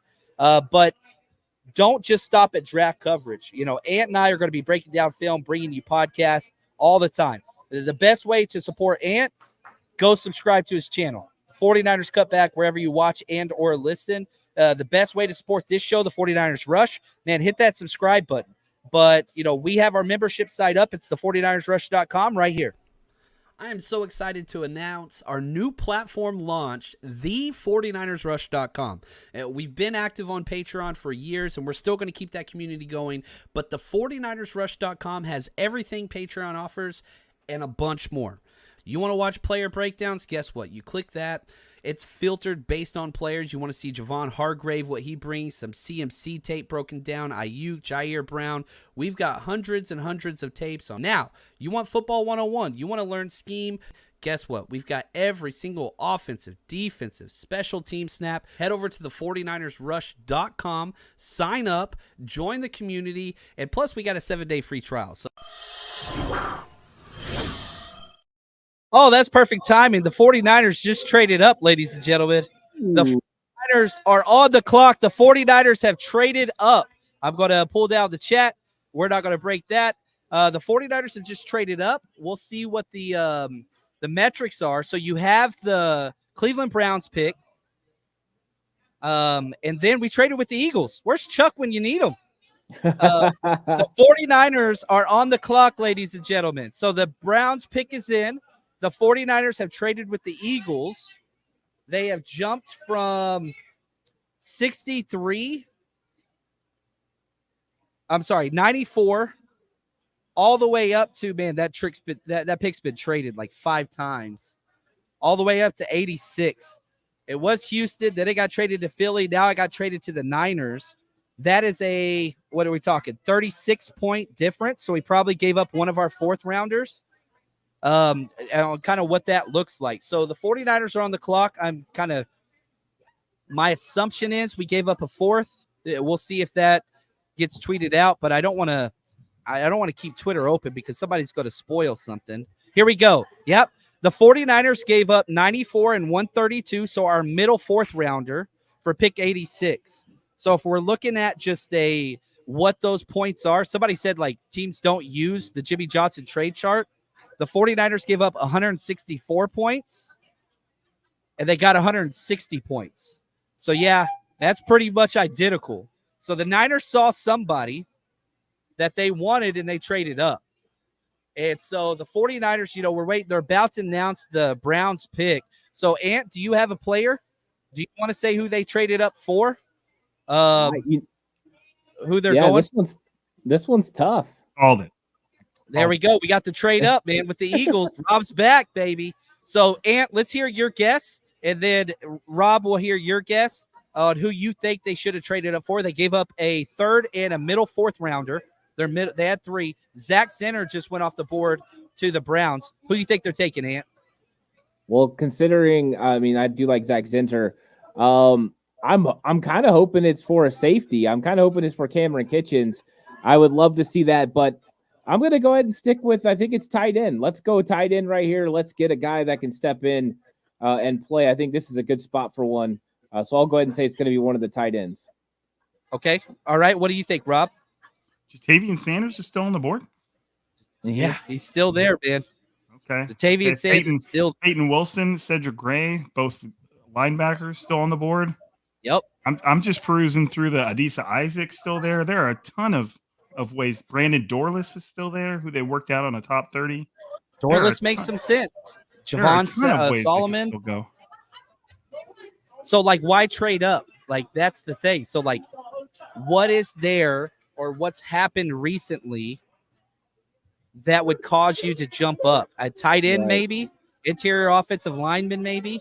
Yeah, I mean, Tip Ryman just went off the board to the Cardinals, so maybe Maybe they tight feel end. like they've got that next guy. Maybe they're coveting that next guy.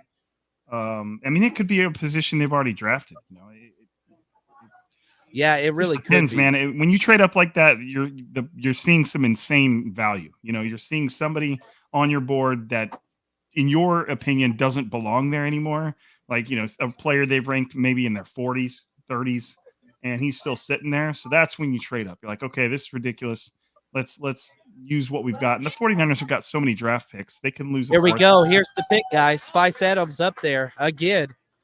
So the 49ers trade up at the third round, which means they love this player. We saw them trade back and take a second rounder.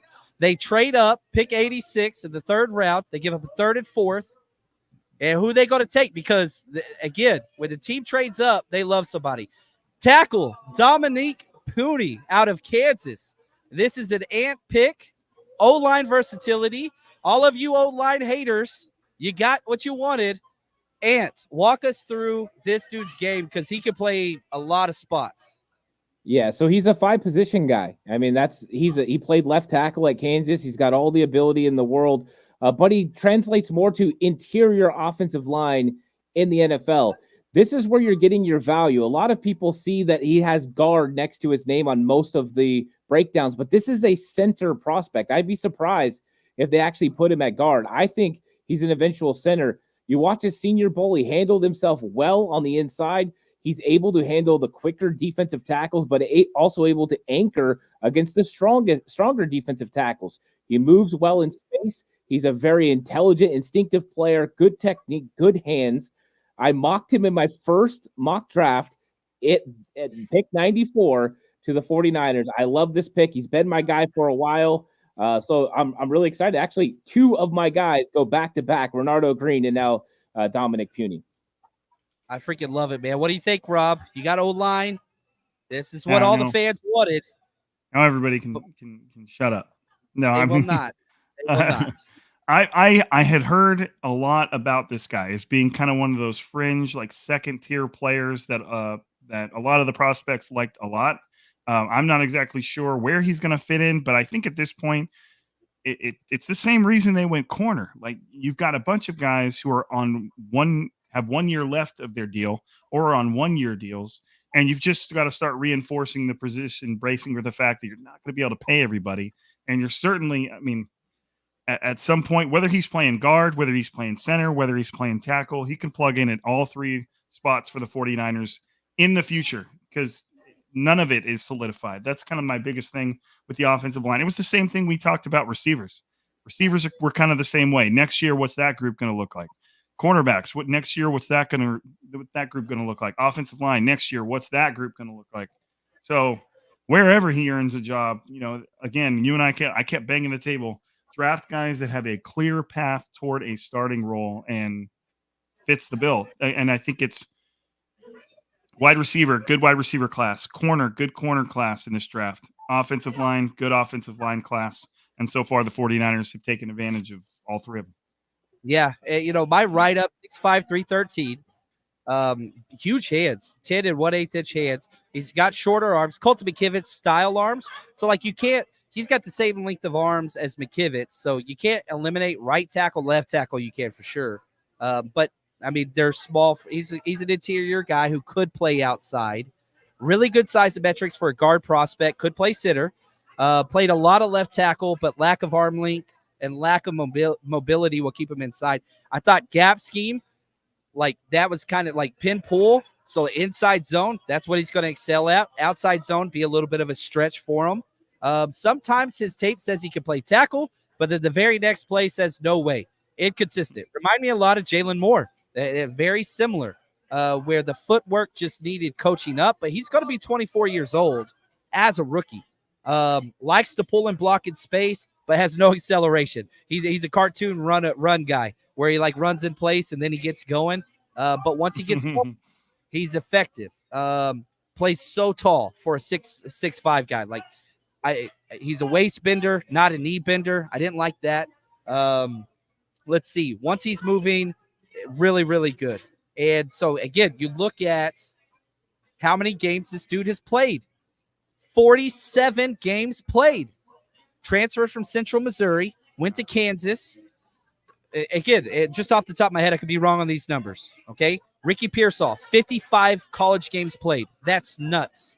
You look at our second round guy, 53 games played for Renardo Green, 47 games played. This is the Trey Lance after effect, where it's like, look, we want a sample size, and we want somebody that's played through a lot of football, and he fits the bill there. Is this a ceiling play? No, but it's a versatility offensive line play, and there's going to be some tough decisions in that room, because if you put him at guard, listen to the guards. Right now, I mean, you usually keep 3 interior offensive linemen, on your active roster, and you'll call one up just at the guard position. Feliciano, Banks, Burford, Barch, Pooney. That's 5 just guards. You can't carry that. So, like, somebody's got to kind of move back. You're keeping a 3rd round pick. He's making the roster. You traded up for him. So, Rob, kind of what are your thoughts there on that guard room? Like, what's that look like now?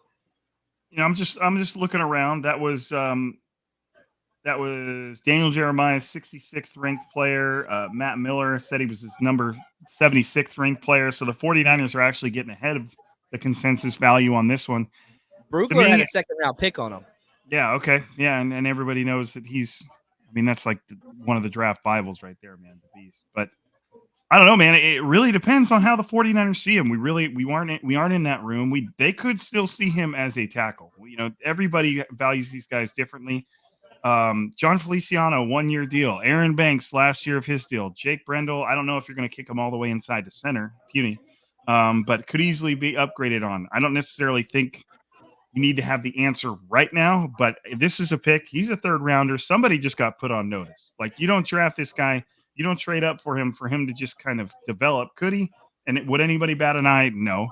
And the 49ers have this weird rotating guard thing that they like to do, maybe they're onto something. People rotate defensive linemen. Maybe I kind of like it. I like it. Maybe they're onto something. But, trading up and picking him there tells me the 49ers think he could get in right now. Now, who is he replacing? I don't know. Aaron Banks is solid, but are we thinking Puny's more of a right side guy? Right, either right guard or right tackle? He's played. Oh, here we go. I'll break down his starts. Yeah, where's his favorite? 27 left tackle. He's not playing there. 13 left guard, 3 right tackle. So you know this more than most. Switching from the left to the right side is a bigger ask than switching to tackle to guard. So where do you kind of slot him in kind of long term? Left guard, right guard? Where do you start him off at? If you had your choice, screw the roster, what's this guy best slated to play in your opinion, Ant? Where do you put him?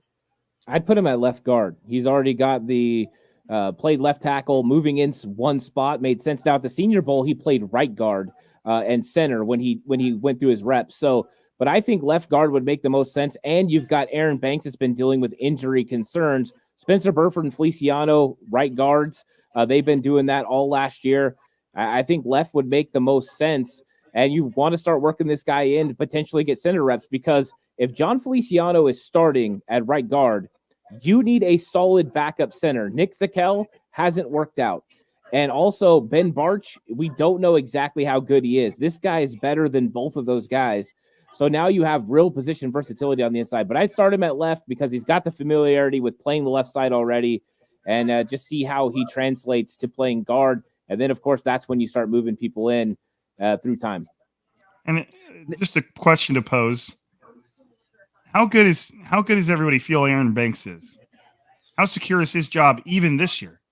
There's 2 Aaron Banks. There's Aaron Banks pre-injury, and there's Aaron Banks post.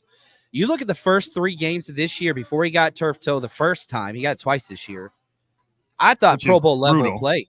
I thought he was awesome. And so do you dock a guy because he played through an injury and is, I don't know. And so I think that this is a pick that says, look, Aaron Banks, you either go out and you show us what you were healthy, or you lose that. And again, listen to me, whatever I say. I'm not saying Pooney can't make this roster. He's making the roster. They traded up for him. They love this dude. And I'm sure somebody's like, yeah, talk about Cameron Latu last year, 3rd round pick. That dude got stashed on ice. It's possible, but he's going to fit. And so if you're going to start him at left guard, you just kind of see, maybe get him some work at center. Here's the thing. Listen, I rated his traits or whatever for a guard. I rated him as a guard. IQ 7, length 9, athleticism 7, hands 6. I thought that was his worst trait. Plays with his shoulder pads a lot of shoulder pad contact, which I didn't like. But if you move him inside, that's not as much an issue. Anchor ability 8. Bull rushers, I thought he was at his best against. Did you see the same thing, Ant? It's kind of like he had a lot of sand in his pants. Like he wasn't being pushed back. So from a Purdy standpoint, if you're moving him inside, you're kind of helping that getting blown back to Jake Brindle. All the other guards are kind of good against it. Banks, he's got a good anchor. I feel like Feliciano's got a great anchor. Brindle, no anchor. I don't know. If you put him at center, that gives you 3 good anchors, but I'm not sure that's what they want to do. I don't know. What's going through your head, Ant? Yeah, I mean, that's part of the game that I really liked is when there's contact, he holds up. Is he the most athletic guy to be able to hold up against edge defenders? I'm not sure he is. But I think inside against the defensive linemen who are less athletic, defensive tackles, I think he's going to be better there. The strong, big physical hands help him stop initial contact, and then he anchors really well. And he moves good enough in space to get to the second level. Is he one of those guys that you can Mike McGlinchey put at right tackle and run him out to the second level? I don't think so. But interior-wise, I think he's got enough juice to be able to do it. That's why I like him as an interior prospect. And that's when I started evaluating him. I was like, okay, this guy has got potential. I kind of thought that Graham Barton was your first-round guy that really did that, and Dominic Puny was your third-round guy that really did that. And that's why the 49ers went and got him. And I like him. I like him a lot. And this is probably even though Renardo Green's from Florida State, this is probably my favorite pick of the draft so far. Ooh, I like that. I like that. Now let me share. I want to share my screen if I'm smart enough to figure this out.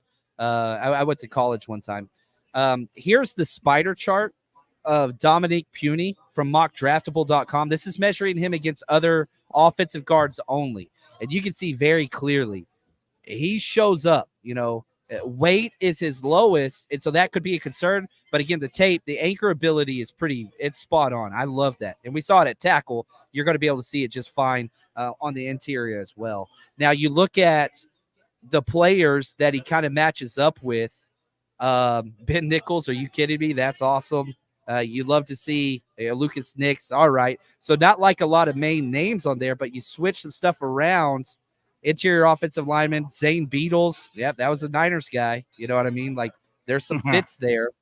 And so you see some of the carryover. Joshua Jones out of Houston, Eugene Monroe. Like there's some things there. But the metrics I like. And I think that, like you said, this is a poor man's Graham Barton. And I know some people don't like that tag or whatever, but Graham Barton light, whatever you want to call it, with a lot of experience, a lot of playing time, football family. I don't know. I'm curious to see what they're going to talk about when they talk about him. If they're going to say versatility 15 times or if they're going to say tackle or guard. I was just reading what Matt Miller had to say right now. He said his number 76 overall player on his board. Puny is a plug-and-play starter at guard who had experience at tackle in college. 49ers' right side of the offensive line has been an issue with no notable long-term answers at any position from center to right tackle. And obviously we know we can throw left guard into that mix too because Aaron Banks is on 1 year left. Puny should get every chance to be the team's week 1 starting right guard, but could even get looks at the right tackle if the team likes his transition there. So I think Feliciano's our second best player for sure on the O-line. I think it goes Trent, Feliciano. Maybe you kick Feliciano inside, put him at center. He's done it, and you put him at right guard. Now you talk about getting your best 5. You talk about getting your best 5. Now, John Chapman just got excited. You mean to tell me there's a possibility Jake Brindle won't be out there? And I like Jake Brindle, but let's just be honest. Like that lowers the run, Shanahan, everything. I don't know. I would not be. I'll sign up for that right now. Am I crazy? Does anybody else think that that's a decent idea? Get your best 5 out there, Feliciano at center, and yeah. Anytime you can get your best 5 out there, that's what's important. We've heard a lot of times Coach Förster talk about the fact that Feliciano's best position is center. So if you do have a situation where he could beat out Jake Brindle, he's second year in the system. it's not that weird. We had a rookie start at guard when it came to Spencer Burford, and now it wasn't supposed to be that way. It was supposed to be Daniel Brunskill. But what do we talk about with Daniel Brunskill? A guy with versatility. Guess what? Dominic Puny is a Daniel Brunskill type of player. So you're getting that versatility. Forster loves these guys, and I think this guy's got more anchor than a lot of the other guys, though, that we've talked about. Zakel can't anchor like this. Barge can't anchor like this. So you're getting a guy, like you said, now we're not going to get that pocket movement. Nobody getting right on top of Brock Purdy. That's going to give him more ability to step into his throws and make plays down the field. This is the kind of guy you want to get, and it's a solid pick in round 3. Yeah, here's some things that make people happy, okay? What's the job of the offensive line? What are we doing? We're trying to protect Brock Purdy. We want to improve in the run game. 0 sacks allowed the last 2 years. Not only 0 sacks allowed, in 2024, 0 quarterback hits allowed. Now, Kansas's offense was weird. They had the 2 quarterbacks, and some of it was an RPO type whatever, so that's weird. But look at his grades, okay? I'm not the biggest PFF guy, but a 90.5 pass blocking grade. Like, from the left tackle position, ladies and gentlemen. So now you kick him inside. You just heard Ant say anchoring's there. I think Matt Miller in his write-up said anchoring's there. I saw anchoring was there. Like, this is fun. This is a fun pick. I really think, again, fit. Somebody mentioned in the chat, all 3 players are 5+ year guys. They use the COVID and they use the red shirt. So you're talking about guys that have the experience. It's pretty impressive. It's pretty impressive what they've done. 49ers are drafting all kinds of Brock Purdy's at different positions. Just guys that have played a shish ton of football. And, one thing you could throw into the mix, too, John Feliciano has played center before. So if what I want.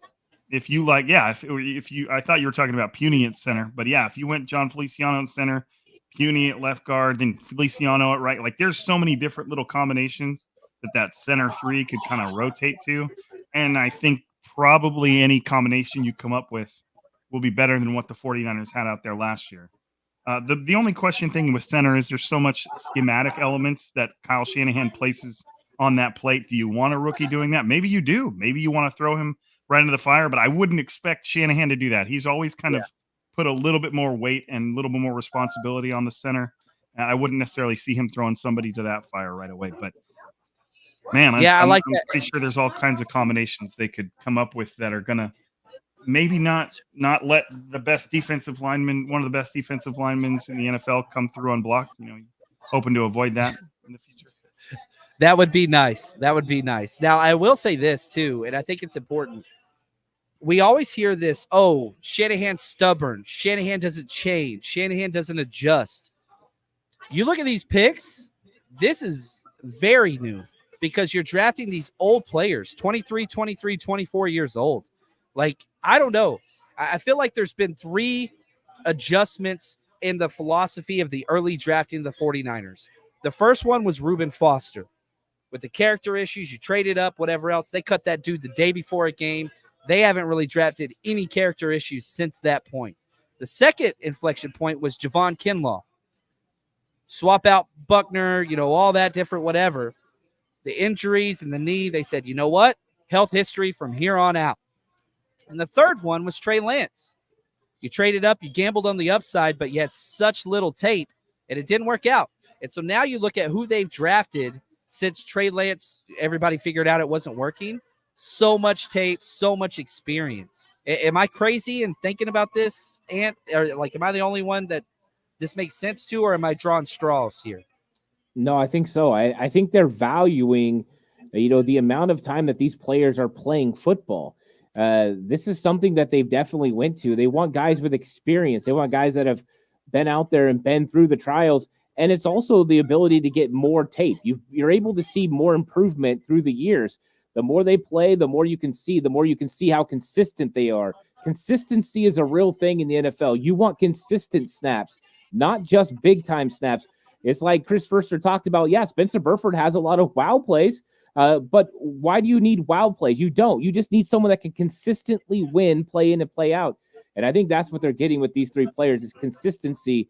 And that's ultimately how your better football team is consistent play in and play out.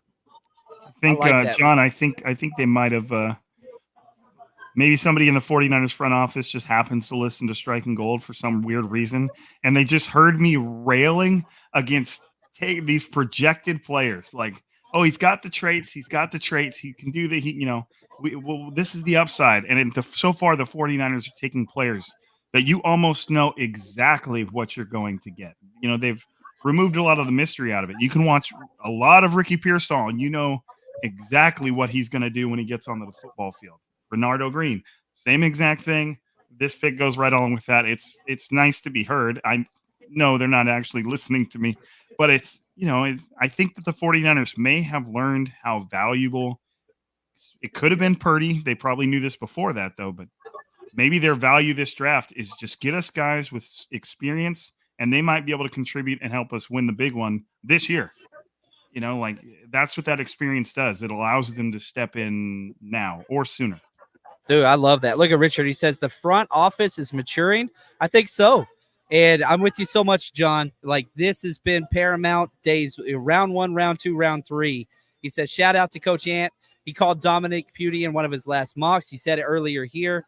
Dude's been on fire. Absolutely incredible. And again, we're about to do another giveaway here, but I would be so remiss, as we're getting close. We still got like 6 picks, but guys, go subscribe to the Striking Gold and the 49ers Cutback podcast and listen to their draft work of breaking this stuff down. We're not going to be live tomorrow. We're all going to be doing our own solo stuff, whatever. But if you leave this broadcast, there's 3,500 people watching this live, and I'm very thankful. And this is an absolute honor just to be a part of this. Build a community of awesome people that put out positive content and know what the hell they're talking about.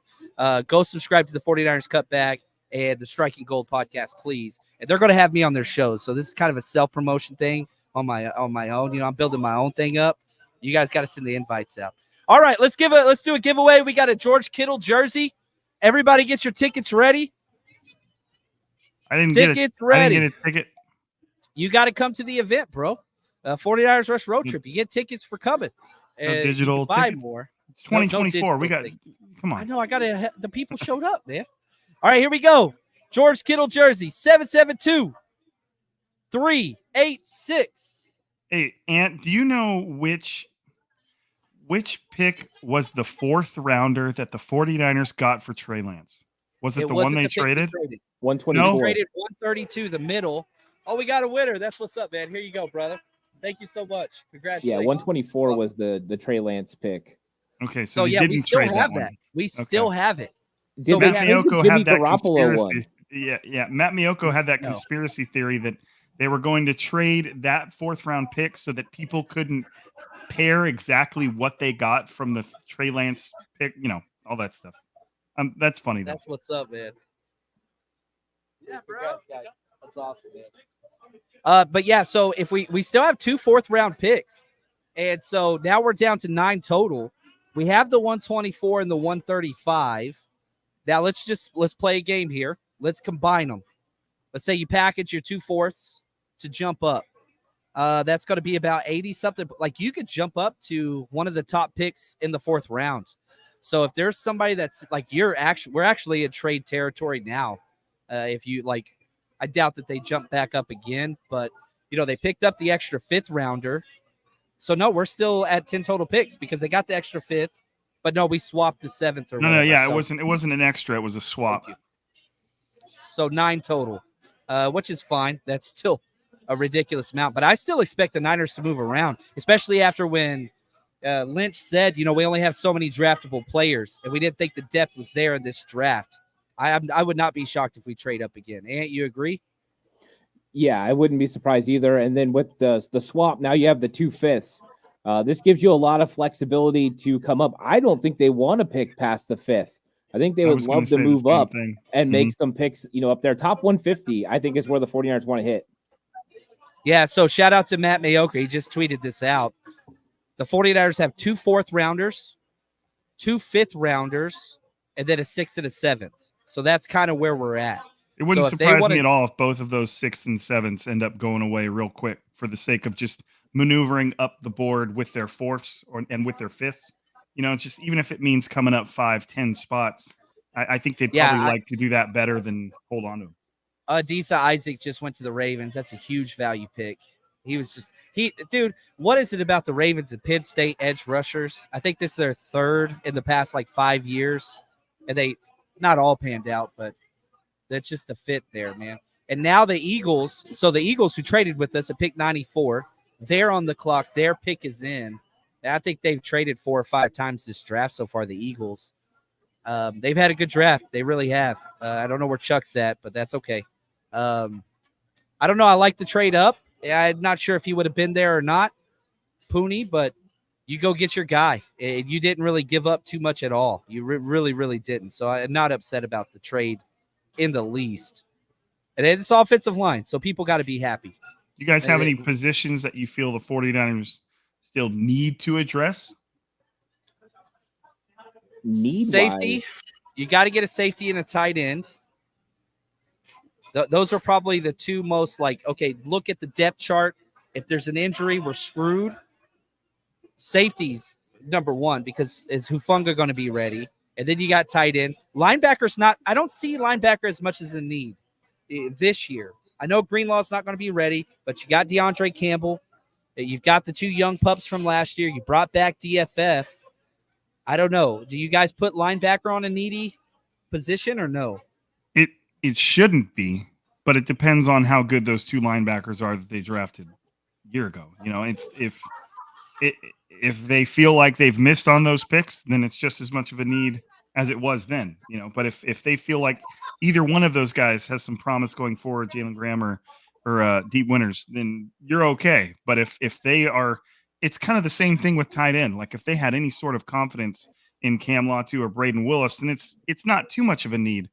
But don't you think that contract to Brock Wright tells you? It tells you that they're not all that enthused about their own draft picks, which is not great, Bob, but it's okay. You know, now's when you fix it. Yeah, we'll see.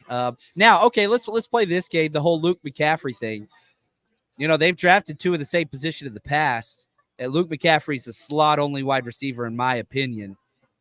I could see him going X. Brandon Rice, I think, would be a possibility at the X spot. We talked about this earlier in the show. Do either one of you guys think that that's a possibility? Yes, it's Kyle Shanahan. That's awesome. John Lynch had his bloodline speech, you know. Yeah. I think if it's going to be a wide receiver, it's going to be someone big like Johnny Wilson. A big physical guy that can win in the slot, that could eventually replace what you're getting from Jawan Jennings. I think that's a possibility. He's got tremendous range. I know a lot of people don't like the drops, and I get it. He drops a lot of footballs, but the physical nature that he has, it makes him one of those guys. If you're going to go wide receiver, I would love Rice for all the stories, but does Brendan Rice really want that type of situation where he's coming into the 49ers and he's got to try to live up to expectations of his dad? I think that'd be tough for him. Yeah. Yeah, I don't know. He said he wants to go there, but he kind of has to say that. Like, I mean, what do you say there? But yeah, he's still available. You know, I mean, there's a lot of other bloodline guys too. I think you get away with one. I appreciate that, but I mean, even if you don't, you can just bring in Terrell Owens' son as an undrafted free agent and just, you know, or Frank Gore, who I think probably going to go in that realm as well. But yeah, I don't know. I do want to update the big board. You know, we went off on the 49ers. That's what we do here. But after the Niners pick of Dominique Puny, linebacker Maurice Leofu went to the Cowboys. Maurice Lloyd, USC running back, to the Packers. That's some fantasy people. Pay attention to that one. Tyreek Smith, safety. I liked him a lot.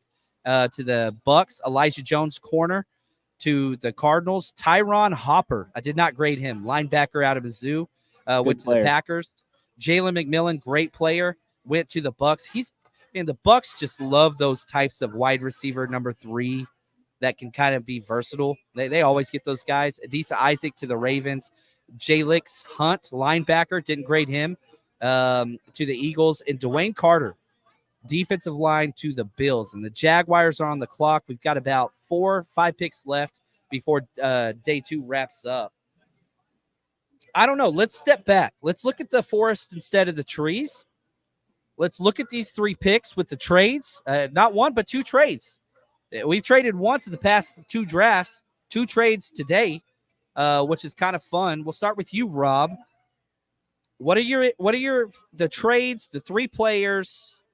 How do you feel about, did the Niners improve on days 1 and day 2 of the draft? I mean, I'm a fan of what they've done so far. I don't really have too many critiques. When it comes to receivers, Kyle Shanahan has a very, very specific type of player that he's looking for. And Ricky Pearsall pretty much hits everything. The 2 most important aspects of being a receiver, just from the basics, routes and hands. Ricky Pearsall has that in absolute spades, gets wide open and never drops the ball. Like, he's had like 1 or 2 in hundreds of targets. I think I saw that he was targeted. This shows you how bad the quarterback play was in Florida. It was He had very like bad. 140 targets and caught under 70 passes. And he doesn't drop balls. So that tells you where those passes were going. I watched the Mizzou tape of him today, and he caught like 3 amazing circus catches on the other side of the white boundary out of bounds because the quarterback was just so late decision. And he made 2 one-handed catches in the opponent's like bench, but it was 5 yards out of bounds. It was just bad quarterback play. I couldn't tell you how many over the middle passes he caught behind his hips back here. You know, like, the dude was doing everything he could to move the ball down the field. It depends on how things shake out with the receivers. I don't really mind him having a limited role this year because it's going to be, as far as we can tell, he's going to have such a prominent role next year. You know, we'll see how things go with Brandon Ayuk, but there's a very good chance that next year Brandon Ayuk is wide receiver 1 and Ricky Pearsall is wide receiver 2 because Juwan Jennings is going to get some decent offers and Deebo Samuel has that big exit in his contract. We'll see where they go from there. And then in the second round, Renardo Green, you're just adding more competition to a position group that is going to become a lot different next year too. There's a little bit of a theme with all of these picks. Kyle Shanahan even said after they took Pearsall, sometimes it's not an immediate need. Sometimes it's a need for next year. And so far, all 3 of their picks have been primarily meeting needs that are going to become significantly worse next year.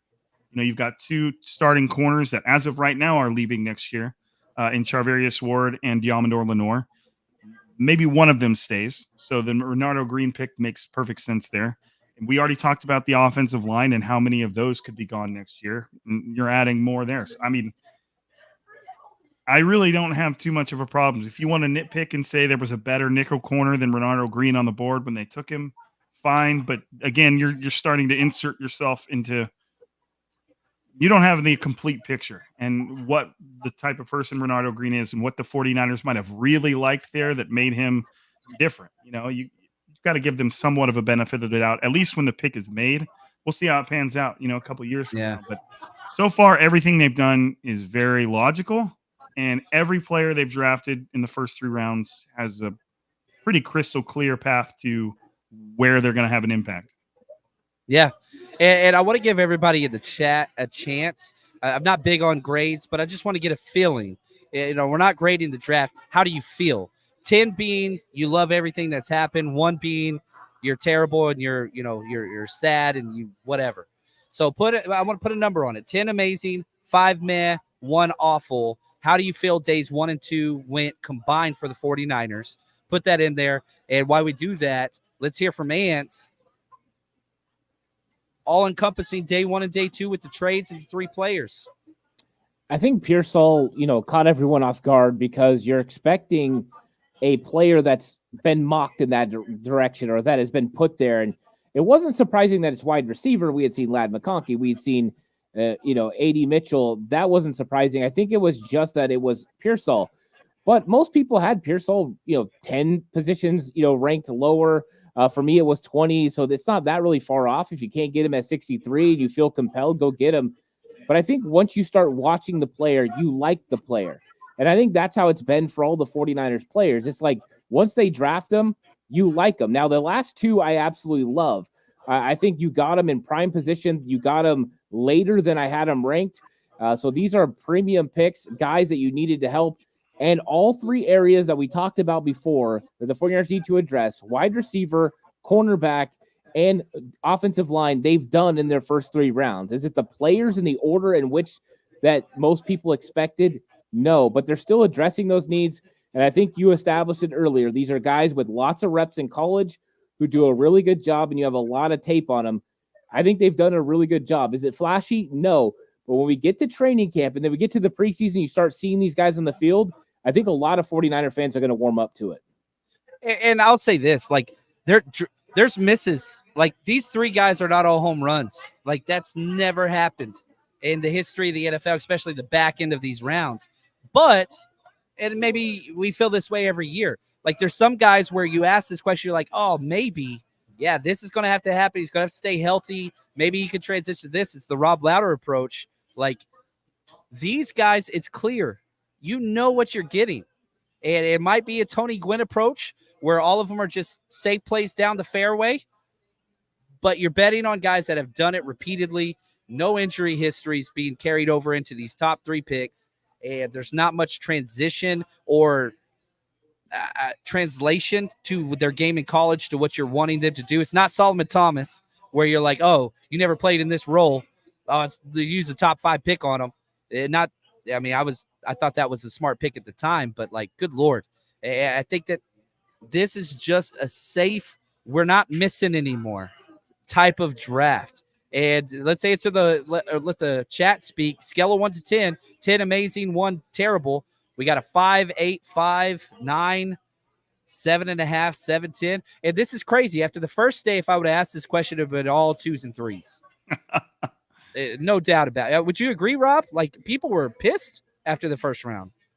And I think as much as I respect and love him, Mike Silver dropping the DeJean tweet. I don't know if you guys saw that, but he tweeted that the 49ers picked Cooper DeJean before and then immediately deleted it, said sorry, and then said they picked Ricky Pearsall. So I think that caught a lot of people off guard. And I, there was obviously a mix up there. Fred asked if the Thunderbirds are a travel team. No, Fred, this is the middle school that I teach at. I coach football and baseball. But thanks for noticing. But I love that we have 3 coaches on this feed right now. That is I don't know why that's like cool, but I feel cool about it. Maybe a little bit. I tell you what, though, I am not disappointed that I'm not coaching football this year for the sole fact that 1, I get to spend more time with my newborn, but 2, if it's Fresno, football season is 105 degrees. Like, it will be nice to not be baked in an oven just 1 year. I'll probably get back at it next year. But, dude, I would tell anybody out there, just first thing I got to say is there is not a button on every GM's desk that says trade down. It doesn't exist. You have to be on the phones, and another team has to be willing to trade up. And trading up is, like you've said it before, most teams want to trade down. So there's a lot of teams would like to trade back. They've got so many guys on their board that they're okay with, and they'd love more picks. It takes another team to be willing to trade up. That doesn't always happen. And if Ricky Pearsall by year 2 is pushing 1,000 yards, over 800 yards, you're not going to be looking at him going, man, I really wish they would have picked him at 36 instead of 31. Like, that stuff just doesn't exist. It's all about getting the player that you think is going to fit in your system. Could they have gone 10 picks later? Could you have pulled some miraculous trade back out of a hat and gotten him later? Maybe, but that's not how the draft works. And if you're really convicted about somebody, the worst thing you could do is try to get cute, trade back, and somebody else takes the player that you wanted. And then you're left just feeling like an asshole. So the draft is a very finicky thing. And I think that there is something to be said about making sure that you're getting the guy that you feel like is going to have an impact, mitigating risk. The 49ers have their backs up against the salary cap. They can't really afford to miss very much anymore. Like, these guys are the cost-controlled additions to the team. And if you're taking risks, you better just feel so strongly that it's worth it. Because if they're missing, then they're having to backload that into free agency, which is, you don't have the money to do that anymore. So the 49ers are in a position where they're going to have to do less maneuvering back in a draft board and more just drafting the guy that John Lynch said, all had conviction about. Scouting, the coaches, everybody up there, they all had conviction about the pick, so they made it. That might be more important than just finding the absolute perfect value at that selection. I like that. The fun part of the draft is tomorrow. We got 2 5th-rounders now. Like, come on now. That's what people should be excited about. If you complain about the Niners draft past, in the first, second, third rounds, you better be applauding the 5th round because we got an extra one of those. And Shanahan didn't take a running back in the 3rd round. Just saying. I know. I made fun of them and I tweeted about it. Now they make me look like an asshole.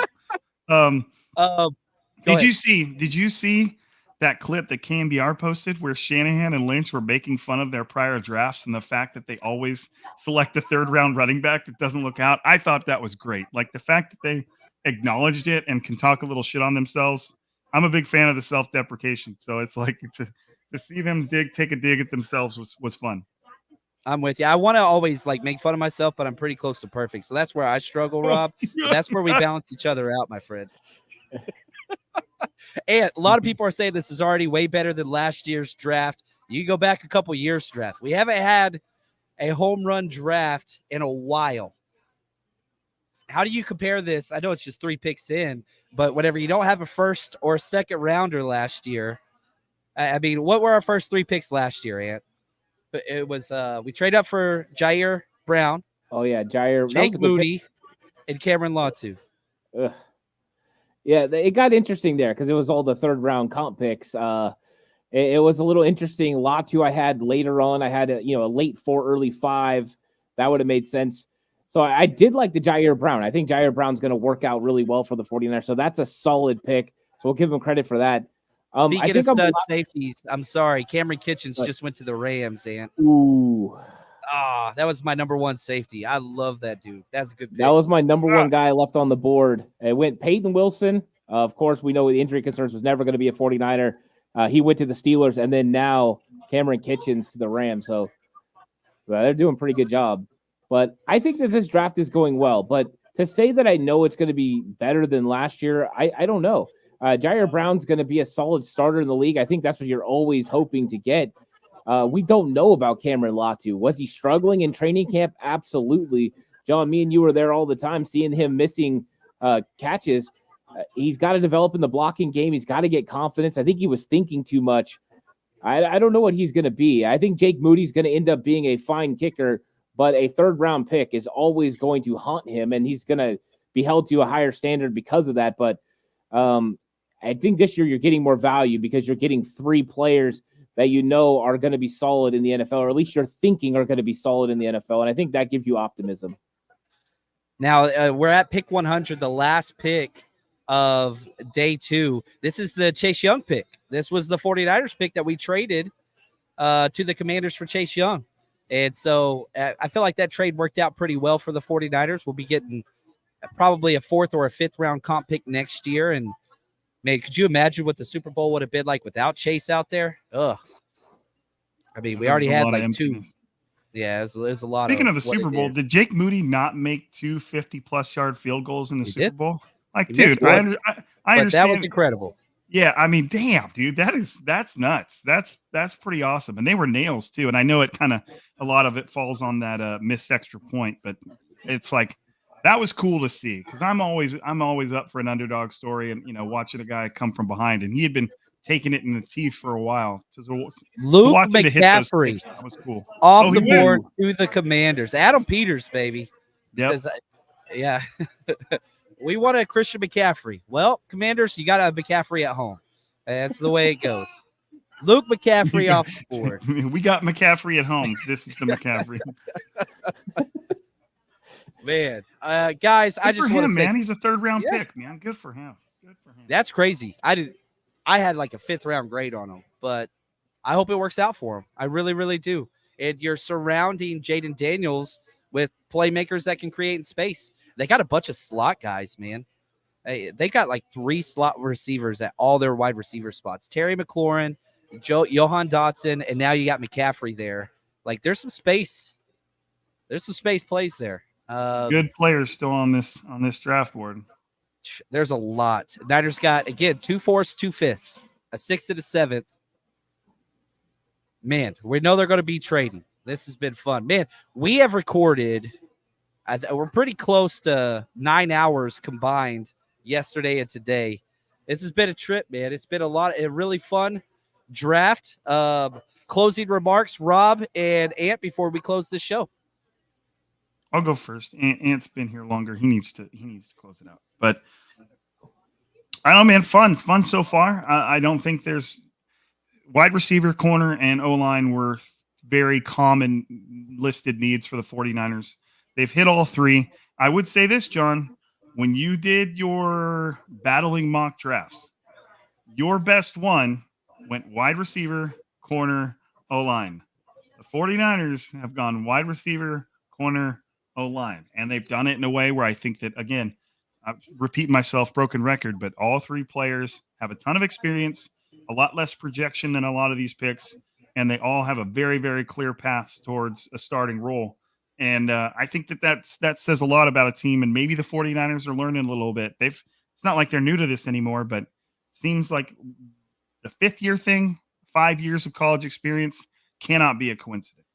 Like they are targeting guys that they feel like they know what to expect and can step in right away, which is cool to watch, man. It's cool to watch. I'm a wide receivers guy. I'm super excited to watch Ricky Pearsall. I think that he's going to surprise a lot of people. I understand he wasn't the common name at that point, but if you watch that top of the second round, wide receiver, wide receiver, wide receiver, wide receiver, zero chance he was getting to 63. And the 49ers took their guy that they liked and they made sure that they can get him, which is more important than getting him at 31 versus 38. So I'm pretty impressed with the 49ers have done so far. I'm looking forward to seeing the rest, man. This is where the 49ers have been absolute superstars in the fifth round. So we'll see. I love it. I love it. Now, before Ant goes, I have to give a shout out. TEF, which is the local Niner chapter. You can see them behind me. They're partying.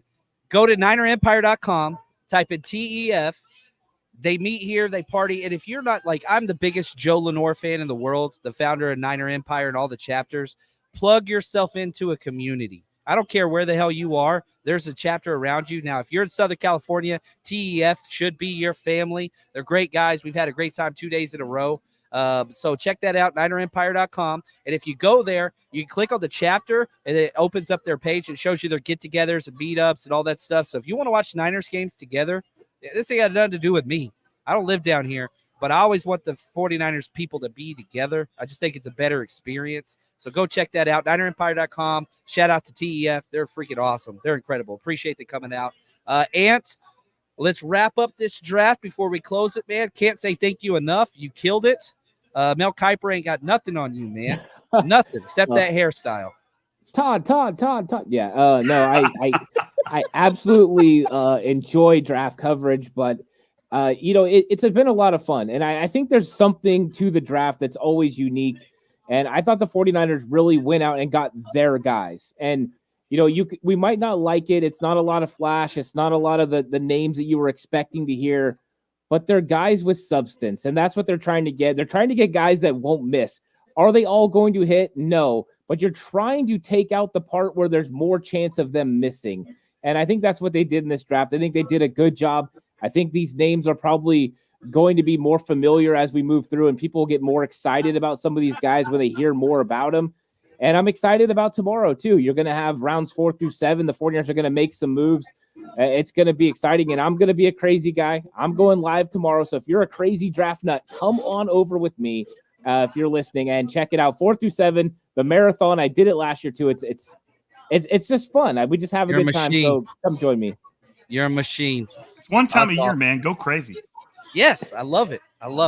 Guys, this has been awesome. I want to say thank you to everybody in the chat. This is a dream come true for me, and I really do appreciate it. Beyond grateful for allowing us this opportunity. This is going to be fun. Tomorrow's going to be fun, but thank you to Rob. Thank you to Ant. Thank you to the champion, the sports bar here down in Marietta. This has been an absolute blast, but this is going to do it for us. Appreciate y'all, and as always, stay strong, faithful.